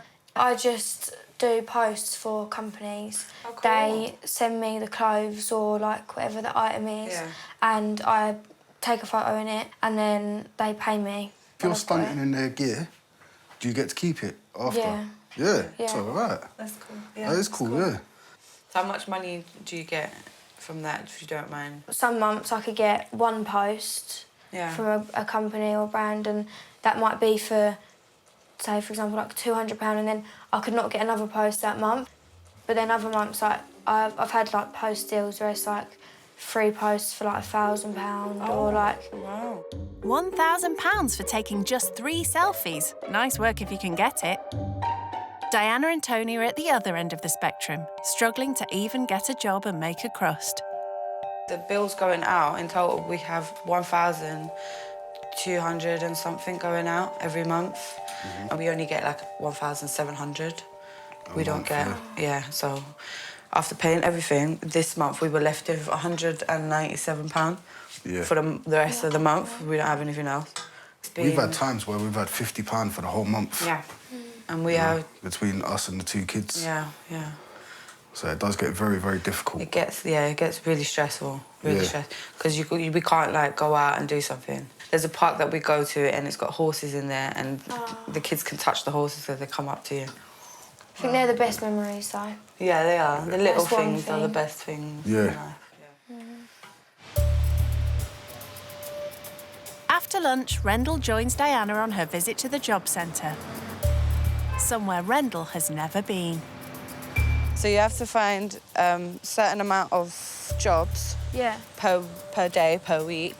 And, like, sort of apply for them? Yeah. Oh, OK. And if you don't get that amount of jobs, then they won't pay you, so you won't get paid at all. So they pay you to search for a job while you're searching for a job? Yeah, while I'm searching, yeah. Oh, OK, that's good. Diana's been unemployed since she finished her business management degree 6 months ago. So even though you have, like, your degree and things like that, is it hard to find a job still? Even with... It is hard to find a job because they don't know how good I am. Yeah. So they have to hire you to find out. Yeah, exactly. With Tony now studying to be a mechanic, Diana is desperate to start earning a living. I'm going to search for business consultants, yeah. And that's it, really. It just shows every sales consultant job around, and then it will give you, like, how much you want to earn. It is a different world to her because she hasn't been in that position, really. So, yeah, that's what we do. Obviously, I don't know how easy it is to get one of the jobs off there. Yeah. But it's I could apply for, like, 50 or 100 jobs in one day and only get a reply from 2. Really? Yeah, it could be like that. Just a short time that me and Diana was in there was loads of people coming in and out. So I can't imagine how many people throughout the whole day are searching for a job. So it must be, like Diana said, it's a struggle. Despite struggling to get a full-time management job, Diana isn't just sitting around waiting for the phone to ring. For the last 4 months, she's been selling cosmetics from a catalogue, using flyers to generate interest. So we've just got to hand these out. Oh, and that's got your contact? Yeah, so it just says that if you want a brochure, you just contact me. Because I have to pay for every single thing that I order. Even the brochures, they're not free. Oh, really? So if I just put the brochures there and they don't want to order, sometimes they don't give it back. So I have to reorder them again and waste more money. To try and make it as profitable as possible, Diana and her daughter Izzy create appealing mixed hamper boxes. Me and Iz, we do try and sit down and plan it all because she needs to understand. I'm off to get Tiana out. All right, babe. All right, See you in a bit, yeah? Bye. Bye. I want to make sure that she knows that she has to sell to make money. Yeah. So the more you sell, the more money you make. So it's both of you doing it together? Yeah. And with an extra pair of hands to help out today, they set off to post some of the flyers which Diana has bought by dipping into their very tight budget. So when you get sales, does it work on, like, a commission sort of basis? So it's 20% commission. Okay. Yeah. But I've figured out that I've earned more if I make the hampers than just selling ordering and giving them. Yeah. Do you want to post that one in? Diana posts these flyers twice a week. That's one down. How many do you normally do at a time? I normally do about 20. Yeah. And then I'll kind of wait a few days, and if I haven't had any feedback, then I'll go back to a different road and do another 20. Try again. Yeah, because I've got to pay for everything. Yeah, so you want it to work. Yeah. Should I do this house? I've enjoyed today because it just shows what type of people that Tony and Diana are. That's Tiago. Did you hear him? No. How are you? How was school? Do I get a hug? They get their stuff done and what they've got to do, they get up and do it and search for jobs, and I think they're amazing.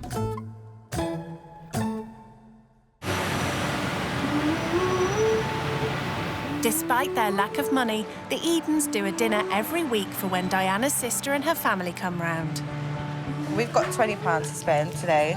Okay. For 9 people, so we're gonna get the chicken, the top one. It's not. Thank you very much, my love. Thank you very much. With just £11 left, Bye. Diana challenges Rendle to buy all the vegetables for the dinner tonight. So we need potatoes, Yeah. broccoli and cauliflower, parsnips, mushrooms. Do you like mushrooms? Yeah. Oh. Carrots. Onion, yeah. You need to get all of that with the money that you've got in your hand. Okay, for 9 For 9 people. Okay. Good luck. Thanks. Okay. And as Rendle isn't used to food shopping on a budget, let alone buying it for 9 people, she struggles from the start. This is hard. This is the worst part. Excuse me. Okay. Do you have any broccoli? No, right behind you, young lady. Very nice broccoli there. Thank you. Okay, I found the broccoli. Eating out most nights Are they all the same price? No. How much is this one? Wait a kilo. has left Rendle completely unused to everyday shopping. Thank you. Yeah, one ticked off. £8.50 left. That probably wouldn't even cover a starter at a restaurant where Rendle eats. Parsnips. And having only ever seen cooked parsnips, Are they parsnips? They're sweet potatoes. Sweet potatoes. Yeah, I need parsnips. she's no idea what the raw vegetable looks like. Are these parsnips? That sounds stupid. Okay. But she does show some business now. Can you only get the bowl or can you get half a bowl? You can get half. Okay, can I have half a bowl of mushrooms, please? Thank you. Will Diana be impressed with her haul? Okay, I think I got everything. Perfect. Ooh. So I've done well. How much change do you have left? Oh, you did brilliantly. Very good. Thanks. Very good.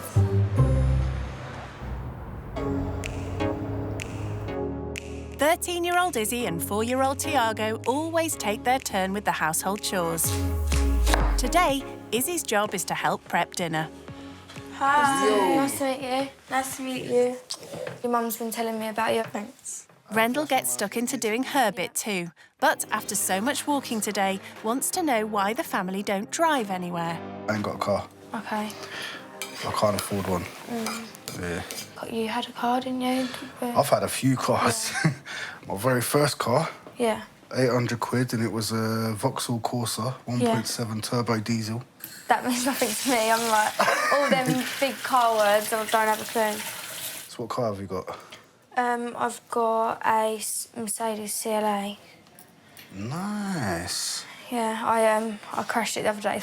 Oh my God. I didn't crash. I accidentally driving, like, I pulled back too quick and I went into a lamppost.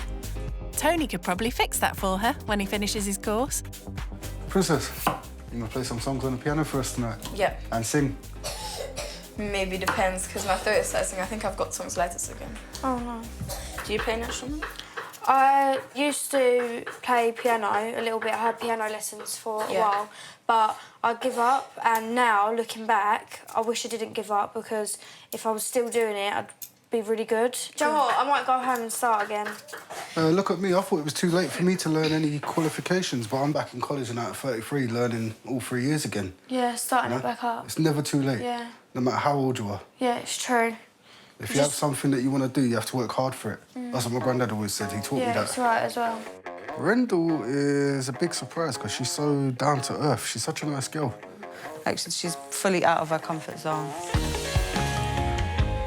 And she's about to face another challenge, meeting Diana's sister Emma and her family. Hi, sis. Hi, Maxie. I'm quite nervous about meeting, like, the rest of the family, but I don't know what they're going to think of me. Do I get one? Give her a high five. The chicken is cooked and dinner is about to be served. Banging. Rendle seems quite at home with the Edens, but the dinner she helped cook is about to come under scrutiny. It is very nice, yeah? Do you agree? She did a good job. Thanks, guys. Do you know what I'm going to do for you? Because I like you. I'm going to write down the whole recipe for you. Oh, my God. You're giving it away. He's never done that before. I feel special.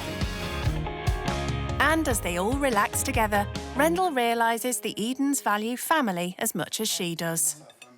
Because, like, no matter where you go, anywhere in the world, your family will always be there. Yeah. So we want to make sure that we are together at least once a week. Yeah. At least. Yeah, like have one day. Yeah, just one day where we all come in and we just find out what's been happening in everyone's world. Yeah, that's lovely. How close are you to your family? Me, my mum, my dad, my brother, my nan, and like my niece. All them, we're really close. Yeah. Like, yeah, Good.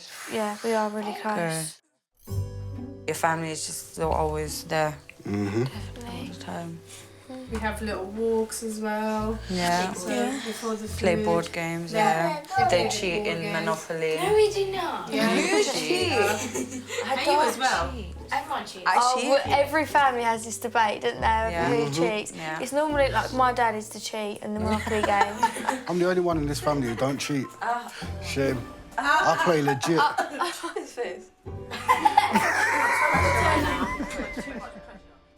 No time to see if Tony's telling the truth tonight.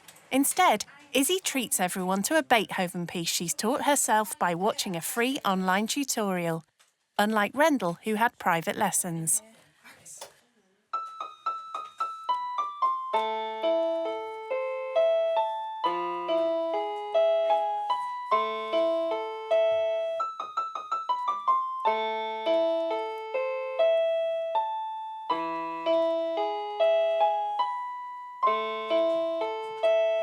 That's what I know. At 9:15, go get a hug. The extended family head home. Bye. And the Edens get ready for bed. What do you think of? Do you know what? I'm actually gonna miss her. Are you? Yeah. When you first saw it, did you think she was going to be stuck up? Honestly, yeah. I had a weird feeling. A little bit in it, yeah. I thought so too. But then, I don't know why. But then she spoke and then it sounded like us. Yeah, it's... Isn't it? That's why I felt a lot more comfortable. I'm like, okay, she sounds like us. That's why. That's the name. Rendle's final challenge is sleeping away from home. Whenever I stay anywhere, I'll bring my mum's blanket, so it feels like I'm still with her, I'm at home. I just put that next to my head when I sleep. It's just a smell. I suppose it's just a comfort thing.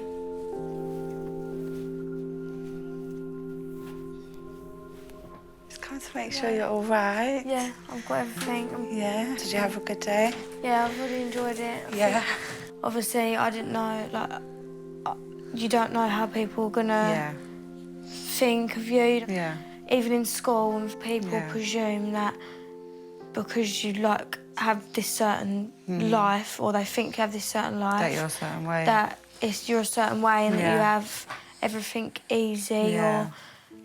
And 5 years ago now, my mum got breast cancer, but she had a mastectomy, and they told her she was cured. 6 to 9 months down the line, it come back to her bones. The doctors say that it's not curable. We choose not to believe. We always think there'll be a way, because there has to be a way. But yeah, that's like really changed me as a person as well. Like before that happened, I've always been raised to be grateful, but that was just a whole nother thing. And we're closer as a family now. Like we appreciate the little time. Like I always say, like today's little moments are tomorrow's precious memories. A lot of people don't have that love. Yeah. Today has been everything I hoped it to be. I've learned things, and hopefully they've learned things about me. And she said that her mum's got cancer, that she had breast cancer before, but then it came back. Got more aggressive. Yeah, and that's why, like, life that happened, just giving a different view to life, basically. But it is hard. Nice, man. It is hard. It's mad hard. She's very young as well. Yeah. I feel it for her, man. I'm not sure what they thought about me to begin with, but I just hope they like me, really. I'm really tired. It's been like all new things for me, so I'm a bit worn out. But yeah, I think I'll get a good night's sleep.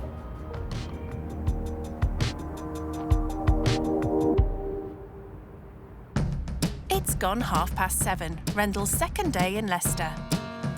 I slept quite well last night. I was really tired, so yeah, I had a good night's sleep. I'm missing home, not seeing my family. I'm not sure what today's going to bring, but I'm looking forward to it. Tony and Diana have a full day planned for Rendle, but first they have the school run, which doesn't stop even when you have a rich kid to stay over. Good day, everyone. I put this on. Can you do it, or want me to help? I can do it. Show me how you do it. Oh my God, well done. I always get the arms mixed up. With Rendle's help, the school run goes smoothly. Let's go. Since having to give up their car to pay their debts, Tony's been unable to work as a delivery driver.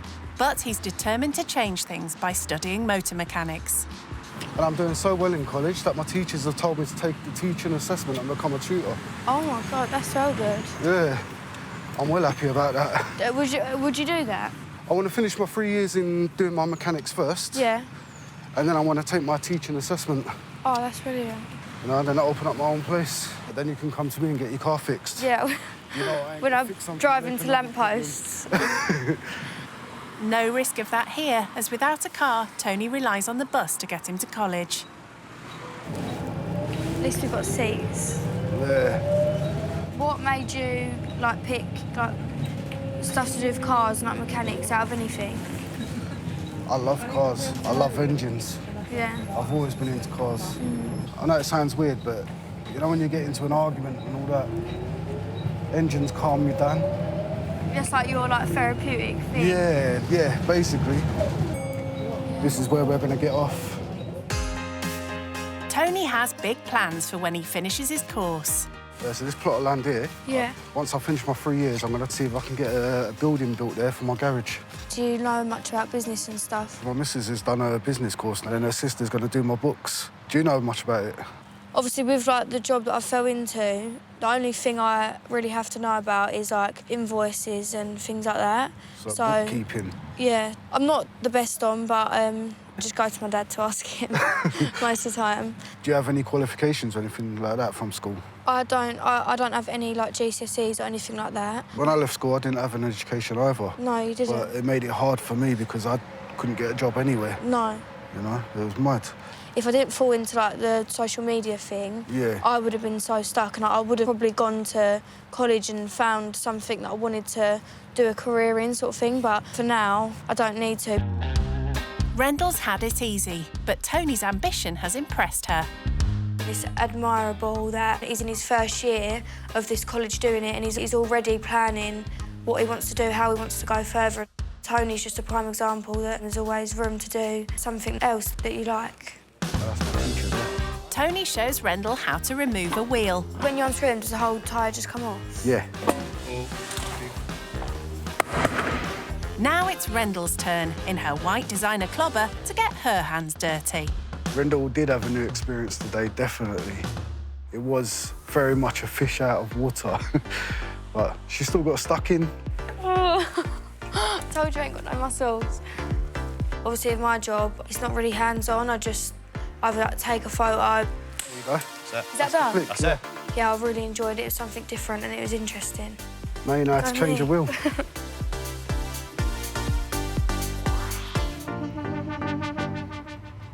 When they get back, Izzy and Tiago are home from school, and Rendle has a special gift. Oh my God. I got this because I know you like singing, and I got it because you like doing things together. Another way to spend your time together. It's a karaoke machine, fun for all the family, except Tony. My God. Yep, that's what he... We got something for you. Oh, no. We got your card. Thank you. Got your card. Can I open it now? Of course you can.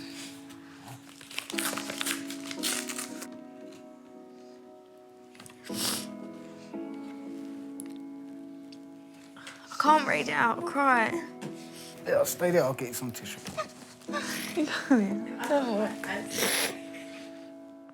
Izzy also steps in to help. Thank you for coming and spending time with us. We have loved every second of it, and you are truly amazing. Please don't forget us. We will not forget you. P.S. Sending your mum strength and love, and then all of our phone numbers. Thank you. You're welcome. It's really nice, thank you. You're welcome. Wow. Thank you. Looks like you need the whole roll. At least I didn't open it. It was like, you are a bitch. Don't come back.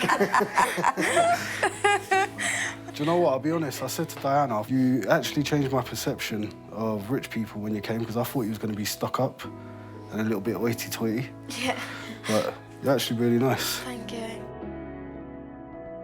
4-year-old Tiago just wants to open the box and have a go at the gift that will be coming out at every party the Edens have. Going to God that Jesus is born. So good. Awesome. High five. That was wicked. Even with a sore throat, Izzy can't resist. Amazing grace. Yes. How sweet the sound. So sweet. That saved a wretch like me. I once was lost, but now I'm found. Was blind, but now I see. That's all. All right. Excellent. It's Tony's turn. Yes. I need to go for a cigarette. I'll wait for everyone to leave the house, and then I'll be getting on it. No, you'll be gone. Sadly, Rendle will miss out on that as her visit has come to an end. I'm sad to be leaving, but I've missed my mum and everyone at home, so the thing that made me most emotional in the card was when they mentioned my mum that like, they send strength and all things like that. That was just, I could feel like the care. And they left their contact details at the bottom.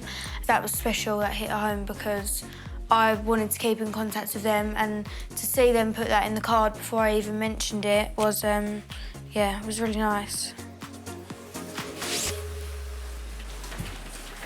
I'm going home now. Oh, I'm going home. Oh, I'm going to trip over the case. My friends are Don't start crying. See you soon, Yes. hopefully. Oh, Yeah, we'll be soon. Say goodbye to See you Rendle. later. Bye, Tiago. Bye. Bye. It's sad to see her go. To feel like we've just bonded. It's like a piece of us is gone now. I always sort of knew that I was going to get emotional at the end when I was leaving, but the card just topped it off for me. Their words were so genuine, it really hit me. I think money doesn't make you rich. It's love.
Brand new rich kids, used to living the high life. We have 8 bedrooms and about 12 bathrooms.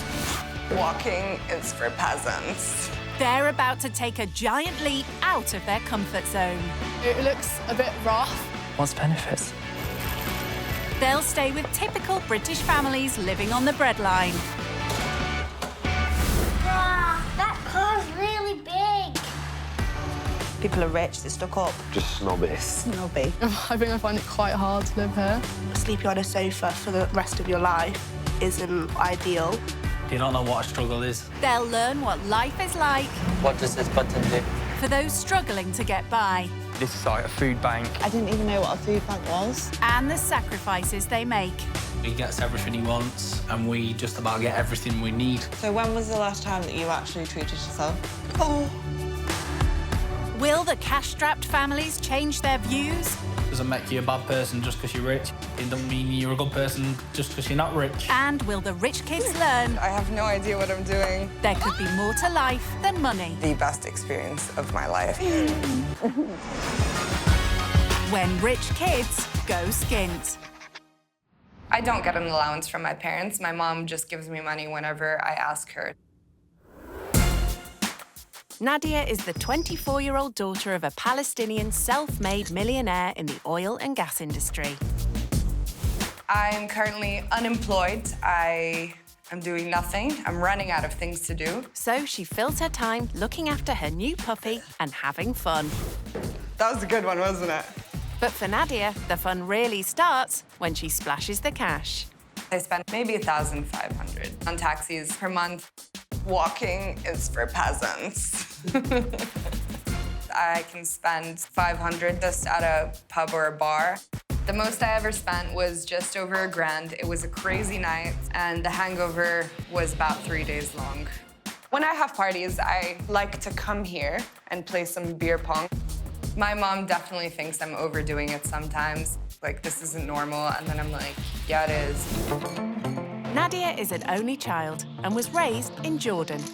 Growing up, I had 2 maids in the house. I had 3 maids at one point, actually. I had a driver, and for me, that was normal. She now lives in one of the family's 3 homes, a plush apartment near Knightsbridge, where she has a housekeeper. I don't really come to the kitchen. I don't really live in this part, unless it's for water, because I need water. I love my bottled water. And when the housekeeper isn't around, food is just a phone call away. I get food ordered about 4 times a day. Can she do anything herself? Yeah, I can make eggs. I can make eggs and cereal. So why does Nadia want to try living skint? I think right now I'm at a crossroads where I'm like, what am I gonna do with my life? Will she find meaning staying with a struggling family who have very little spare money? 40-year-old single-parent Natalie lives in a rented 2-bedroom flat in Bournemouth with her 2 sons. Khalil's 16 and he is studying A-levels. And Eli's 11 years old and he's just started secondary school. When Natalie was Nadia's age, she was pregnant and recovering from a difficult past. I ended up getting in the wrong crowd and taking substances, which just took me down a path of destruction. She turned her life around, but 4 years ago, due to a back injury, had to give up full-time work. So I do 16 hours a week, and that is between the youth work, working with teenage pregnancy, and my hairdressing. She relies on benefits to keep afloat, but Natalie knows how to be creative on her low income. I'm really proud of my home. Everything I've got, I've built myself. Like the bookcase, I bought it cheap and then upcycled it. So I'm quite savvy with how I use and spend my money. Nadia could learn a lot and wants to know what her parents think. They live with her in the apartment. Her mum helps to look after her dad, who has motor neurone disease.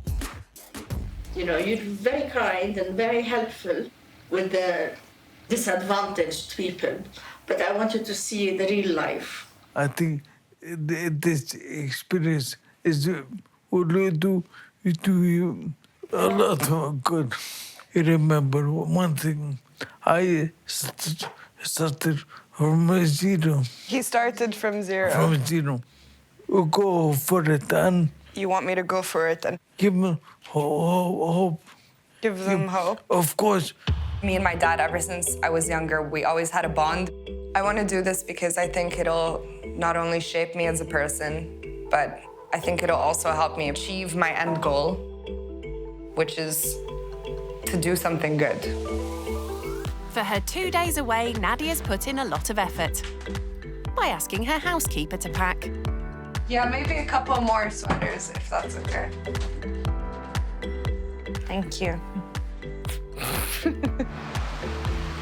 I'm actually quite excited to get to meet whoever's coming. It's going to be an experience. You can learn things from each other. I'm very worried about drinking the tap water. I have like a phobia from tap water, so do you think they have beer there? All right, Han, have a good time. Love you. Enjoy the game. Bye. I feel that I'm gonna feel guilty for just being born into a more privileged family with more opportunities. I hope we get along, you know? That's it. They have cherry tomatoes. That's cool. They're rose hips, so that's gardening added to the list of things she doesn't do.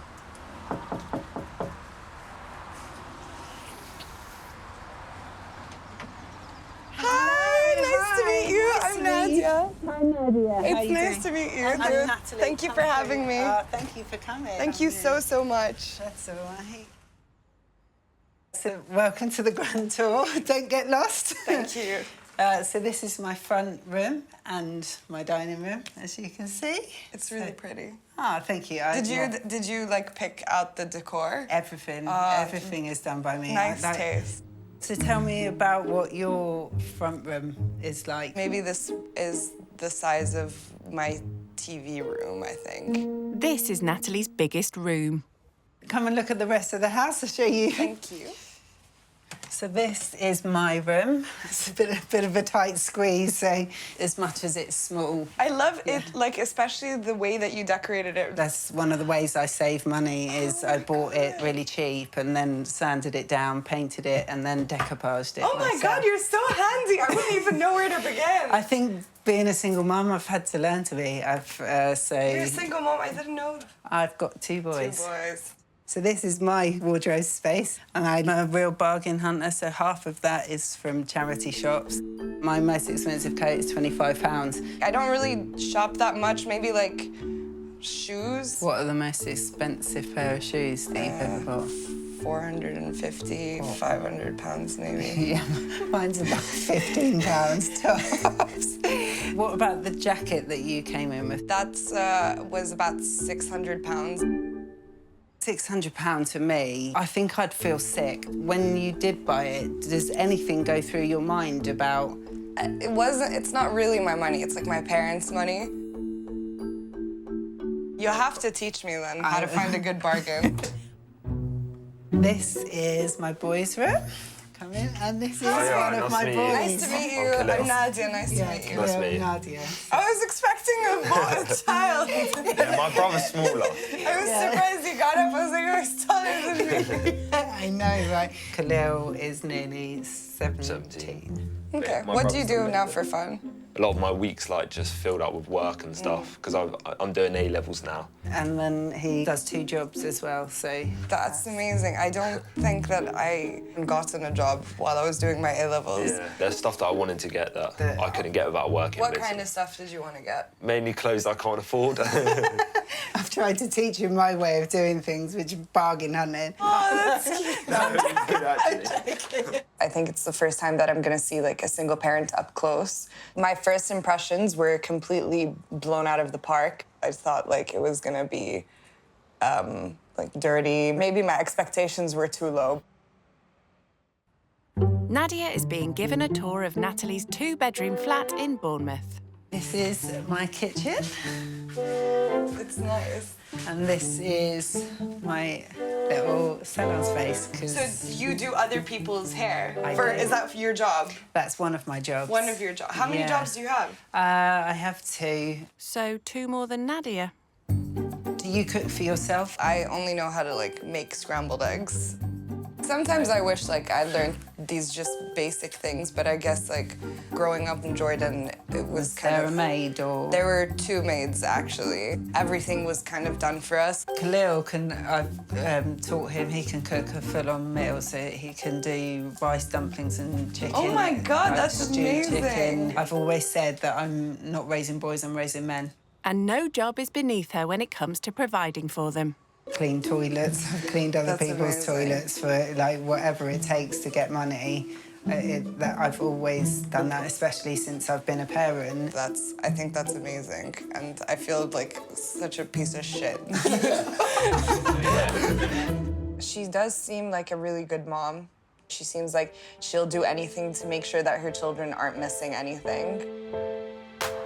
So come in, so this is going to be your bed for the night. Thank you. This is great. This is all right. I'll leave you to get settled in. So what do you make of her so far? I think she's funny. Do you hear how much her coat costs? It's £600. That's more than I earn in a month. Yeah, that's a lot of money. Isn't it?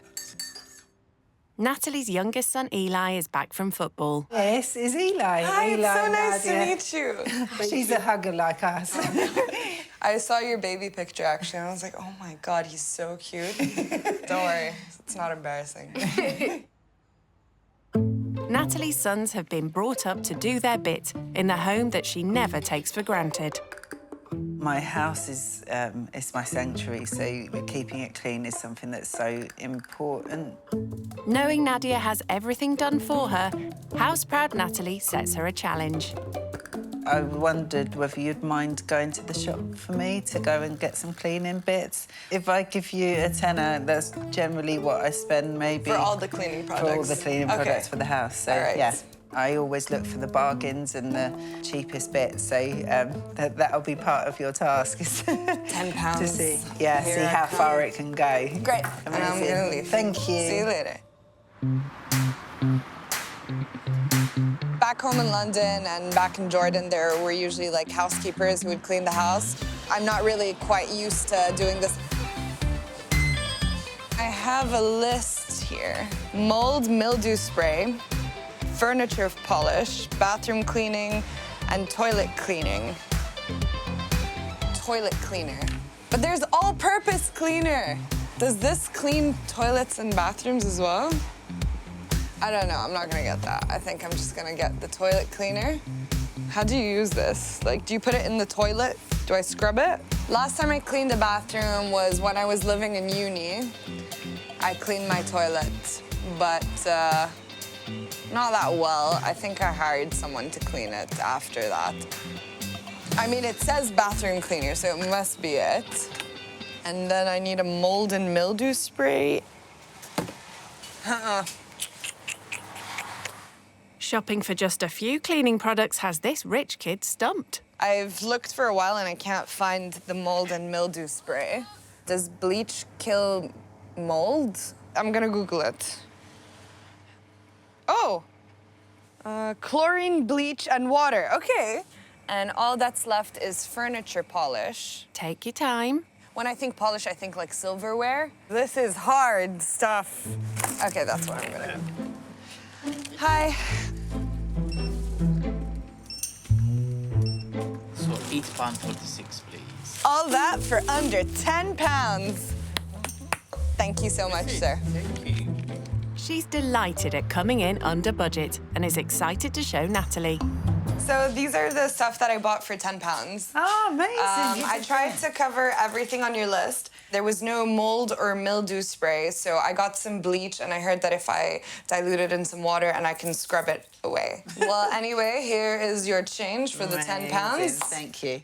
The shopping for the cleaning products took half an hour. It would literally take me about 3-4 minutes. So she wants to get things right, so I think she'll give it a really good go. Oh, yeah. Let's do this.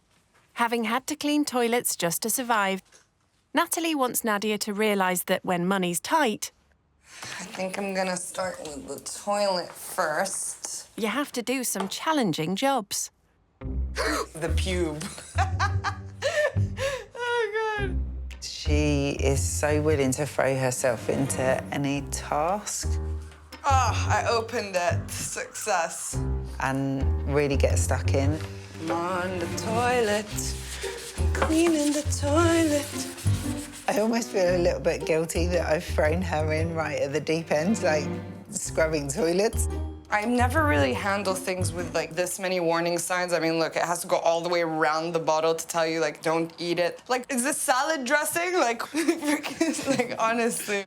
Nadia spots some mould on the wall. I see what she means. Oh, okay. Oh, it is going. There was never really mold where I lived, so I didn't really discover mold until I went to university.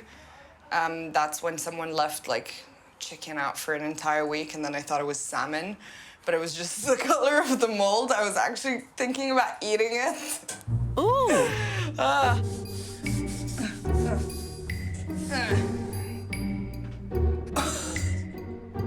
I think I ruined her walls, maybe. Because look, it looks like marks, you see? Oh my God, I might have ruined her walls. What do I do?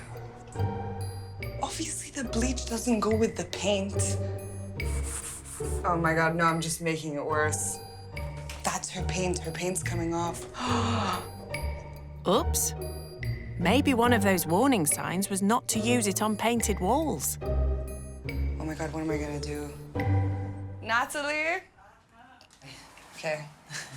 So I tried scrubbing it with bleach. Like, the dots are kind of gone, but then the paint is gone as well. I'm But so at least sorry. you've got rid of the mould. It's okay, honestly. And you've done an amazing job everywhere I'm else. so and sorry. that's- I can't believe this happened. It's fine, come on. This is a disaster. I'm just gonna, It's I'm gonna okay. throw this away. Nadia's housekeepers do all her domestic chores, a luxury way out of Natalie's league. So, to help Nadia understand what life is like each month, Natalie goes through her budget. So this is kind of a breakdown of my incoming and outgoing each month. This is my income, 1,560, but actually only my income of work is £400 to £500. The rest, being a single parent, I receive universal credit. I don't know if you've heard anything Is about... it like another word for benefits? Yeah, basically it's the new benefit system. When I was changed over, I lost about £430 a month overnight. It's really tight now, as you can see. Some months I'm in a bit of deficit, and other months I may have about £80 extra. But with that, I've got all the boys' clothes, new shoes, new coat, new stuff for school. The way that she budgets things, I don't think that I would be able to handle all that kind of responsibility. I spend around £50 on food a week. How much would you say the food bill for your house is? God. My mom orders the food online twice a week, I think.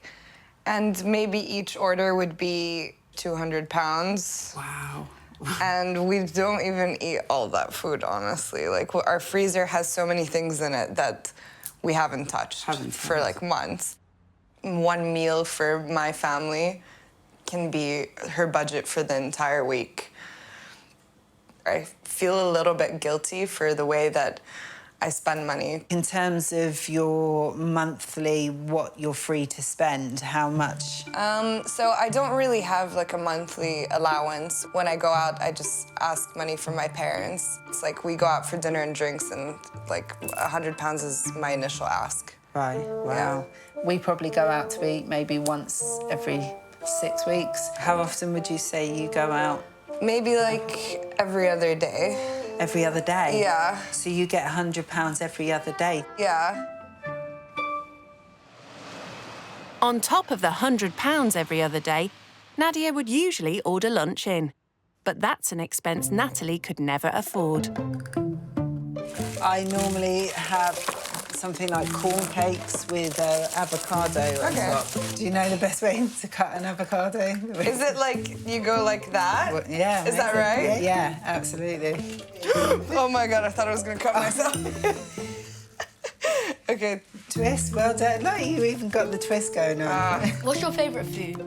If I had to pick one, then maybe prawns or crab. Yeah, I like prawns. I've never tried crab in my life. Really? I think you'd like it.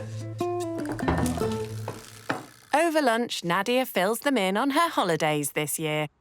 So in February, I went to Portugal. In March, I went to Valencia. In April and May, I went to Egypt. In June, I went to Lebanon and Jordan twice. And then in August, I went to Jordan again for my cousin's engagement. And then I went to Paris. I'm going to Nice as well. Wow. That's an awful lot of travelling.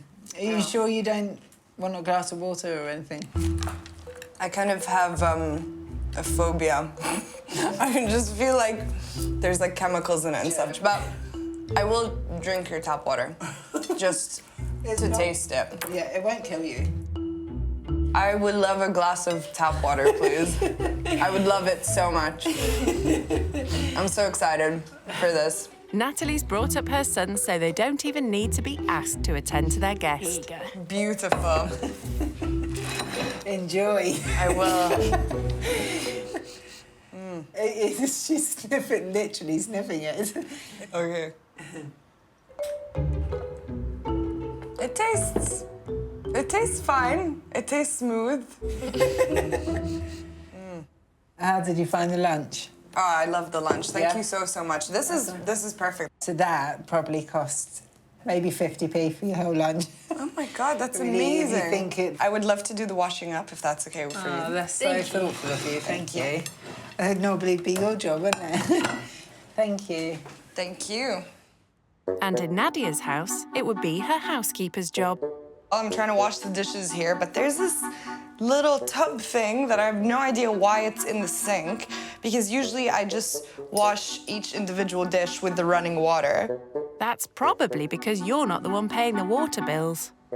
Do I pour this in there? Do I pour it? I don't know. I'm gonna pour it in there. Because obviously she's had maids and she's never really had to do chores around the house, and you have. Do you think it's a good thing that you have, or...? Yeah, because like it's life skills, isn't it? If you're living by yourself, you're gonna need to know how to hoover, clean, do chores. So now I'm thinking to myself, okay, this is to save water. And look at me saving water. It's late Saturday afternoon, and Natalie is spending a chunk of her monthly disposable income on something she treasures: time with her kids. Hiya, can I have 100 balls, please? And... £10, yeah. Natalie hopes Nadia will see how you can have fun without spending a fortune. Are you good at this? Yeah, it's really fun. Well, you have to teach me some pointers because I have no idea what I'm about to do. Good job Khalil does. But bend your knees, bend your knees. Oh, God, I have no idea what I'm doing. You can say that again. Guys, wait, I got this, okay? Good, you got it. We believe in you. Yay! Success! Now she's got the knack, she's keen to pass those skills along. Yeah, that's good. Knees, maybe a bit forward. You want to look at the ball. You want to keep the ball. You want to make the ball your ball. Nice! Oh! I think she's found her calling, don't you? Being a golfing teacher. Yeah, or something to do with working with kids as well, yeah. How much would, like, a night out cost you usually? £200. That's insane. That's, like, almost a month's wages for me. Really? Yeah. From, like, working. God. I didn't know that we could do something so great like this for only £10. That blows my mind.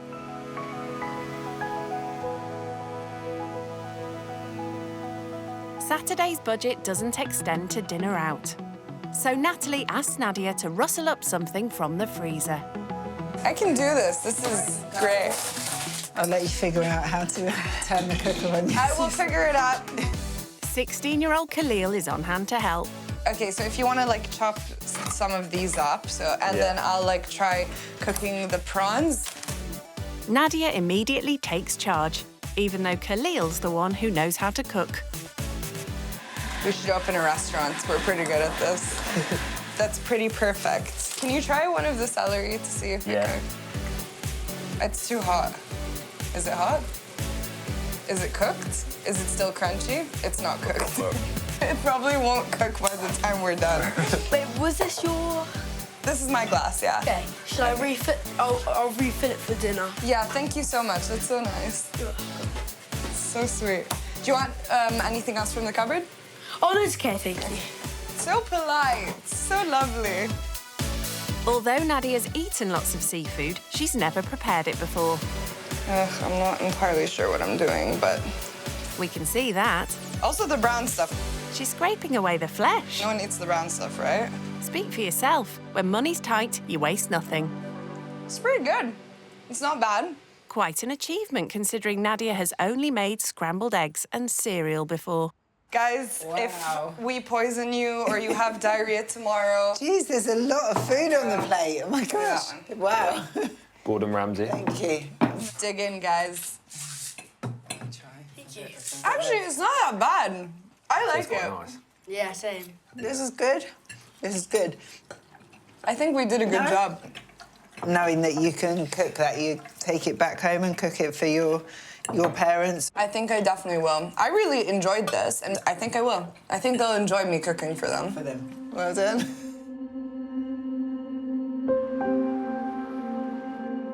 By 9 o'clock, while Eli and Khalil are relaxing at home, Natalie is grabbing the opportunity to take Nadia out for a very different Saturday night than she's used to.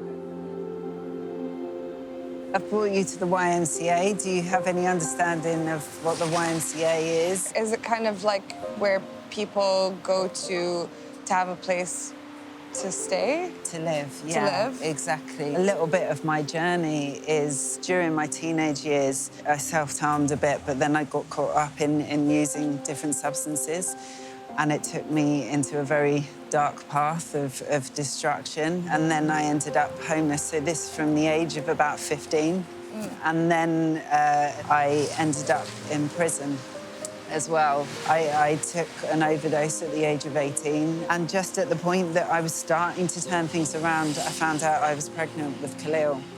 And it was so scary for me because I thought, there's no way I can raise a child. I don't even know how to look after myself properly. But I knew one person and they got me an interview at the YMCA. And it was just one tiny little room in a homeless hostel. And I came with my 2 black bin bags of bags and my little pregnant belly. And I built my life from here. So it's been a massive journey for me, a massive journey. Thank you for sharing this with me. I can't imagine, like, everything that you've been through, like, at that time, because it's so much. You're so loving and kind-hearted, and you opened your home to me, and we laughed together, and it hurts me that someone, like, as amazing as you had to go through all of that. And it kind of, like, makes me think, like, there's no fairness in this world whatsoever. I think the more I focus on it's not fair, then the more I suffer. And that's why, you know, I'm massive about wanting to help other people and extending compassion to others, because it doesn't matter the cards you dealt, it's how you play your hands, right? That's one of my favourite sayings. So it's been a massive journey, but I wouldn't be who I am today without it. You really do inspire me, and, like, I'm not gonna cry. It's okay. There's so many people, especially people that I know, that their problems are nothing. They should be so grateful to just have a roof over their heads, a place to sleep for the night, a meal on their table. And those aren't the things that you learn at school. Nobody tells you people go through this. Nobody talks to you about it. It's all hidden, and it's all pretend perfection. Thank you. I'm not crying. Back home, at the sanctuary Natalie has created for her and her boys, Nadia's getting ready for bed. Time to reflect on her day.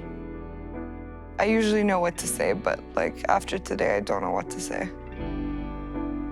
I didn't expect someone who's come from having that level of money to have that amount of, I guess, emotional intelligence, maybe. Maybe that's why, like, I go out and I party a lot, like, a few times a week. Probably I do that as a distraction to keep busy, probably. And I think that not only is she, like, giving me perspective of how other people's lives are, but maybe she's giving me perspective on self-reflecting with myself.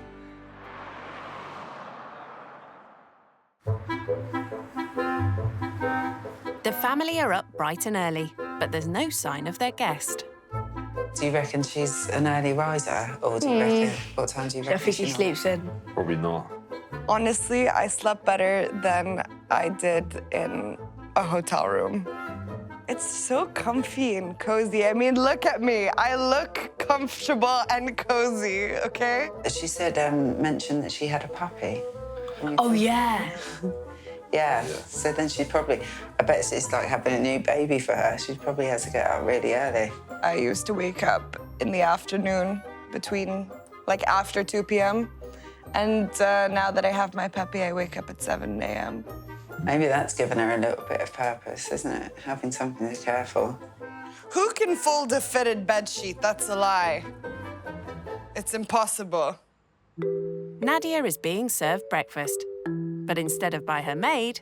Oh, actual cereal? This time it's by 11-year-old Eli. Thank you so much. Yeah. After experiencing the real lows in life, Natalie has a ritual to make sure her boys appreciate what they have. Part of our morning breakfast routine, how we start our day, is that we do a gratitude list. So we say things that we're grateful for I love that. each morning. For me, it's been important. Maybe things have been tough. I've always wanted to teach them that we are so much more blessed than so many people. So we're going to do that this morning. So today I am grateful that we are in a nice, warm home. I am grateful that I have my mobility in my arms and my legs. I'm grateful for my eyesight that I can see and my ears that I can hear. I'm grateful for the house we live in. I'm grateful for the school I go to so I can learn. I'm grateful for the family that are there for me. I'm also grateful for my friends. I'm grateful for my family.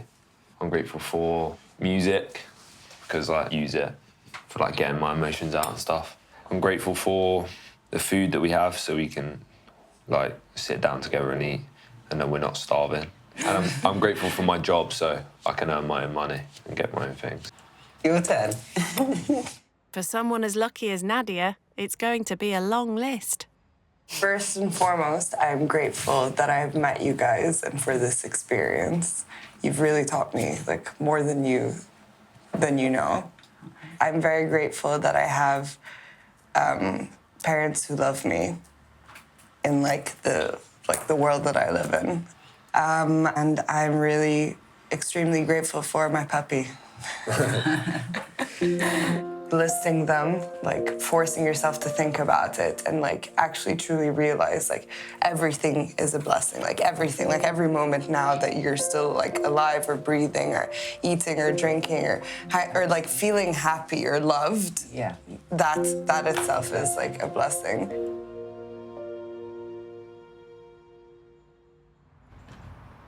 Making a gratitude list prompts Nadia to make an important call. Hi, Mom. How are you? I'm good. How are you? I hope you're having a wonderful time. Natalie is such an amazing, amazing woman. She's really like helped me open up, and she inspired me to like be more emotional. Like yesterday, I started crying a little bit.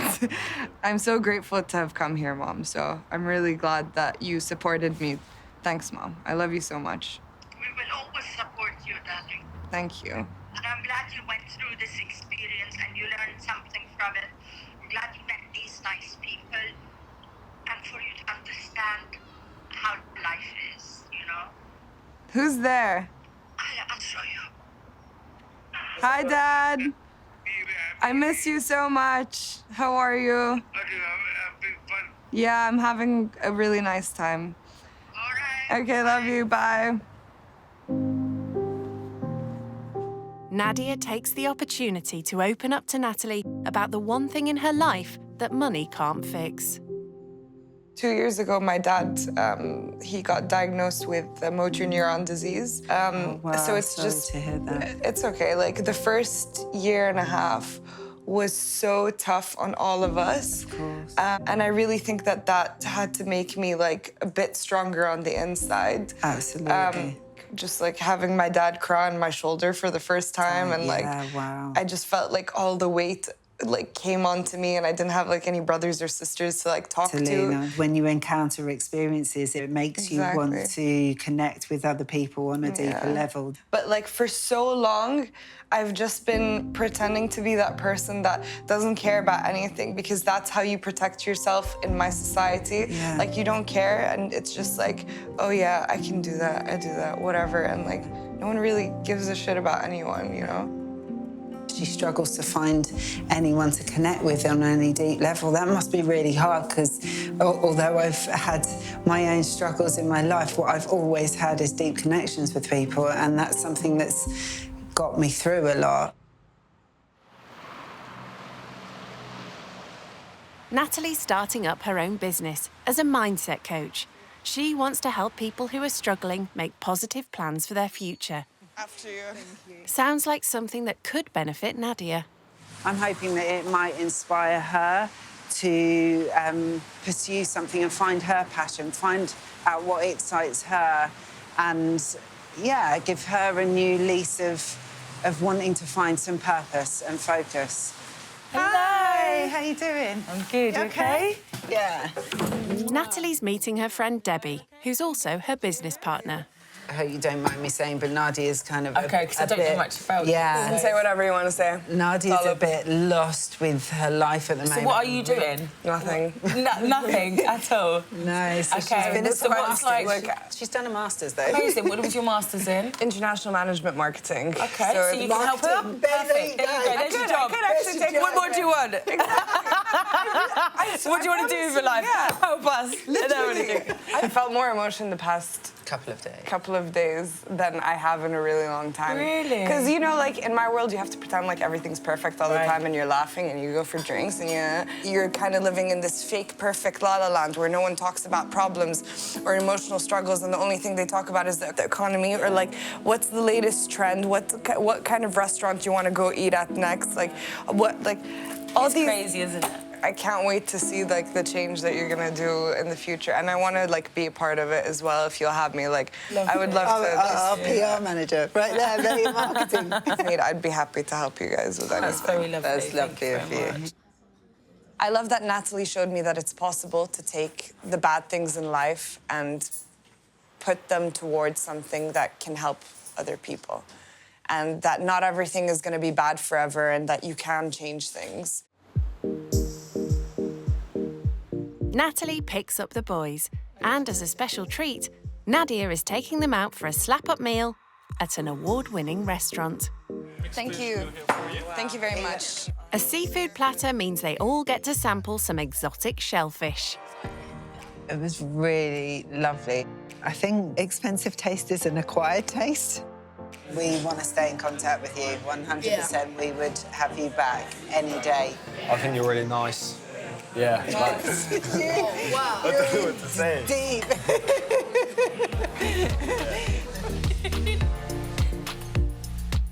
It's really strange that she's only been in my space for 2 days, but we've bonded so much.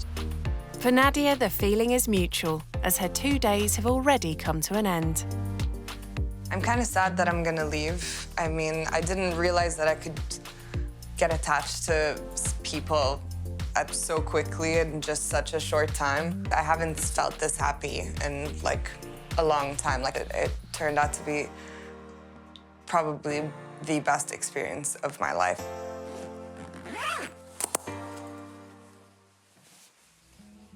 Hey guys! Nadia has a final gift for each of them.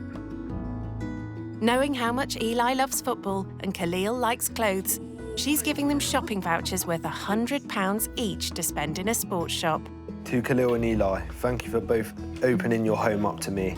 Each of you are so special in your own way. You're both extremely well-mannered and kind with hearts of gold. Eli, I had so much fun golfing with you, and I hope we can do that again when I come back. You'll be a pro soon. I wish both of you a lifetime of success and happiness. Lots of love, Nadia. Thank you. Love you guys. And she's giving Natalie £100 in cash. Basically, this is for either your business or for your rainy day fund or whatever. That is too generous of you. You have inspired me in such an enormous way, emotionally and mentally. You've helped me grow. I've grown to love you and your family like it was my own in such a short amount of time. You are a blessing in my life. I believe in you so much, Nadia. Oh my God, you are just the cutest. We all hope to stay in touch. Yeah, me too. The wealth gap hasn't affected this friendship. Take care. Bye. How generous is it? That's probably more than you've ever been able to spend in the shop in one go, right? 100%. It was like an outer body experience. It was surreal. She's just so easy and lovely to be around, isn't she? She's funny. Yeah, she's funny, she's warm-hearted, she's generous, she's... Yeah. I didn't think that I would get what I did out of it. I'm not going to look at life the same way I did before this.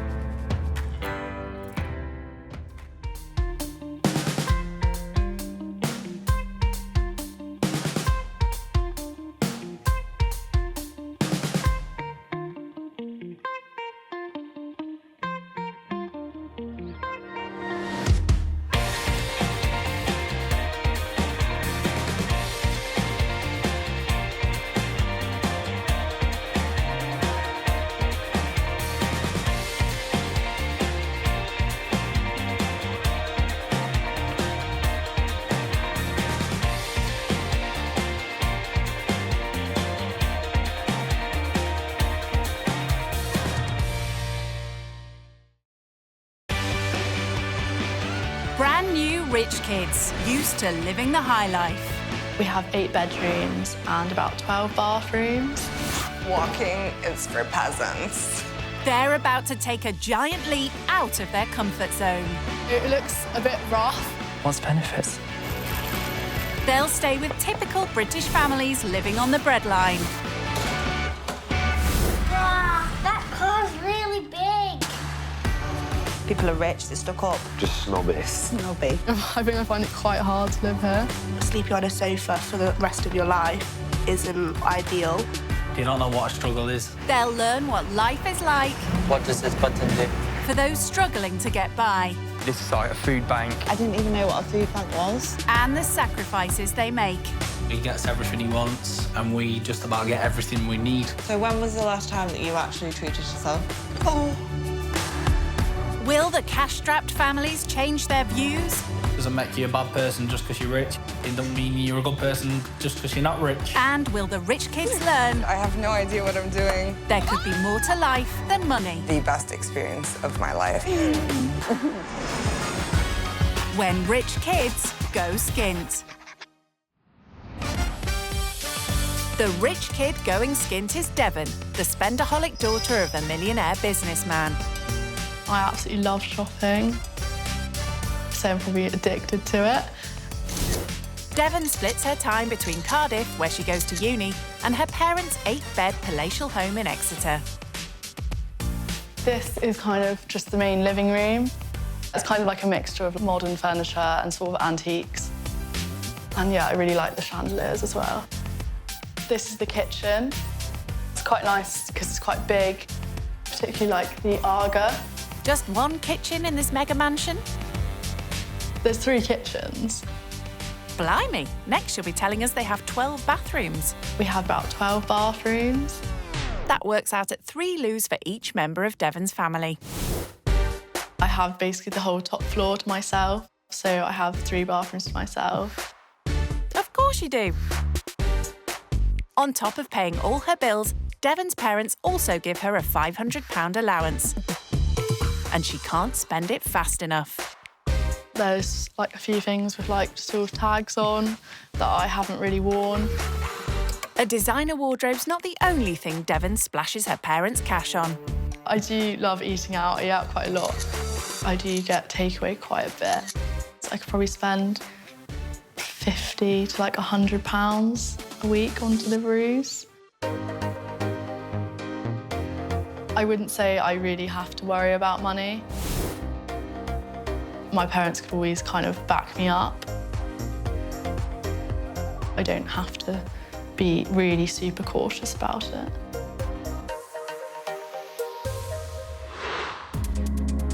Things couldn't be more different for the cash-strapped Gibbons family from Lincoln.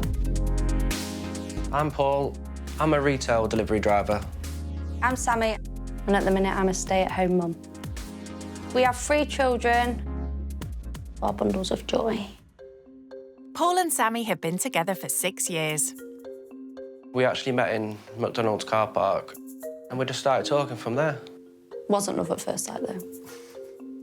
Paul's meagre wages combined with Sammy's monthly benefits means scrimping and scraping is a way of life for the family. We get £1,730. The majority of that money goes on bills and debts that we owe. Yeah. And we're trying, basically... Yeah, we're trying to clear our get back debts, on track, aren't we? aren't we? Yeah. Sometimes I think I'd be better off not working, but... I will go to work. No, I like working. The family's debts are certainly no laughing matter.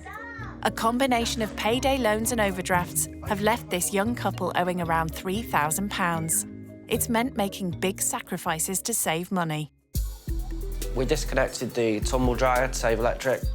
We turn all the appliances off after we use them. Switch the shower off if you're not using it. That we don't saves really electric. have baths either because obviously that's The turning wall. the heating on. And we've also found that if we are cold, it would go and put a jumper on and maybe an extra pair of socks and my dressing gown instead of turning straight to the heating. The family can only afford to rent a tiny 3-bed terrace. And Sammy's feeling a little unsure about welcoming a rich kid into her home. I want the rich kid to be open-minded, not feel like they've got to judge me because I haven't got what they've got. And I'm a little bit nervous that they're going to be a little bit arrogant. Sammy's not the only one feeling anxious. It's kind of weird now because I know, like, I am actually going. Yeah, it's all getting, like, serious now. Before she heads 260 miles north to Lincoln, all Devon has to do is decide whether it's her Gucci or Louis Vuitton bag that will accompany her. Looks like it's Gucci. So this bag was kind of vintage, so, like, it wasn't as expensive as it would be if it was, like, a brand new bag. Second hand? So around £20 then? This one was about £300, but new, I think it's like £1,000. In Lincoln, the family are awaiting the arrival of their well-off guest. Obviously, we're not very posh, are we? Nuggets and chips would make us happy. They're like caviar sauce. Do you know what I mean? So, yeah, I feel a bit scared. Low-cost ingredients have clearly never been on Devon's grocery list.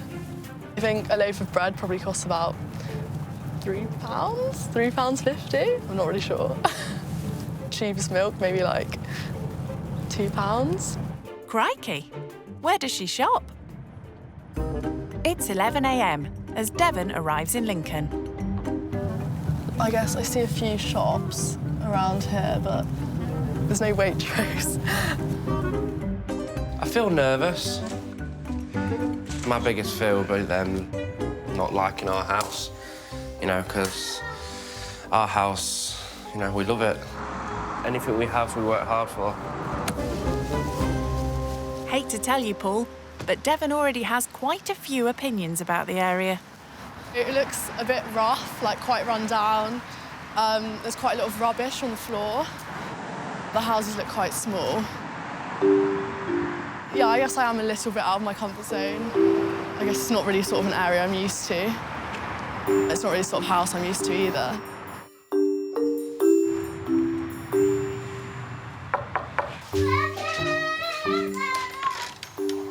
Hi! Come in. Lovely to meet you. Love to meet you. My name's Devon. Nice to meet you, Miss Sam. I'm Paul. Hi. Sammy. Hi. This That's is Ruby. Ruby. You're going to say hello? No, a bit shy. This is Levin. We've got Ellie and Harley's Harley in a there baby as well. that keeps running to try to get back to Yeah. So is this your main room? No, this is the dining room where we kind of eat, and if I get fed up of the old ones, I'm going to go away, go play. Yeah. With the family of 5 cramped in the 3-bed house, Devon will have to adjust to rather more modest living arrangements than she's used to. My house is quite big, so it's almost like 3 houses. We have 3 separate kitchens, but obviously we only really use one. But that's, yeah, it's quite big. It's kind of, yeah. Kitchen. Yeah. Only one narrow galley kitchen here, I'm afraid. As you can see, it's quite small. Yeah, it's quite cramped, isn't it? Yeah. But it's not what you used to. So we've had to turn the handles in so we don't catch ourselves. Yeah. This is the bathroom. Yeah. Shower, but it's quite small. It's good enough for us, isn't it? Yeah.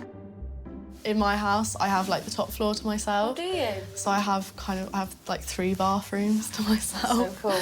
Yeah. Do you need all of them? No. No, don't really use all of them, to be honest. For someone used to 3 bathrooms of her own, sharing one could be quite a challenge for Devon. But that's the least of her worries. The door doesn't shut, by the way. So we're going to struggle with that. Okay. But I'm going to fix it today, If we do go to hopefully. the toilet, Yeah. we do just kind of tell people, you know. Okay. Is this your playroom? No. This is our living room. This is Ellie. Do you want to go and tell her how old you are? Speak louder so we can hear you. She's the shy one. She's 8. How old is he? He's 17 months. No sign so far of a spare room for Devon. This is where you will be sleeping. I have got to do some pillows for you. You're lucky to get that. So, how are Devon's living quarters shaping up? There is like feeling of shock. That's definitely probably the smallest kitchen I've ever seen. Like, very different to what I'm used to. I think I find it quite hard to live here. This is Harley's room. There you go, mate. What's that compared to like the rooms in your house? Rooms in my house, I say probably a bit bigger than this. A little bit bigger? Yeah, and like I guess we have more of them. Like yeah. Okay. Yes. Only around 5 bedrooms and 11 bathrooms more. So this is our bedroom. Yeah. How big's your room at home? Would you say it's quite big compared to this? I have like my own walk-in wardrobe. I have an ensuite as well in my Do you? room. Yeah. So walk-in Yeah. wardrobe. She has the whole of the top of her house. To me, that's like never going to happen. It's midday and time for Sammy to prepare lunch. Do you eat with your... with my housemates? Yeah. I normally like order food in quite Do a you bit. order quite a lot then? Yeah, for like more than like 3, 4 times a week, maybe 5 times a week. No takeaways any day of the week in this house. Lunch consists of homemade ham sandwiches. So how would you fund like getting your takeaways? Like how do you earn your money?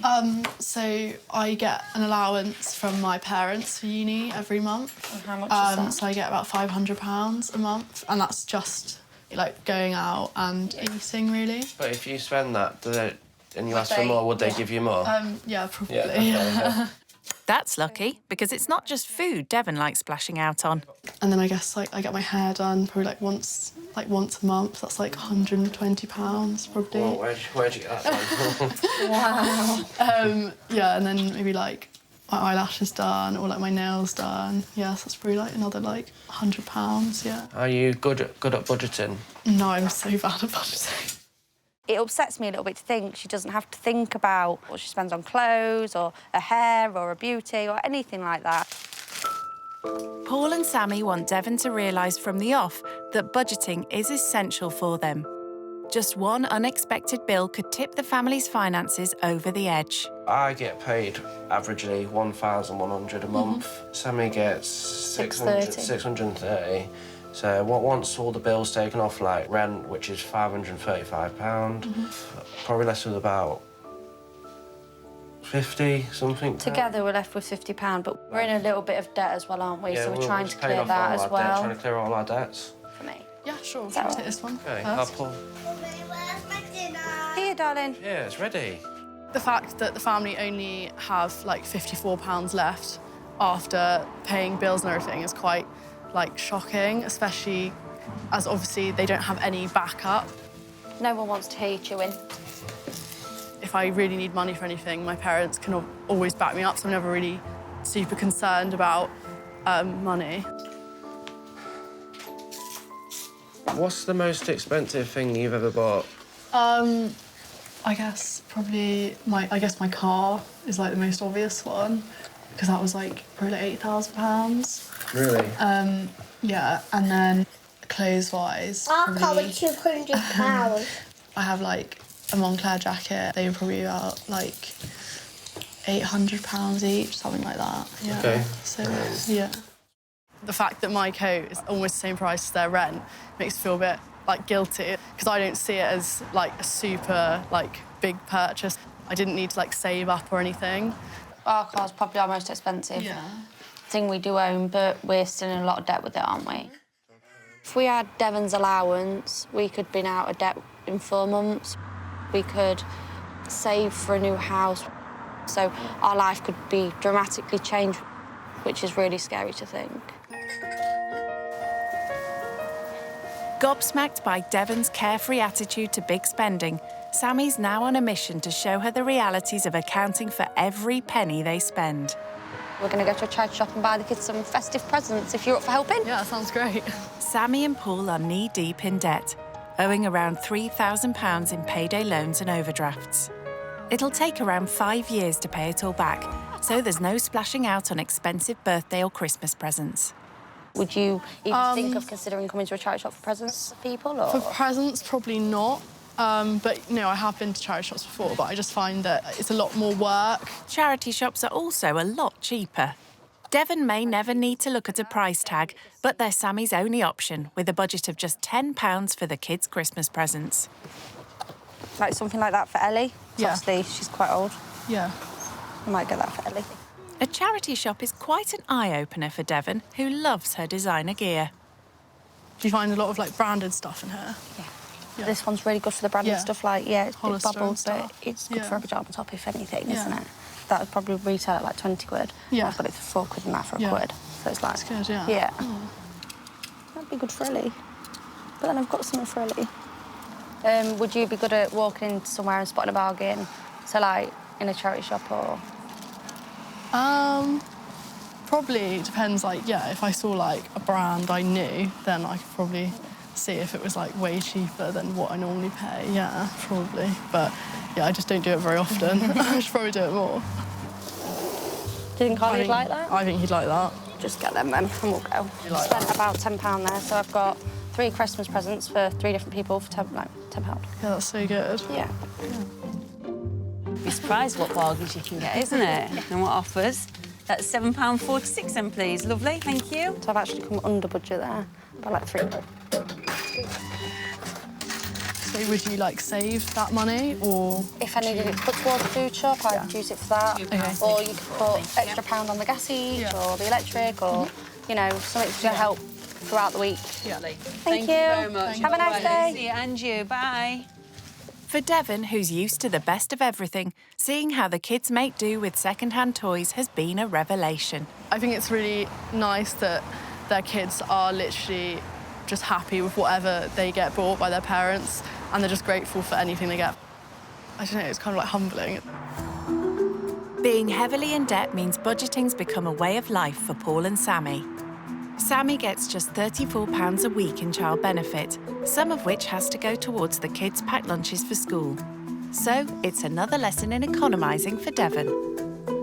So do you, like, look at the prices a lot? Yes, these are kind of the same as them say, but do you know what I mean? I compare care, so they're just wafers, whereas they're bigger. So because they're bigger, I'd probably get them ones because they're obviously going to be more filling. Okay. Apples. 2, 4, Pay-as-you-go energy meters can work out more expensive. £5 on each gas and electric. £5 sure. But when they owe so much, it's one less monthly bill for Sammy to worry about. £20, 29 pence, please. Thank you. Good news. Sammy's expert budgeting of her benefits has left her with a couple of pounds to spare. If the kids now said to me, on Monday, can I have some sweets after school? I can now because I've got £2 spare that I've not gone over budget with, if they behave. When I saw how much the family have to budget, it was quite like eye-opening because obviously in my life I don't really have to budget at all. I don't really have to think about how much I have left for the week. It's like really hard what they're doing. Back home, the bathroom door hasn't shut properly for months, as Paul rarely gets time for any DIY. But today, he's managed to rope in his rich house guest to help on her return from bargain shopping. This door obviously doesn't close. Yeah. So I'm looking at moving the door back a bit. I was wondering if you could give me a hand. Sure, yeah. I'm not sure if I've got much help, but well, I can try. You can try. Yeah. If I start by just like taking the screws off, I'll just give you that one. So, do you do any DIY? I mean, I've like at changed. home or... Yeah, I've changed like light bulbs and stuff. I mean, nothing. Yeah. Nothing Something everyone can do, yeah. I don't know. Yeah. My housemates at uni cannot change a light bulb. Okay. Paul works long hours as a retail delivery driver. Do you want to come in and then hold the door? That'd make more sense, wouldn't it? I've been meaning to do this for a while, you see, and I just don't get the time. Yeah. Not with being at work all week. Not finishing till 10 o'clock. You don't want to. You don't really feel like doing I don't want to do anything, to be honest with you. You haven't got all of that now, have you? No. See if it'll close this as well. All right. I'm going to shut you in a second. All right. Hey. There we go. At least Devon will now have the privacy she's used to. I'm impressed with that. Thank you for your help. You're welcome. But there's no let-up for the rich kid. It's 6 p.m. and Sammy needs to start thinking about dinner. And Devon's now been summoned to kitchen duty. Should we go make some tuna pasta for tea? Yeah, sure. Sammy's rustling up a basic meal from what's in the kitchen cupboards. And it's a chance to get to know Devon a little better. So, did you say you were studying law, French law? Yeah, law and French law, So what's your, like, dream job sort of thing, like? I kind of want to be a solicitor, yeah. Has that always been your dream, or is that because of money, or...? I guess probably, like, a bit of both. It's exciting. Yeah. Isn't it? Did you ever want to, like, go to uni or anything? I really want to be a nurse. Unlike Devon, whose parents are paying for her studies, Sammy's had to give up her ambitions to be a nurse because she can't afford the childcare. I'd like to better myself, not just be a mum, just known as a mum. I think it's because I'd like to show the kids that even though, yes, I've had them young, if you work hard, you can achieve anything. Yeah. So... Paul, tea time. Oh. Bon appetit. Bon appetit. Tonight's budget dinner is tuna pasta. With their debts alone costing them £70 a month, the family are forced to budget no more than £5 for any meal. To feed us normally, this meal would probably cost us, what? Probably about... Two quid for a big pack of pasta? Mm-hmm. Yeah, so probably about £3. pound to cook this, isn't it? Mm. If that. If that. Yeah. How much would you say you average a meal? Honestly, like, I literally have no idea. I probably couldn't even tell you. I eat out quite a lot, so that would obviously be, like, quite a lot more.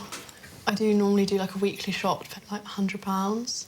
Yeah. Just for you? Just for me. Just for you. And then was that for the month or a week? A week. Yeah, and then I'll probably order, like, meals in between that as well, like takeaways and stuff, yeah. Devon may be able to splash out at high-end supermarkets, but for the family, stretching their meagre food budget is sometimes impossible. We've had to resort to either asking for help or... We've gone to a local to the food bank, do you know yeah. that? Yeah.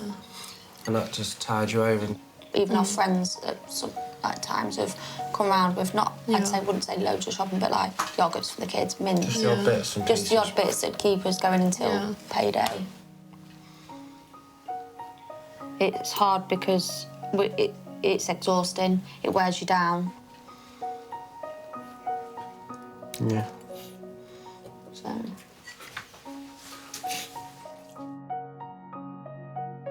That you're working a lot and you've got the kids, you're probably like tired after having the kids. Like when you do have free time, you don't really have free time because you're so tired after doing everything. Whereas obviously like my parents work and stuff, but they do still have like a lot of time off where they can relax, like enough time that they can spend a lot of time with us. Do you appreciate the situation you're in? Do you ever think, oh, I am lucky, you know, there is people that aren't in my situation, right? Probably not enough. I probably don't think that enough, to be honest. No. I suppose you don't really understand it until you're in that situation, so... Yeah. I think I've learned how like lucky I have it and like how hard they have to work for their money in comparison to like what like I have to do. Having seen some of the challenges Paul and Sammy face raising a family with little money, Devon's decided to try and help lighten their load. I know you guys don't have very much time, like just you two together. So I was wondering if you wanted me to just look after the kids for a bit and you guys could go out and get a drink or something. That'd be really nice. That'd be amazing. Devon has babysat for friends in the past, but tonight will give her a taste of the pressures of parenting 3 young kids. Bye. See ya. Bye to Mummy. Are you going to say? See you soon. Have fun. Ring us if you need anything. Be good, yeah, girls? Little wonder Sammy and Paul are so quick to get out the door. They'll only be a 2-minute call away, but it's the first time the couple have enjoyed a night out in over a year.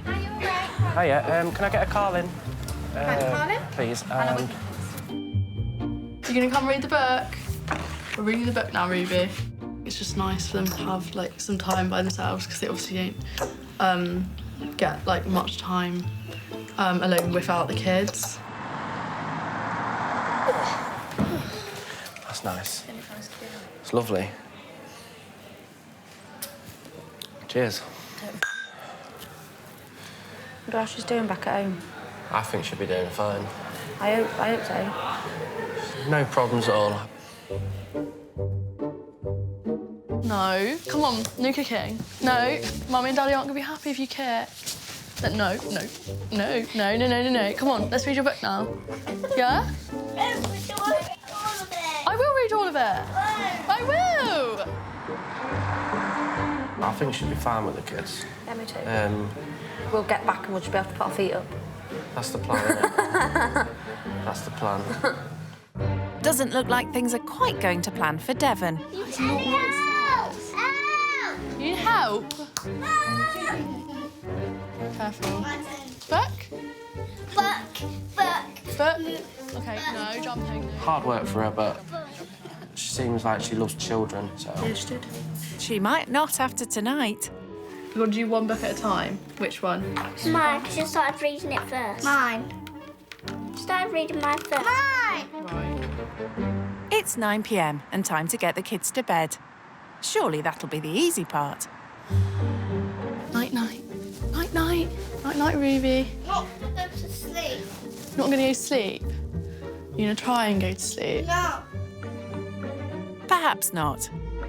This has been a long time coming. Cheers, Devon. Looks like Devon's the one who could do with a drink. Oh, my God. I'm absolutely knackered. So parenting's not quite as easy as you thought, then? Probably, like, way more tiring than I expected. They're both very energetic. And, yeah, I think they're both very overtired. So, yeah. I really hope that the kids have been good. I'm a bit nervous to find out. Hi. Hi. How did it go? Hi. Good. Yeah, Yeah. all in bed now. Thank you so much. It was so nice to go out and just spend like an hour together. Really appreciate it. We actually do. Yeah. Was it a bit crazy? A little bit, yeah. They're quite energetic. I think they got a bit overtired, but yeah. No doubt Devon's also feeling a little overtired by now. But sadly, it's a sofa instead of a comfy, king-size bed to recover in. There you go. All good. Night. Thank you. Right. Night.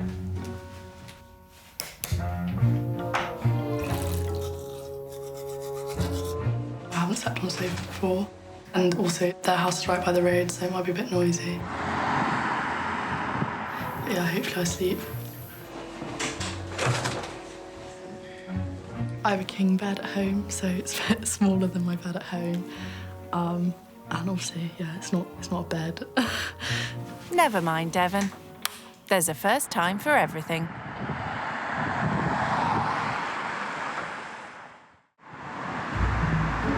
"8 a.m. and everyone's up enjoying breakfast. No more. Eat what you've got first. Everyone apart from Devon, that is. She seems to be struggling with an early start. Not gonna lie, it wasn't the best sleep I've had. There was quite a lot of road noise outside, and yeah, I was a bit long for the sofa, so it wasn't the most comfortable sleep. Would you like some more?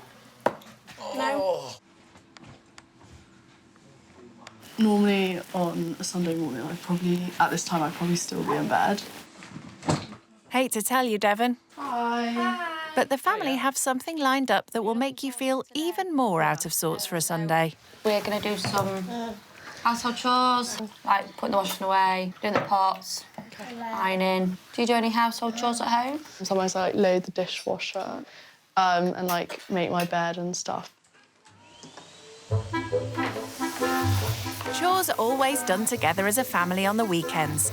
And seeing as Devon's now almost an extended member of the family, there's no reason for her not to give a hand. Thinking maybe we could get some washing upstairs. Yeah, fold it up. Yeah, thank you. Household chores are certainly a world away from Devon's pampered life back home. We do have cleaners that come in and do quite a few chores, like hoovering all the floors and everything, cleaning the bathrooms. So I never really have to do that. What would you normally be doing, now? On a Sunday morning? Yeah, if you was at home, what would you be doing?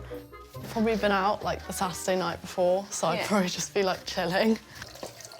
I'd probably get up at, 11 or something.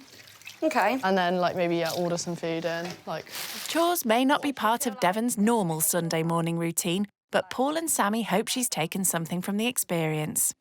Devon doing the chores with us this morning was a real big help. We don't normally have anyone helping us out. It opened our eyes up to what it's like for people who haven't got cleaners doing this day in, day out. It's not just cleaners the family do without. Do you not have, a tumble dryer? Do you just always... We do. Each are electric. Yeah. So it's not worth it. So that'll hold 2 loads. Yeah. It's OK in the summer. It's just in the winter, it's a bit harder to dry your clothes. Yeah. And guess what? Dried clothes also need ironing. Another first for Devon. You just kind of go over it to get rid of all creases sort of thing, look. So do you want to have a go? Yeah, sure. This is a 1 time a week thing. Yeah. Can you sew? Because, I've noticed the buttons come off this look at the bottom. So that obviously needs sewing back on. So that would be kind of the next job. Yeah, I could probably sew it, but probably not very well. I can show you how to sew a button back on after if you like. Yeah, sure. Is that something your mum would do at home, or you just chuck it out and get another one? What would you do? Just get another one. OK. Yeah. There's no throwing out for Sammy and Paul. Hand-me-downs are essential when you have crippling debts to pay back. Do you find that it's really expensive, raising children? What they want is expensive. So, say if we went out today, they'd be like, I want, which is normal for any child, I suppose. Okay. The school uniform's ridiculously School uniforms priced. are expensive. You ought to see how much Devon costs her parents. Went to private school, that's expensive. And, stuff I asked for Christmas and stuff is probably quite expensive. What sort of presents do you get? At Christmas, what would you sort of ask for? I got a Louis Vuitton handbag last year. That was like £500. Wow. I guess, and like more expensive than the average child for my parents. Their Christmas spending would have been our Christmas spending for our whole family and our family, so that'd have been the kids, me, Paul, my mum and dad, And grandparents, and she just gets that herself. How much do your days out cost? Like, on a Sunday, if you all were to go out for a family meal, how much would that cost you? At least like £100 for us So all to eat. your like, probably days more out than would probably that. cost my 2-week food shop, say? Yeah. OK. It upset me that Devon's family can go and spend £100 on a meal without even thinking about it. That, you know, it seemed like pennies to them. If we was to go out on a Sunday, we look for nice parks and make a picnic. Yeah. We make it from stuff we've got at home. Yeah. It costs us about £15, if that. Yeah. It's like, does she know the true value of what she is spending? And I'm hoping this weekend has kind of shown her the true value.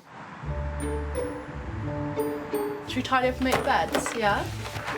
When it comes to her schooling, Devon's parents have always given her the best of everything, including a private education totalling almost £100,000. This tomb belongs to a man called Tutankhamun. Tutankhamun, yeah.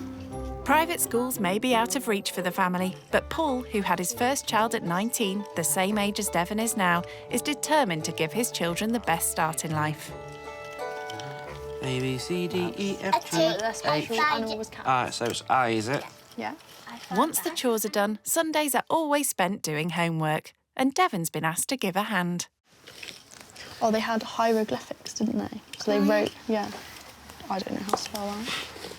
Is education important to your family? Yeah, like both my parents went to uni. Yeah. So I think I kind of was You need to follow expected to their do the footsteps same. then, Yeah. Is it important for you that your kids go to uni? Yes. I want them to have the best education that I can give them. So, you know, that means going to school every day, doesn't it? Yeah.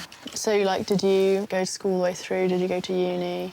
I did go to college, then I had children, so that's been sort of put back a bit, but I do plan on going back to college to do something, either a trade or further education.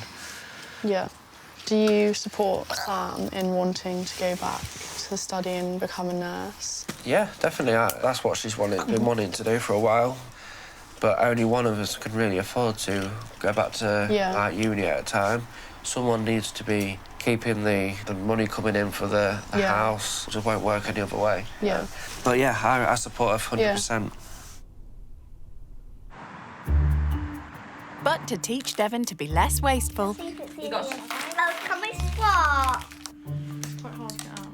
Sammy's come up with a challenge for her. At the end of the month, we've got to go with what we've got and kind of make ends meet. So I was thinking you could maybe try and cook us all a meal. Yeah. It's kind of what we live with all the time.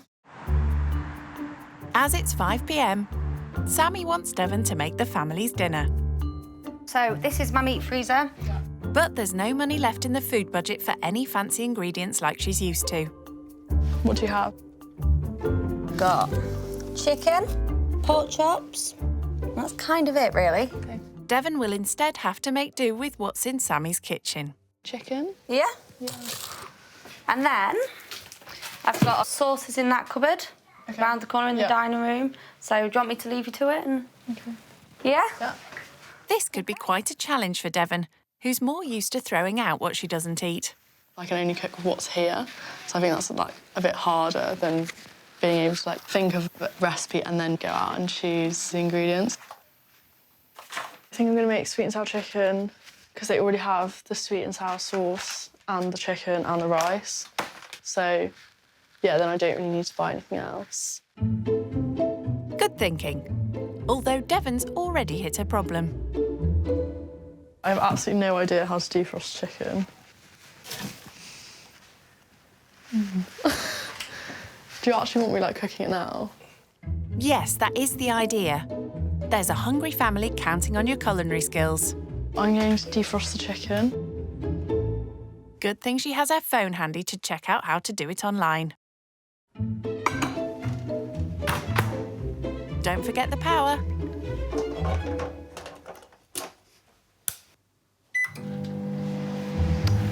It's defrosting for a minute, but I'm going to probably put it on for longer. But you're supposed to watch it. I don't really want to kill anyone. This is going to take hours. Luckily, Sammy's on hand to keep an eye on proceedings. Hi. How's things going? Yeah, I'm not really sure what I'm doing. I feel like this is defrosted, but I'm not really sure. So I kind of feel it. And it feels defrosted to me. Yeah. Well, that's at least a start. But now Devon's facing her next problem. Yeah, I don't know how to use the cooker. Time to call the expert back in. Sam? And as ever, she's keeping a close eye on the cost of everything. So what we do is, would you mind switching the microwave off, because that saves electric for me? So if we're not using something, we do switch it off. We always switch this off because it saves on gas. And then you click this. Okay. So which one are you using? This one? Yeah. And then it's this one here. Okay. Okay. Yeah, thank you. Thank you very much, Lee. But I didn't even know that really saved money. Not really something I've ever thought about doing. It's probably also the first time Devon's been forced to use what's left at the end of the month to make a meal. Despite battling to even turn on the cooker, somehow she's managed to serve up dinner. Looks beautiful. Looks really nice, thank you. Right, try. Tell me how much you want. Keep going. Keep going. That'll do. I know you're hungry. That's fine for now, thank you. Thank you very much, Devon. Put them in your ear. So how much would this meal that I've made have cost? I'd say about £5. And that's for 6 of us. Blimey! Take note, Devon. That's less than £1 per person. I was just thinking, because you were talking about how the chicken was really cheap and everything, I was just wondering if you ever think about like the animal welfare or the environmental impact. I've never really thought into the fact of an animal's welfare. At the minute, our main priority is keeping the roof over our head and keeping food in our children's bellies. Organically sourced chicken from a posh supermarket is not on the menu. Devon's dying to know what the family make of her culinary efforts. So how did you find the meal? I actually found you did really well. I think you did originally get 2 pots of sauce out, didn't you? And you only used the one, so I thought that was absolutely brilliant. And you got 3 bags of chicken out and then only used 2. So I think you did really well. So give yourself a pat on the back. And it tasted great. It did. You know, when the kids have seconds, you've done fantastic, and all 3 of them did, so and I finished you deserve mine, a pat on the back.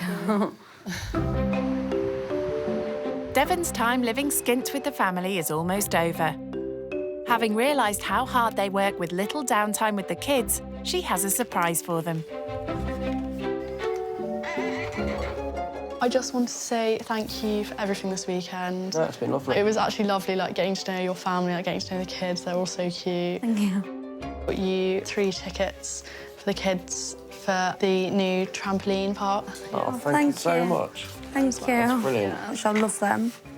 Absolutely love them, won't they? Yeah. For now, though, it's time for Devon to pack up and say her goodbyes. It's kind of sad to be leaving the family. They're all so nice. I think it's really made me open my eyes to how other people live. I will miss them. Oh, I can't carry you both. Are you going now? Yeah. Never seeing us again. I'm going to keep in contact with your parents. How are you going to do that? On Facebook. We really enjoyed it, haven't It's we? been fun, hasn't it? Yeah.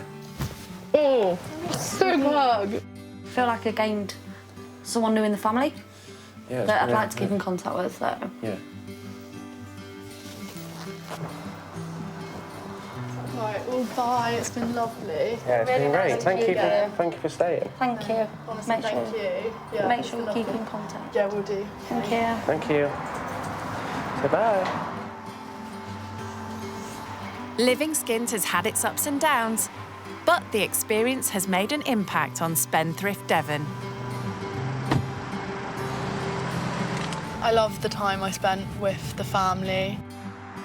I think I'll take away the fact that I am really lucky, and I need to probably appreciate that a little bit more and realise that not everyone is lucky enough to live the way I live.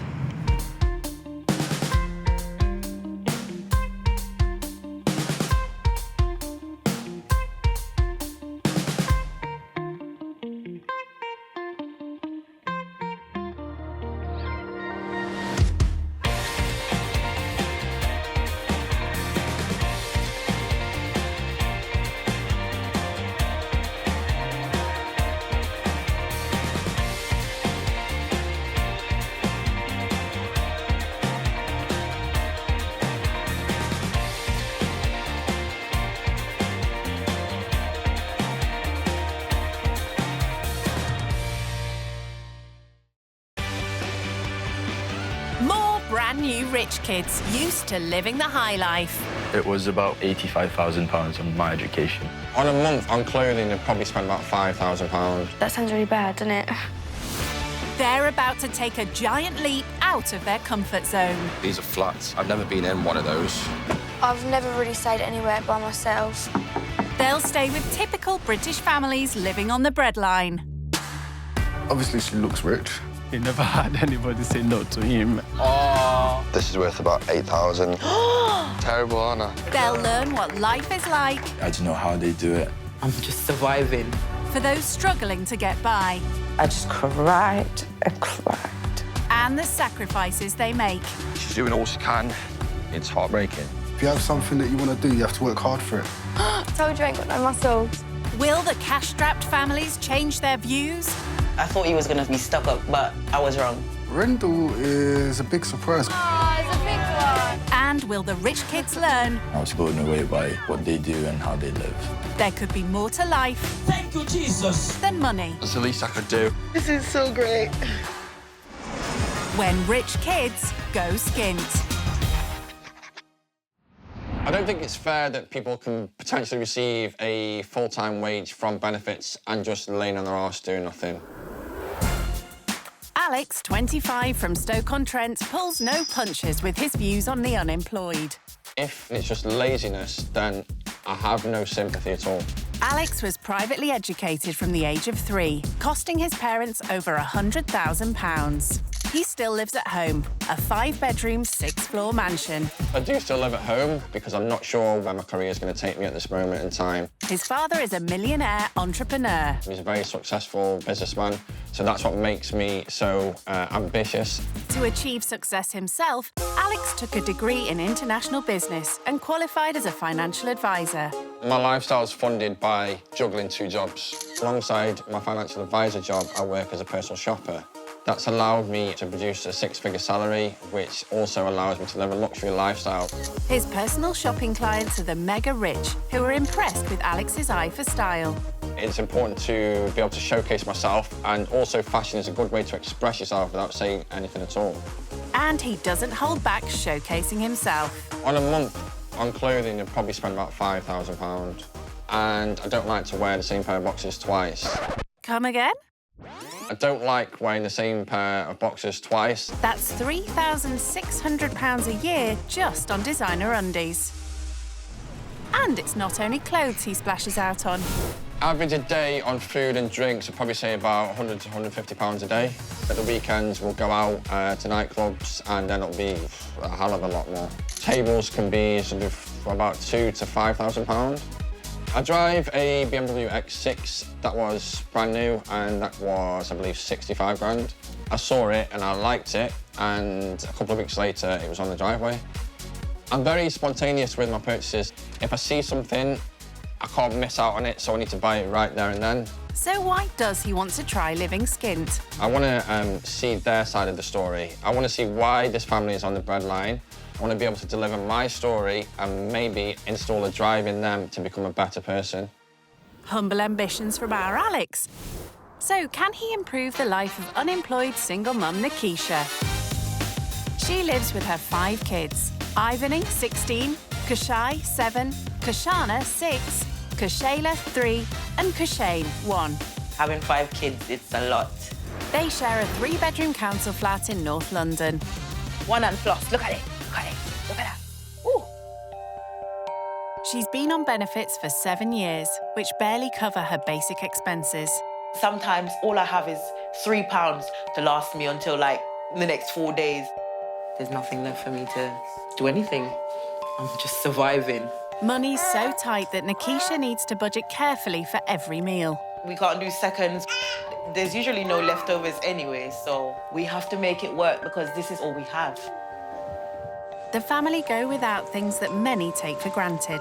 The only time we go out to eat out is when we get invited to parties, like birthday parties, if you call that a eat out, but takeaways is too expensive. It's not only the lack of money that Nikisha finds tough. Being a single mom is extremely difficult. It's not that the dad is not involved in their lives, he is, but we're not in a relationship. And at times I would like some help. Nikisha's mother supported her in raising her kids. She was a wonderful person. She would give you her last pound and leave herself with nothing. But she developed dementia at an early age, and her last months were spent in a state care home. I did everything I could, but financially, that's a big issue when you have relatives and they're ill and you can't afford the care.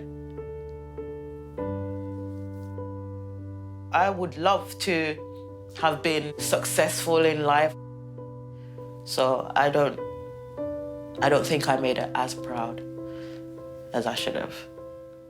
So what does Nikisha think the rich kid will learn from staying with her family? I think spending £1,000 on anything that's not life-saving is a waste of money. In Stoke, Alex is getting ready for his trip into austerity. He's getting a trim from his personal barber and close friend Leroy. That's going to be a real eye-opener for you still, isn't it? Because you're going to see what exactly goes on. Yeah, I could be staying on a sofa, you never know. There'll be no clubs, there'll be no shopping, no clubs, no food out, nothing. You're not going to be shopping? No, I'll be in Asda buying pot noodle and bread, spaghetti and beans, fish fingers, it'll be all of that. No pan-fried salmon. Yeah, so no more eating out, you're going to start cooking now, yeah? I'm going to be a chef now. Chef one, yeah. Come out and be a chef. First of all, I think maybe the cooking bit, yeah? One is to learn how to cook. I can't wait to see how long you last then, innit? Because Why? Why? I'm good. I'm not that bad. I'm not that bad. Alex is a very intelligent guy, but you know, when it comes to some other skills, life skills, I think it's going to be a good test for him to go through. Am I ready now, yeah? Yeah, man, you're ready now, man. So, yeah, good luck, man, yeah? Look after the guys, man. See how it goes. With his hair done, Alex is ready to pack some choice threads. I'm going to take these cargo pants. We've got a matching hoodie as well, which is the same branding. I think it was like about $250 for that, so it's not too bad, to be fair. He's taking a hoodie, but he's got his financial planning hat on. My game plan is, first of all, find out what their education was like and see if they are, you know, willing to improve and better themselves, really. If they're not, then a climbing uphill battle. With Alex prepared for battle in Stoke, 150 miles away in North London, Nikisha's rallying the troops. Jump-up Shanibu. It's crazy, especially in the mornings. That rich kid's got a lot to look forward to. If the rich kid is up for a challenge, this will be the perfect one. Alex is en route to London, and he's mentally preparing himself for 2 days away from his work hard, spend hard lifestyle. Usually I'll eat out 3 times a day, stuff like that. We go to nice places, usually do a bit of shopping, and that wouldn't seem normal to the family that I'm going to now. Nope, no shopping here, Alex. Nikisha is doing the school run before Alex arrives. Ivan, you've got credit on your phone, right? Don't forget the bin at the door, please. Let's go. Alex is in the neighbourhood, and he's not impressed. There's a lot of apartment blocks that seem kind of run down. Different, very different. Obviously, these are flats here. I've never been in one of those. Fortunately, house dweller Alex is comfortable using a lift. I'm on the top floor of, like, about 8 blocks of flats, so I guess it's going to be pretty small. It's no penthouse, but for the next 2 days, it's home.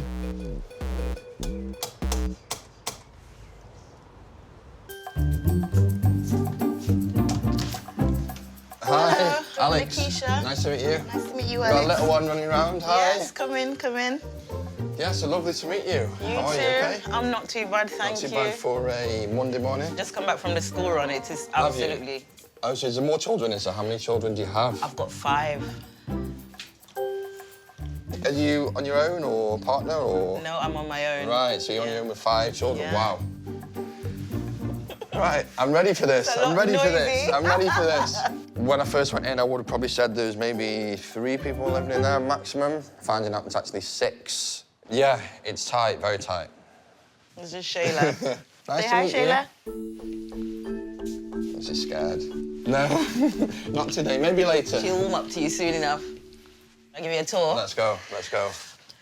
So this is the kids' room. Yeah? This is where they sleep. I'm on my own in my bedroom, but then I am an only child, so... Okay, so you don't have to share with anyone. No, no. In a house of 6, sharing is a necessity. Have you got any brothers and sisters? Yes, there are 6 of us. Yeah, my dad was from a big family. Where is your dad from? Well, he's born in the UK, but Yeah. his dad is from Jamaica. Okay. Yeah. Where are you from? Jamaica. Oh, so we've got something in common already. Yes. I like that, I like that. Yeah. This is Ivan's room. Is that the eldest one? Yeah, 16. If I go in there, she'll murder me. I Not will allowed in not. that one, no?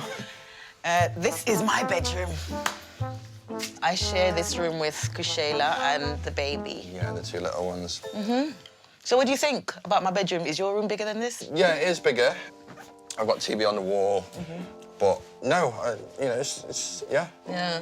I feel like he was holding back in describing where he's from because obviously my house is not up to scratch. So is this a blow-up mattress, is it? Yeah, it's inflatable. So is she on this She sleeps here, there. yeah? So how long has it been like this for? For a couple months. Yeah? Yeah. It's basically temporary because Yeah. I need to get her a proper bed. Yeah. You can use it as a trampoline as well. Yeah, that's one of the it, 2 in purposes 1, for isn't her, it? yeah. Second youngest daughter is sleeping on a blow-up mattress, which is quite heartbreaking. 6 people in that tight space is a lot. It was cramped, it's cramped. This is you on there. I'll just fit on there, I don't mind that. Let me test Throw all it. those pillows away and just make yourself I don't mind at that. home.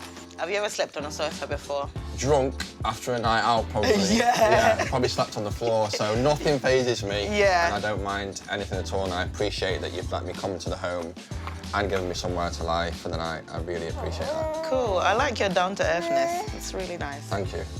I thought he was going to be stuck up because obviously he's rich, but I was wrong. Over a drink, Alex is keen to spill the tea on how he spends his money. I do spend a lot of money. Yeah. Eating out 3 times a day. How much does that cost? It could be £100 a day. £100? A day, yeah. That's my whole week food shopping. Ooh, £100 a day for takeout. That seems like a lot. It's almost like a crime, and it's a sin. And also going out at the weekend, we usually go on tables in nightclubs. What does that mean on tables? A table in a nightclub usually costs about 3,000. I know. But you mix in with these footballers and stuff like that who are on 500,000 a week, some of these guys are on. Yeah. But once they trust you, you're winning. Especially when you're a personal shopper to the rich. Would I like to be able to spend £3,000 a night in a nightclub? Absolutely not. No way. There are better things to do with that £3,000, I think. What about yourself? Well, I have not worked since 2012 when I gave birth to Kushai. I was doing caring work, so I kind of decided to take some time off. And then during that time off, I got pregnant with Kushana. Yeah, it's just followed on. It just followed on. What do you do for income? I get benefits. And what kind of figures are they? So that's £290 per week. £70 of that goes towards my rent. Yeah. I have to top up my gas and my electric, which is much does that £20 cost? each Per week? Yeah. Broadband, toiletries and... Everyday essentials and Yeah. stuff. Well, for food shopping for the week, Yeah. it can be anything up to £100. Yeah. Do you usually feed them all pretty much the same food? Yeah, everybody eats the same. Yeah. Mostly simple meals. Yeah. But it's never any ackee and saltfish and fried dumpling or anything like that. So what are outspoken Alex's views on this single mum with 5 kids on benefits? She's kind of chosen to have the children. So she has got to provide for them, I see it, and she is doing that, which is great. And no one should ever be able to look at you in a different way for having more children. Then there shouldn't be no issue. Not quite so outspoken with his opinions anymore. Nikisha needs to buy some winter coats for the kids, but her budget is very constraining. Where would you usually get the kids' clothes from? Charity shops, because I've got 5 of them, so... Yeah, of course, it adds you know, up. Yeah, definitely adds it up. does. Have you ever shopped in a charity shop? No. I have been in one. Why did you go in there? In a charity shop? I think I just went to have a look. It's not me, I'd never judge anything. I'd always want to see it. I want to experience it for myself and make my own judgment and opinion on what it's like. I hear that. Nikisha has £15 to spend in here, but her options are limited. This one's $4.99, I think. It's tiny, though. Yeah. It's way too small, isn't it? Yeah. It's either too small or too big. I know, I just can't get the bargains you like, you know? Yeah. But personal shopper Alex has a very different idea of the bargain.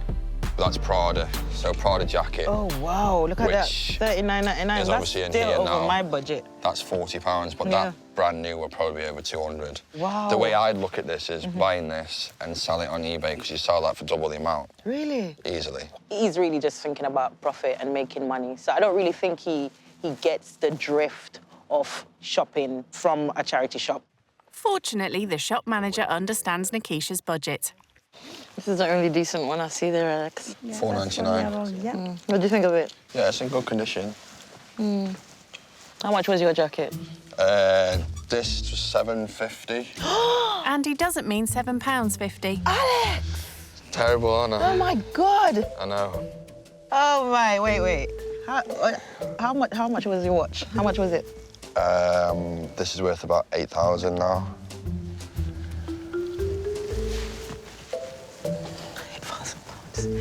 You're just wearing £8,000 on your hands just like that. But it will go up in value. What he said about it being an investment, I don't see that clearly. He likes nice stuff. I'm looking at money right now.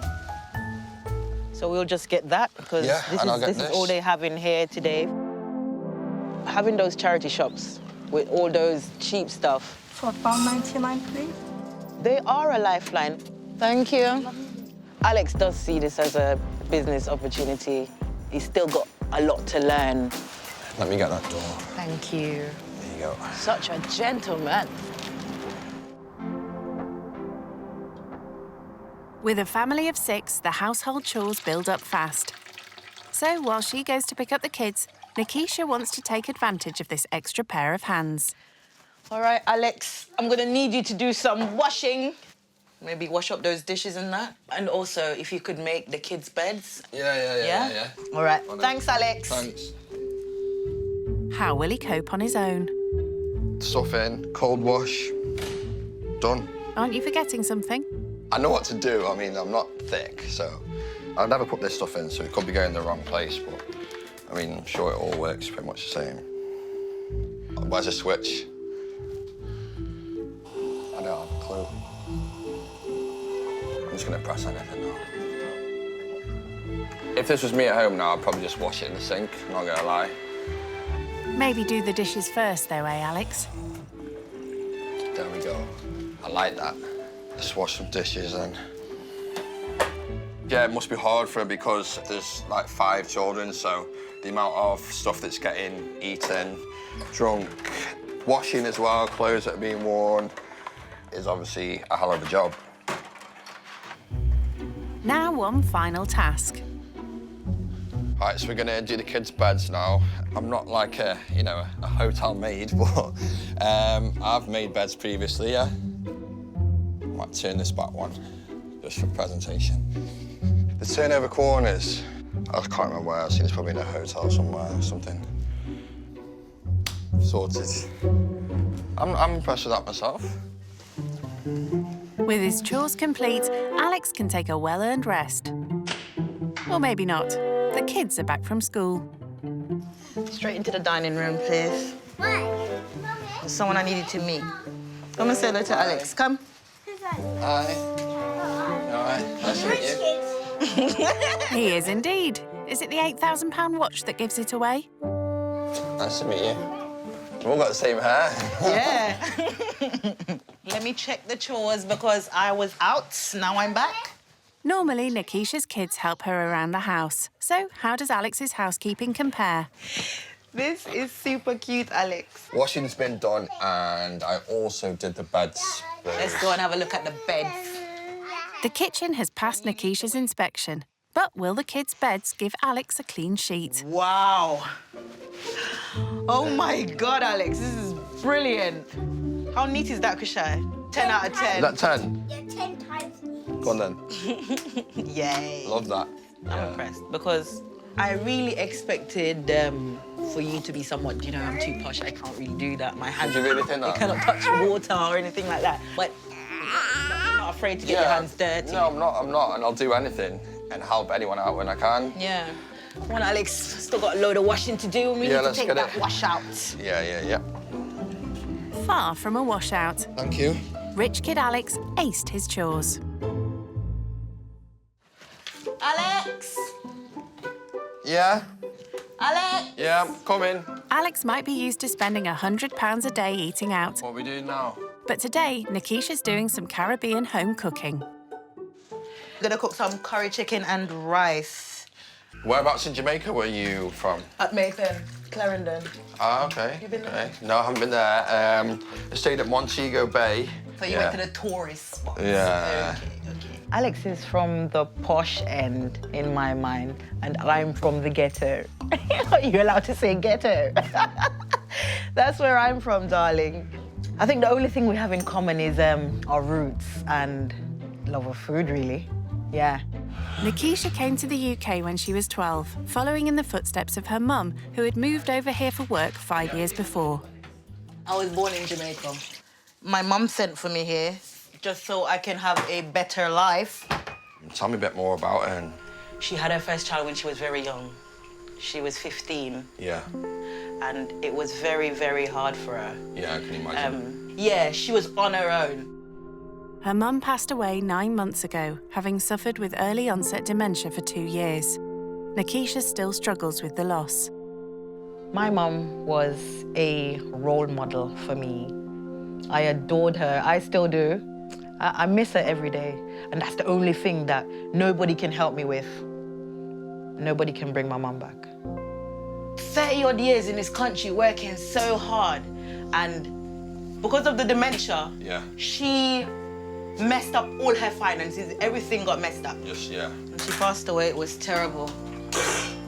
It was terrible because I didn't have any money. She didn't have any savings. We didn't have nothing. And there's no justice from, you know, when you lose a loved one and you've got these massive costs on top of it. It's enough heartbreak as it is. And even when she died, they only gave me £1,700 to bury her. And funerals cost way more than that. And she had a basic funeral. Yeah. But expenses are not as big a deal to Alex, so he takes a more business-like view. I think people should have some kind of insurance. You can get life insurance from sort of £4 a week and stuff like that, and it's basic funeral cover. I don't know whether she could afford that, but I'm sure there'd be some sort of service out there to help her do that. It's good to hear your side of it, and I appreciate that. Of course. I've experienced. Of course. I don't know that side of it. You do, and you've experienced that firsthand, and it's good to hear that. I don't really think he understands the difficulty a lot of people in financial hardship are facing. Unless you've been there and experienced it, then you don't really know, do you? Ooh. What is that? Dinner's served and the kids can't rate it highly enough. I give it a 10 out of 9. 10 out of 9? 10 out of 9? Yeah. I like that. Dinner goes down well, but Alex's opinions prove harder to swallow. And I know people that don't work because they don't really want to, and they're still taking money from the government. 50% of the people are probably doing that. Whereas the other 50% could either be disabled, could be ill, could be full-time parents, single parents, could be you know, there could be anything, looking after family members, you don't know. Exactly. But you're one of the half that has been genuine about the system, really. Yeah. It's not really fair to say you're going to divide the nation in half and say 50% is good and 50% is bad. That's a misconception. I don't feel like I'm abusing the system. Yeah. I don't feel like that at all. Yeah. I don't enjoy being on benefits Yeah. because I have experienced not being on benefits. Yeah. Because before benefits, I was working, so I do know what it's like to have your own. Of course, so this is, I can't do any better at the moment, right now. this is the situation. Just make the best of it. Yeah. He told me I was in the genuine need category for benefits. He's young, and I don't think he has that experience like I've had. So I don't think he gets it yet. There's no nightclubbing for party-loving Alex this evening. It's early to bed on the family's sofa. Love you all. Family, lovely. Couldn't have been a better family, I don't think. Perfect. Obviously, it's different than my life because I'm free, no children, whereas she's got obviously 5 children to look after and no time to herself. I've got all the time to myself.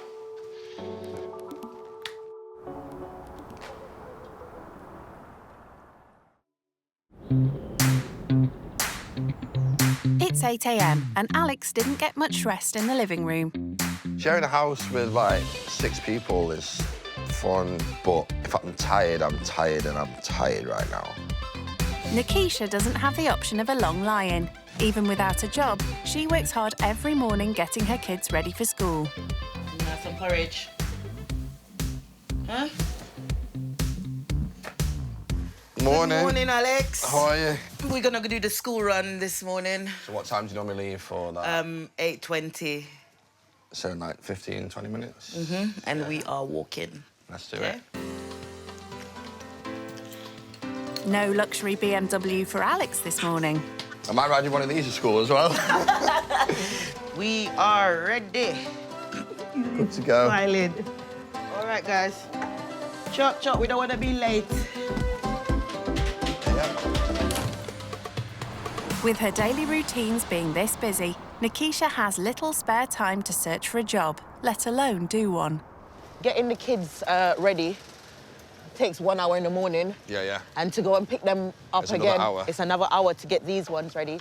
So I don't get much time to go out and look because by the time I get in and I do a few bits and that, it's time to pick them up again. And then you got to look after them all the and evening. then, it's very difficult to juggle, sort of look for work in between time course, and that. Even online and stuff, that does require dedication and time. Yeah, so when the youngest 2 are at school, you think it'll be easier to... It will be much easier for me. Then? It will be much easier. Do you think that you could manage being a single dad with 5 kids?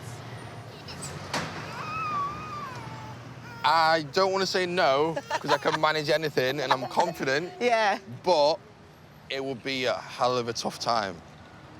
Hell of a tough time, and I respect you for what you're doing. And I've seen it firsthand. Yeah. And, I'm proud. Yeah. Proud. After dropping the kids at school, Nikisha makes her monthly visit to the cemetery where her mum was buried.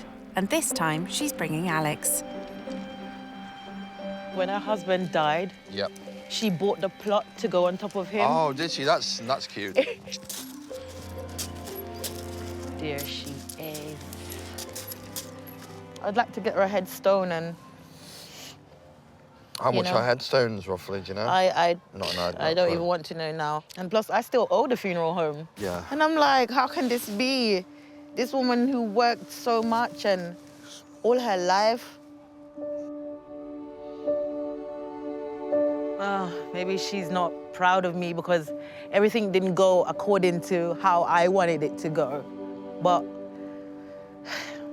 she's buried. That's all I can do. But I hope she's in heaven. I hope she's She will be. She will be. She will be. She will be. She'll be happy with everything you're doing, and I know it sounds impossible, but I wish she would come back, even if it's for a day. That's my wish. That's what I want most in the world, more than money. More than money, riches, food, clothes. Just to spend one day with Mum.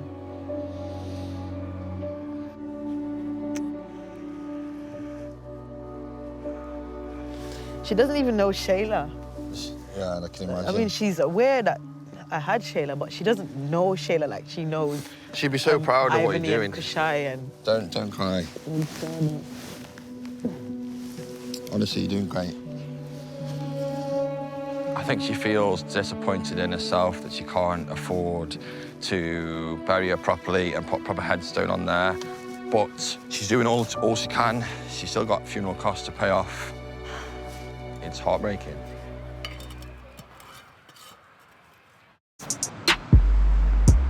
Alex eats out for every meal, costing over $3 grand a month. So Nikisha's next challenge could be hard for him to stomach. So, Alex. Yeah. Today, it's your turn to cook. What am I cooking? I am going to leave that up to you. Okay, cool. Right? Nikisha spends about £6 for a slap-up meal for her family, but she knows that even £15 will be a challenge for Alex, who is used to spending £100 a day. This is your £15. Is that my budget to feed 7 of us tonight? No, Alex, I want a proper meal, please. I'm not coming in with you, yeah? I think this will be a learning experience for him because he spends £100 a day on food. Nikisha told Alex she can't afford her favourite, Jamaican ackee and saltfish with dumplings. So Alex has decided to treat the family. You all right? Yeah, not too bad, are you?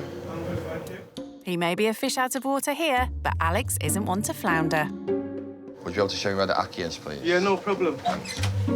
He's not your personal shopper, Alex. Well, it's quicker and easier. He knows what everything is. It's going to save me time and it's going to help me out. This brand of ackee here? Yeah. $5.99. That's perfect. That's over a third of the budget. Ackee's going up in price now, isn't it? Yeah, it is. Selfish in the fridge over there. Get that. Maybe 2 of them. Yeah. But I'm looking on a budget. It's $6, $7, $8, £10 already.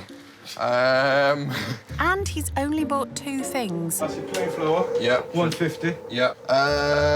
Plantain, a couple of these, yeah.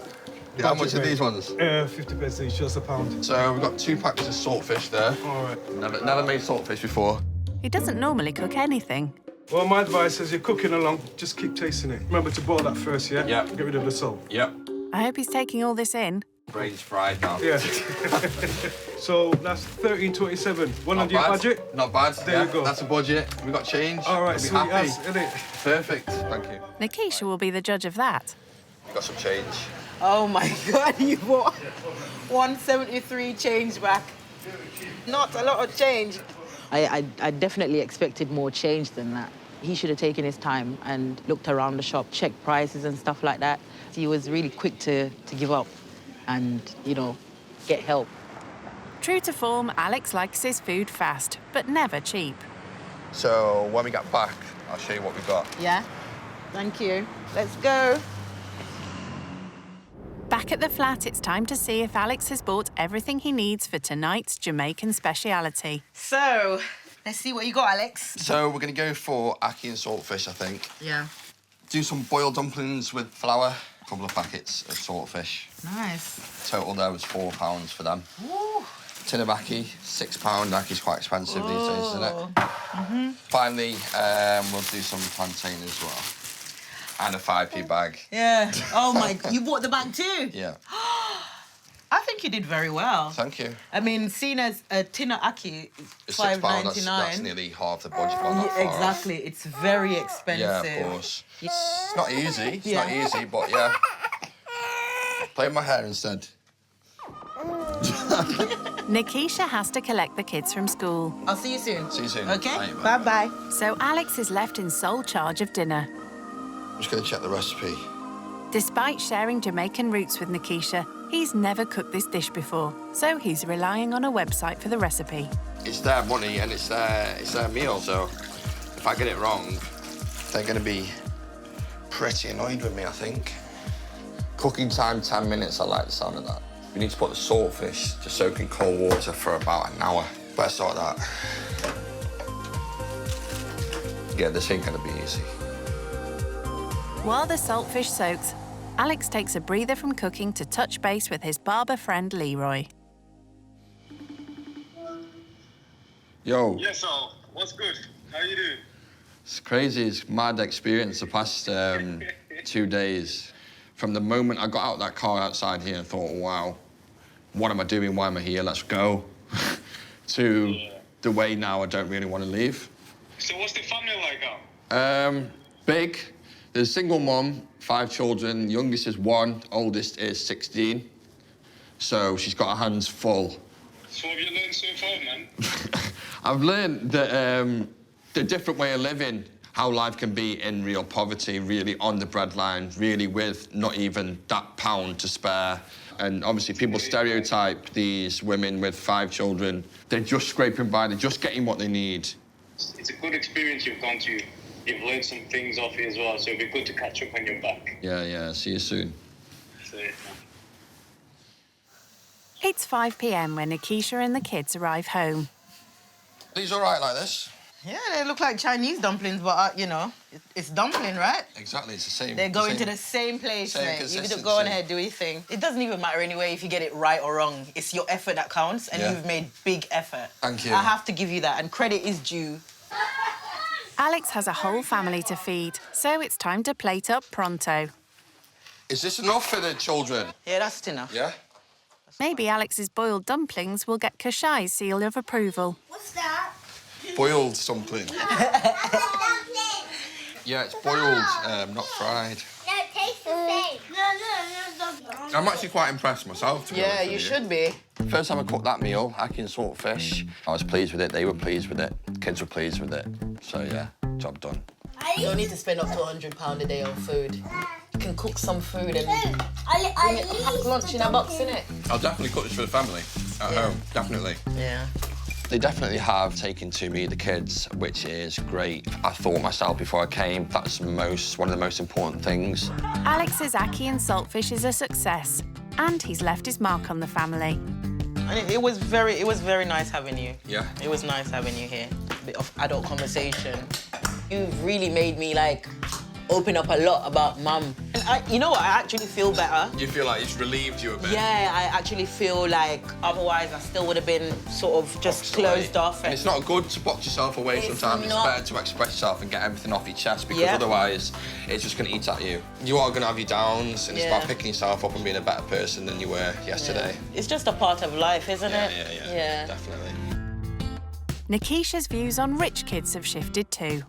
I'd say you're well off, but you don't behave like it. You can't have this perception of somebody from an outside view, and that's what I love to reiterate because you do get judged. Yeah. I get judged, you get judged, everybody gets judged, but it's just one person's perception, and that's why I don't worry about what anyone else thinks of me. I don't care what anybody thinks about me because I know I'm this way. Yeah. It's good. I'm actually gonna miss him when he leaves, like, it's one of my own children leaving home. Honestly.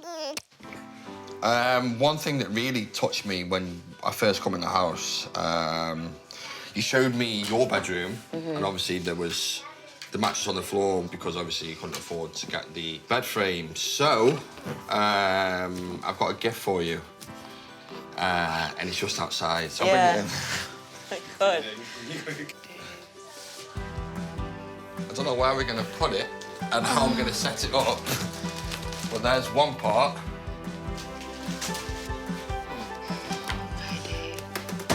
So we best get doing some DIY. Oh, thank you. That's the least I could do. This is so great. I really appreciate it, honestly, I do. Thank you so much. It could be used as a climbing frame as well, couldn't it? Shayla, Alex bought a bed for you. Oh. Do you like this bed? Are you? This is so nice, Alex.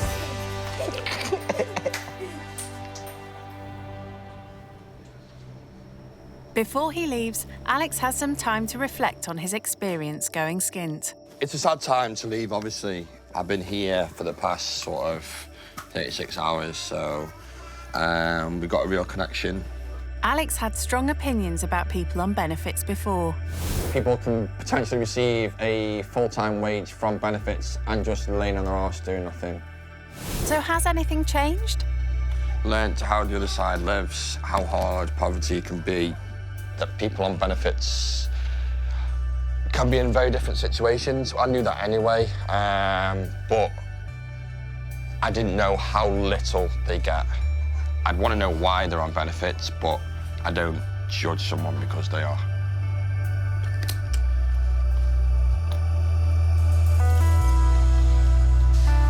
Well, Alex. The time's come to an end. Yeah. Thanks very much for welcoming me into your home. I'm gonna miss you so much. Listen, look after yourself, yeah, okay? Andrew. Bye. Okay, bye-bye. It was nice meeting Alex. I'm missing him already. I come here every weekend. Come here every weekend. I'll try to. You gonna give him a hug? See you later. Take care. Nice to meet you. I think he's gonna look at life differently now. See you later. Yesterday, I remembered saying, "Oh, I don't think that my mum was proud of me." But I think she'd be a little disappointed in me saying that, actually. So I take it back. I think my mum is very proud of me. And I'm proud of myself. Rich kid Alex went skint, and he's leaving with a wealth of experience. Seeing people really, really struggle to get by and make ends meet and not be able to enjoy any luxuries at all in life. I've learnt a lot of different things from it. I am looking forward to going back home, but there are things that may change. I know these food banks and that exist for people in their situation that haven't got money to put food on the table. Getting involved in something like that will be something I'd look into and seeing what I can do to help the community in that way.